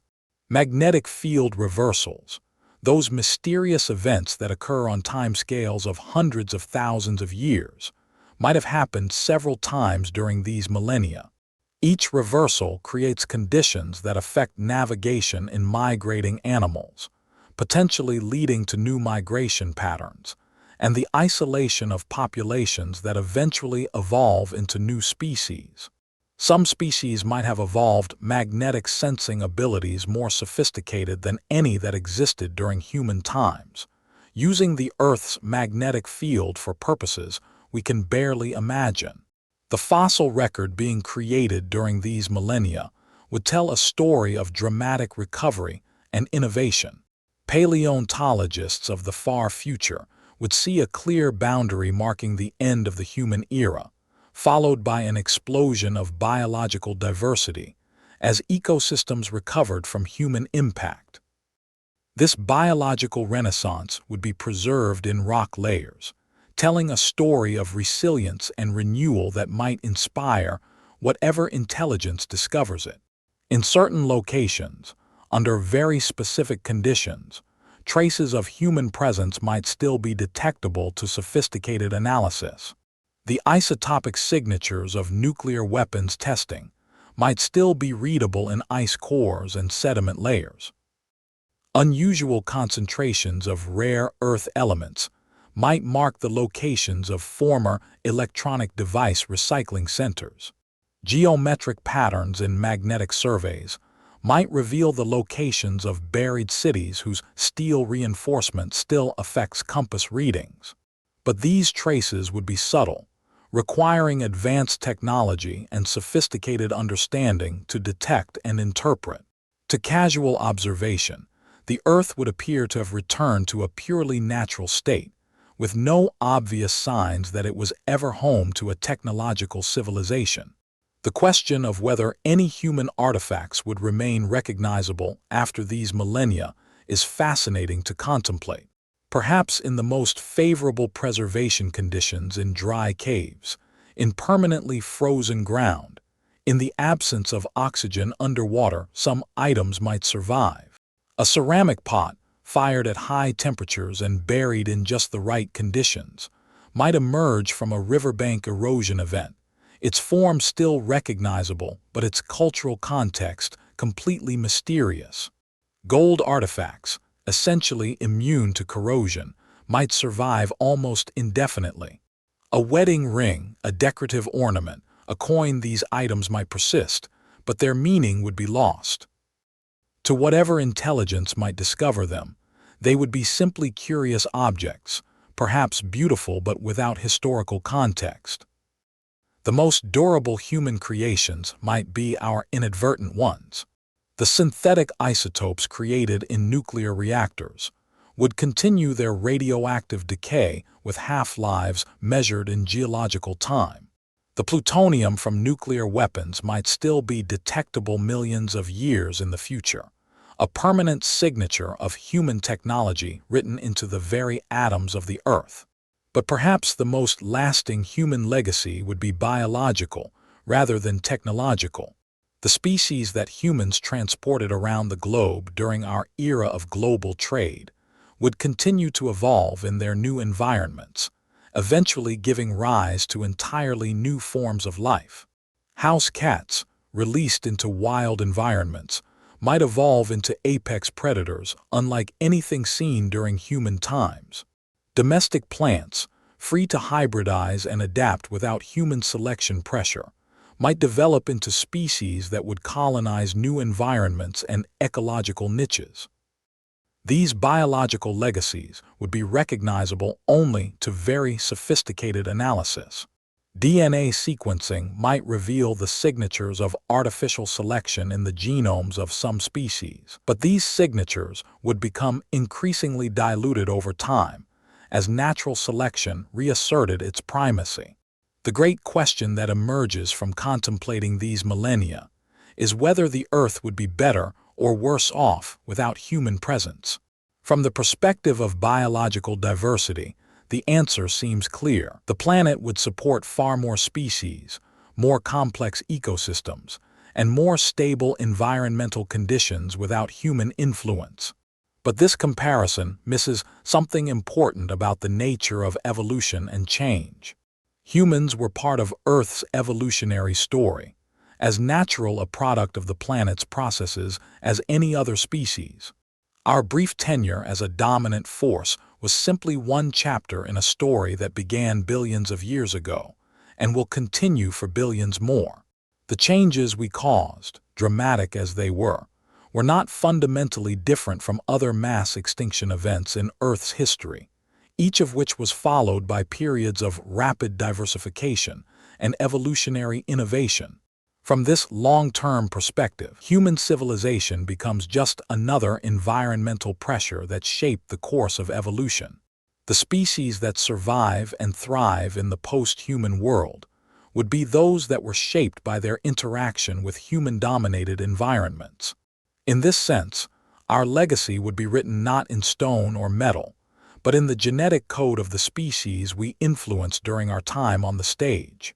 Millions of years later, the wheel of deep time turns with a majesty that dwarfs human comprehension, and we find ourselves contemplating an Earth transformed not just by thousands of years, but by millions, a span of time so vast that it challenges our ability to imagine change itself.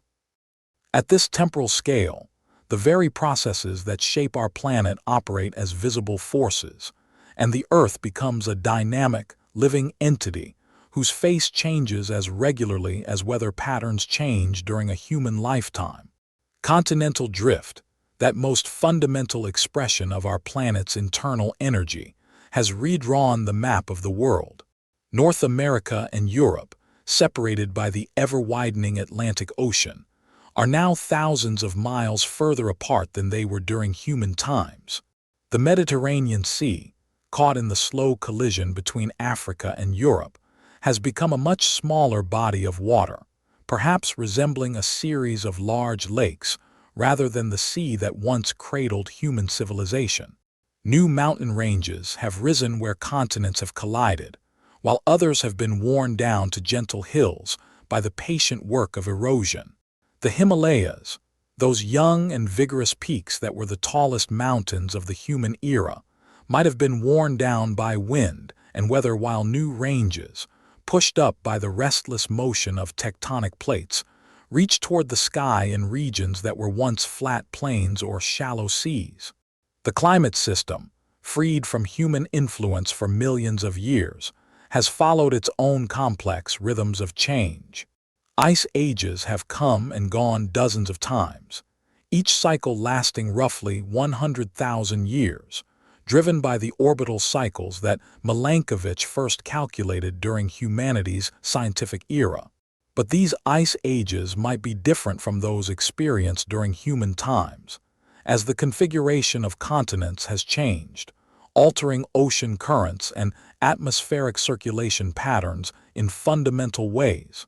During glacial periods, ice sheets might extend across regions that were tropical during human times, while areas that were once frozen might enjoy temperate climates. Species that evolved in the post-human millennia have adapted to these regular climate cycles, developing migration patterns, physiological adaptations, and reproductive strategies that are synchronized with the 10,000-year rhythms of advance and retreat. Some species might exist in multiple forms, like living time capsules that activate different genetic programs as conditions change. During interglacial periods, they might be one thing entirely, perhaps large, tropical adapted forms with bright coloration and complex social behaviors. But as the ice begins to advance, triggered by some genetic or environmental cue, they might transform into compact, cold-adapted forms designed for survival rather than display. These transformations, taking place over just a few generations, would represent evolution operating on timescales that bridge the gap between individual adaptation and species-level change. The fossil record being written during these millions of years would tell an extraordinary story of recovery, experimentation, and innovation.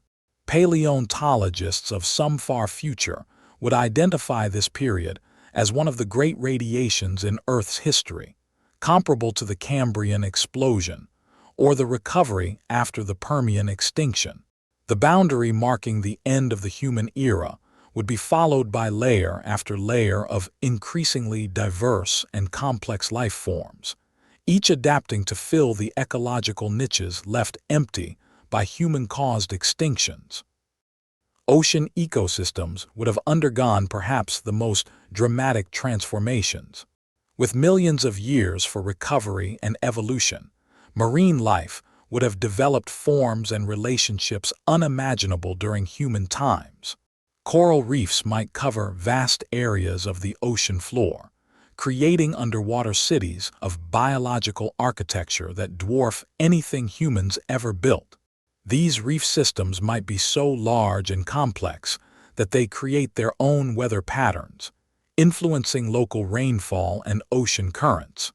New forms of marine life might have evolved to fill ecological niches that never existed during human times. Perhaps some species developed the ability to process the plastic pollutants that humans left behind, incorporating synthetic polymers into their body structures in ways that create new forms of biological architecture. These creatures might build shells or skeletons from modified plastics, creating materials that are both biological and synthetic, representing a new form of evolution that incorporates human-created materials into natural processes. Whales and dolphins, given millions of years to evolve without human interference, might have developed capabilities that border on the incredible. Their sophisticated communication systems might have evolved into something resembling language, with different populations developing distinct cultures that are passed down through generations. Some species might have developed tool use to levels that rival what humans achieved, using their environment in ways that reshape entire ocean ecosystems. Deep-sea environments, those alien realms that humans barely explored, might host forms of life that challenge our understanding of what biological organisms can become. In the eternal darkness of ocean trenches, creatures might have evolved that process energy in fundamentally new ways, perhaps developing biological processes that approach the efficiency of technological systems. These organisms might create structures that span entire ocean basins, connecting the deepest parts of different oceans in networks of biological cables that facilitate communication or resource sharing across global distances. The terrestrial environment would be equally transformed, but in ways that reflect the particular evolutionary pressures of land-based life. Forests would have developed complexity levels that exceed anything that existed during human times, with canopy systems so intricate that they create multiple levels of distinct ecosystems within a single forest structure. Some trees might have evolved to grow in specific geometric patterns, creating natural architecture that maximizes the efficiency of light capture and resource distribution. These forests might be home to species that have developed forms of cooperation and communication that approach the complexity of technological systems. Mycorrhizal networks, those fungal connections between plant roots, might have evolved into information processing systems that allow entire forest ecosystems to function as single organisms. Trees separated by hundreds of miles might share resources and coordinate their growth and reproduction through these biological networks, creating forest-scale organisms that think and respond on timescales measured in decades or centuries. Animal life would show equally dramatic evolution. Freed from human hunting pressure and habitat destruction, large mammals might have returned to sizes not seen since the Pleistocene. But these new megafauna would be different from their ancient predecessors, shaped by millions of years of evolution in a world without humans.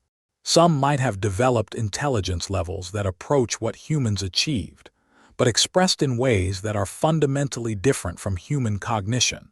Perhaps some descendants of elephants, already among the most intelligent animals during human times, would have developed problem-solving abilities and social structures that enable them to manipulate their environment on landscape scales.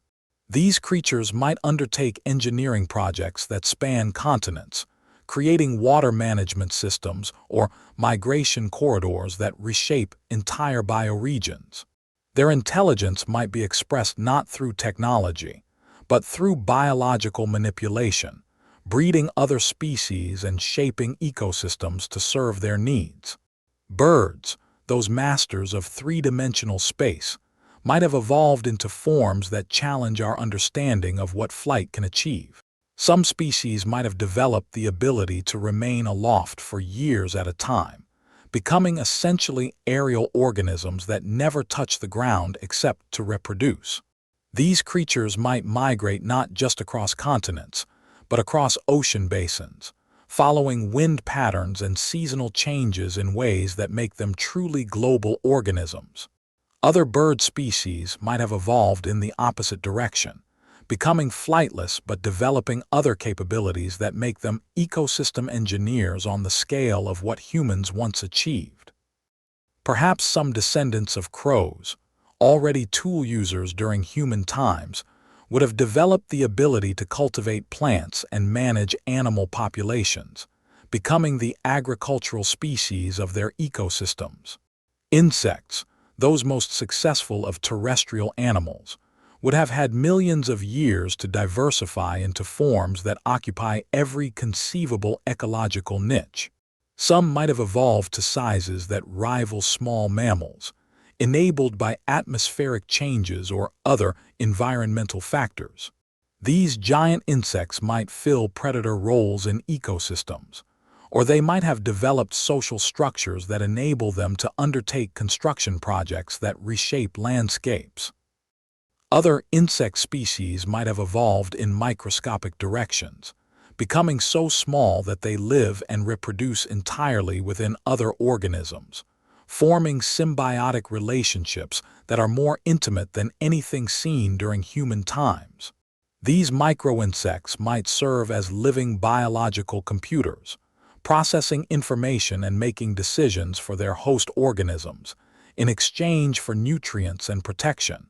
The boundaries between individual organisms and ecosystem-scale entities might have blurred in ways that redefine what we mean by life itself. Some regions might be dominated by single organisms that span thousands of square miles, growing and reproducing through biological processes that operate on geological timescales. These superorganisms might be plant-like in some ways and animal-like in others, representing new forms of life that bridge categories that seemed distinct during human times. In desert regions, life might have evolved to manipulate the physical environment in ways that create their own climate. Organisms might have developed the ability to produce and manage their own weather systems, creating oases of controlled environment that move across the landscape, following seasonal patterns. These mobile ecosystems might support communities of species that exist nowhere else, living in biological cities that travel across continents following optimal conditions. Arctic and Antarctic regions, subjected to millions of years of climate variation, might host species that have become masters of temperature regulation and seasonal adaptation. Some organisms might have evolved the ability to enter suspended animation during unfavorable periods, essentially hibernating for thousands of years at a time until conditions improve. These species might serve as living libraries, preserving genetic and behavioral information across multiple ice age cycles. Volcanic regions might be dominated by species that have evolved to not just tolerate extreme heat and acidity, but to require these conditions for their life processes. These thermophilic organisms might have developed biological processes that operate at temperatures that would destroy most other forms of life, perhaps developing the ability to process minerals and gases directly from volcanic emissions. The question of intelligence is particularly fascinating to contemplate across these vast timescales. Human intelligence was characterized by the development of language, tool use, and the ability to modify the environment to suit our needs. But intelligence might evolve in entirely different directions, given enough time and different environmental pressures. Perhaps some species would develop forms of intelligence that are based on direct biological manipulation, rather than tool use. These organisms might be able to modify their own genetics in real time, adapting to changing conditions not through behavioral changes, but through immediate physical transformation. Such creatures might be able to regrow limbs, change their sensory capabilities, or alter their metabolism as needed, making them incredibly adaptable, but in ways that are fundamentally different from human technological adaptation. Other species might develop collective intelligence that operates through biological rather than technological networks. Swarm organisms might evolve that consist of millions of individual creatures that function as neurons in a larger brain, with the collective organism displaying intelligence and problem-solving abilities, while the individual components remain relatively simple. These swarm intelligences might be capable of undertaking projects that span continents and millennia, but they would do so through biological coordination rather than technological tools. The deep ocean trenches, those most alien environments on Earth, might give rise to forms of intelligence that are so different from terrestrial intelligence that they would be barely recognizable as such. In the high-pressure, chemically extreme environments of the deep sea, organisms might develop information processing systems based on chemical gradients rather than electrical impulses. These chemical computers might operate on timescales that are much slower than neural networks, but they might also be capable of much more complex calculations and might integrate with the chemical environment in ways that make the boundary between organism and environment essentially meaningless. Atmospheric life might have evolved during these millions of years, with organisms that spend their entire life cycles floating in the upper atmosphere. These aerial ecosystems might operate on global scales, with organism migrations that circle the planet multiple times during their life cycles. Some species might have evolved to process atmospheric gases directly, serving as biological atmospheric processors that help regulate global climate through their metabolic activities. The magnetic field of the Earth, which reverses periodically on timescales of hundreds of thousands of years, might have driven the evolution of species that use magnetism not just for navigation, but as a primary sense that guides all their interactions with the environment. These magnetically sensitive organisms might be able to detect geological processes directly, sensing the motion of tectonic plates or the approach of volcanic activity through changes in the local magnetic environment. By this point in time, any traces of human presence would be reduced to the most subtle of signatures. The isotopic signatures of nuclear activity might still be detectable in some rock layers, but they would require sophisticated analysis to identify and interpret. The most durable human artifacts, perhaps some ceramic or glass objects preserved in very specific conditions, might occasionally surface through geological processes, but they would be so rare and so divorced from any cultural context that they would be meaningless except as curiosities. The biological legacy of humanity might be more persistent, written into the genomes of species that were influenced by human activity. But even these signatures would be increasingly diluted by millions of years of natural selection and genetic drift. Perhaps some species would retain genetic markers indicating ancestry from domestic animals or cultivated plants, but these markers would be buried deep in their genomes, visible only to very sophisticated genetic analysis. More significantly, the evolutionary pressures created by human activity might have set some species on evolutionary trajectories that persist for millions of years. Species that learn to thrive in human-modified environments might have retained some of those adaptations, making them particularly successful in similar environments that arise naturally. Urban-adapted species might have developed capabilities for living in high-density, highly modified environments that serve them well when natural processes create similar conditions. The question of whether intelligence comparable to human intelligence would re-evolve is one of the most intriguing to contemplate. Intelligence, as humans experienced, it emerged only once in Earth's history, suggesting that it might be a very rare evolutionary outcome.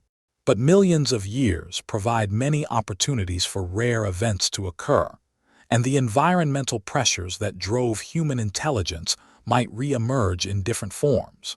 Perhaps the most likely candidates for developing high intelligence would be social species that face complex environmental challenges requiring coordination and problem-solving.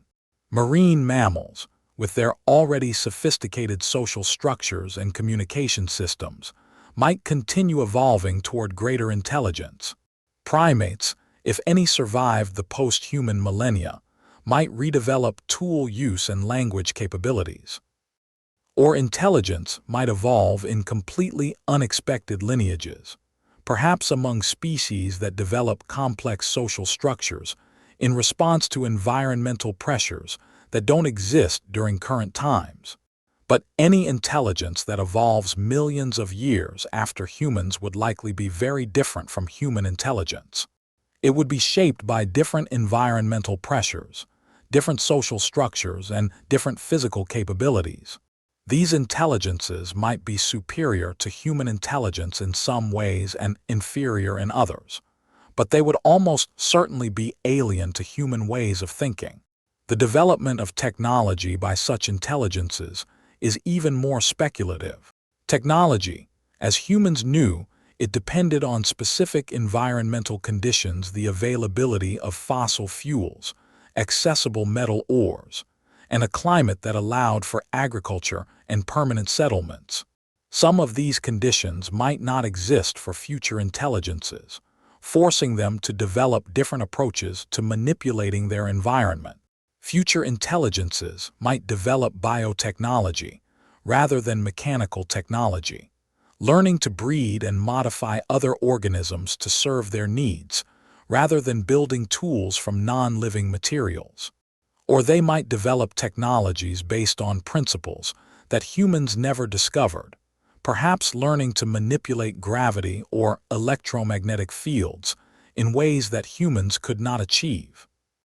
The geological record of these millions of years would be incredibly rich, preserving evidence of all the evolutionary experiments and environmental changes that occurred during this time. Future geologists, whether they are evolved Earth species or visitors from other worlds, would find layer upon layer of fossils documenting one of the most creative periods in Earth's history. This geological record would show periods of rapid evolutionary change alternating with periods of stability as species adapted to changing environmental conditions, and then reached evolutionary equilibria that persisted for hundreds of thousands of years. Mass extinction events caused by volcanic activity, asteroid impacts, or climate changes would be followed by rapid diversification as surviving species evolved to fill empty ecological niches. The pattern that would emerge from studying this record would be one of incredible resilience and creativity. Life would have demonstrated its ability to recover from even the most severe environmental challenges, evolving new forms and capabilities that surpass anything that existed during previous eras. The post-human period would be recognized as a time when life explored evolutionary possibilities that had been constrained during human times, leading to a burst of biological innovation and diversity. From the perspective of millions of years, human civilization would appear as a brief but significant episode in Earth's history. Our impact would be visible in the geological and biological record, but it would be just one of many factors that shaped the planet's evolution. The species that thrived in the post-human world would be our evolutionary legacy, carrying forward genetic and behavioral traits that were influenced by their interactions with human civilization, but expressing those traits in ways that would be unrecognizable to human eyes. The beauty of contemplating these vast timescales is that they remind us of both our significance and our insignificance.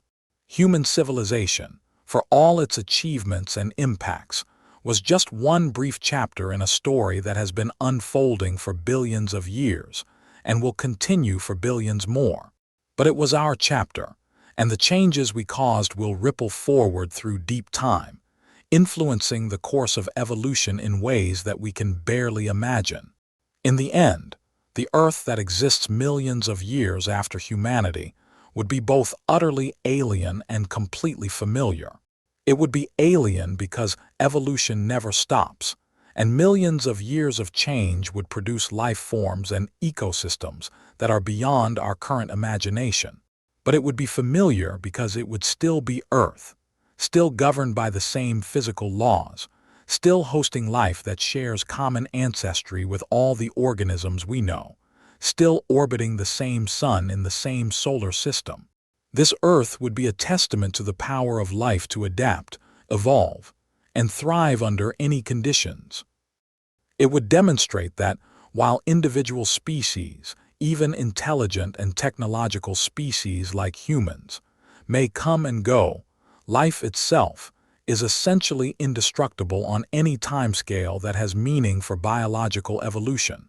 The creativity and resilience displayed by life during these millions of years would be the ultimate expression of the forces that have driven evolution since life first appeared on our planet billions of years ago. Closing reflection in the profound silence that follows our journey through deep time, we find ourselves returned to the present moment, to this fragile and precious instant when human consciousness contemplates its own impermanence. We have walked through imagined millennia, witnessing the patient work of wind and rain, of roots and leaves, of countless unnamed species writing new chapters in the book of life. Now we must ask ourselves, what does this vision mean for how we live today?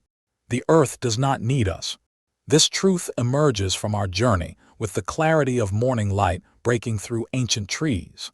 Our planet thrived for billions of years before the first human drew breath, and in our imagination, we have seen how it would flourish for millions of years after our last city crumbles to dust. The forests do not grow for our pleasure, the rivers do not flow for our convenience, and the vast wheels of climate and season turn without regard for our schedules and plans. Yet this truth, which might seem humbling or even frightening, carries within it a profound liberation.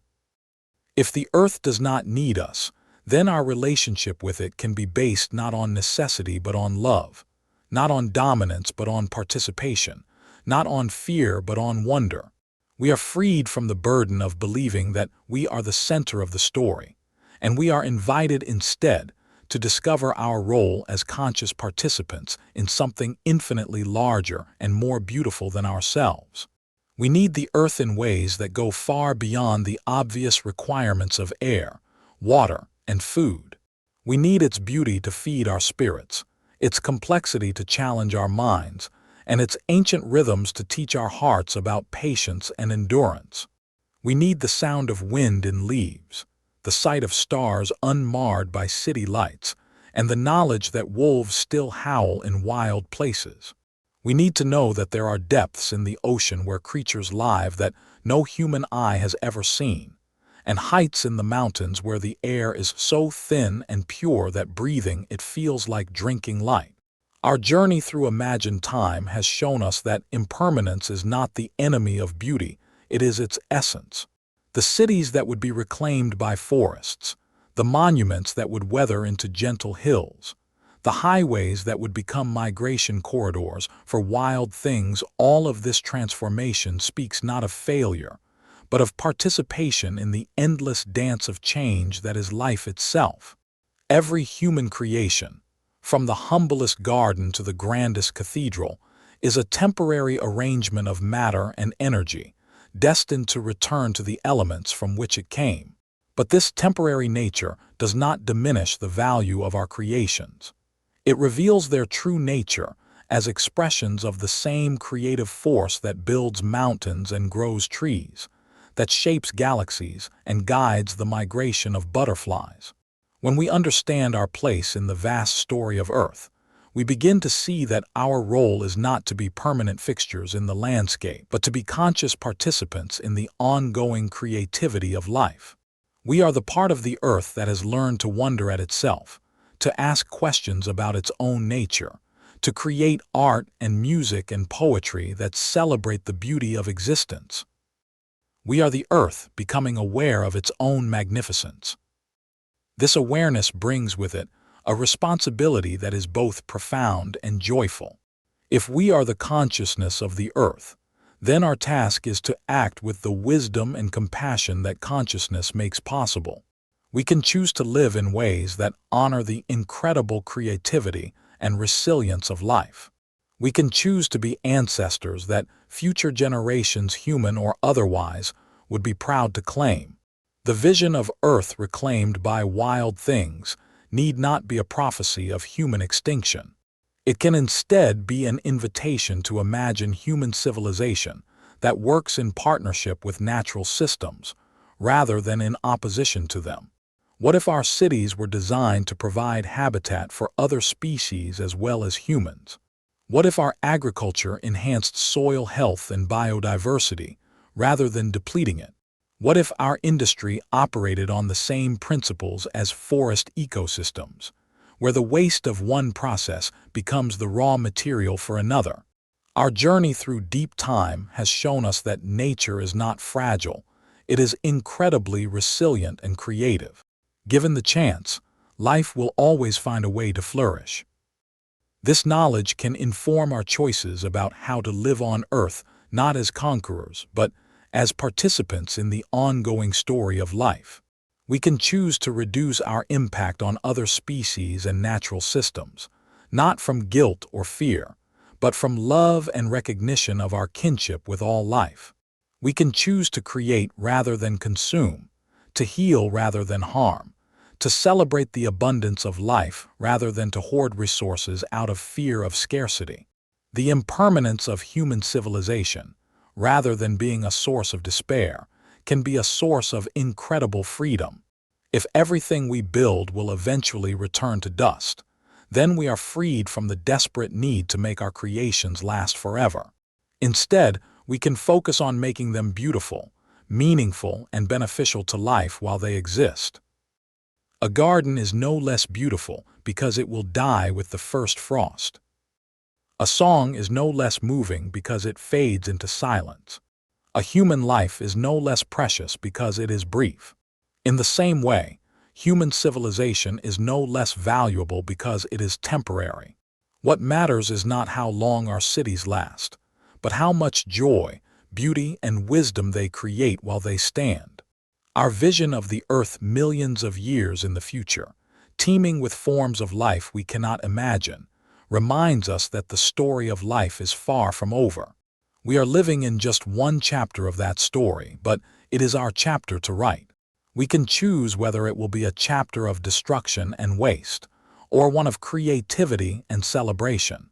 The evolved descendants of housecats hunting in the ruins of our cities, the coral reefs growing over our sunken ships, the forests growing through our abandoned suburbs, these images speak not of failure, but of life's eternal triumph over every obstacle.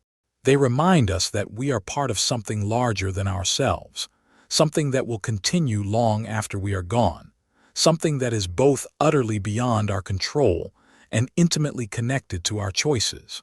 In our daily lives, this understanding can transform how we see ourselves and our place in the world. When we walk in a forest, we can remember that we are walking through the body of a superorganism that thinks in decades and plans in centuries. When we see a bird, we can remember that we are seeing a descendant of dinosaurs, a creature whose ancestors survived the greatest catastrophes in Earth's history.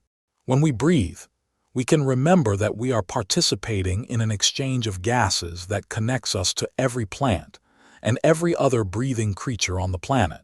These recognitions do not diminish human uniqueness, they place it in context.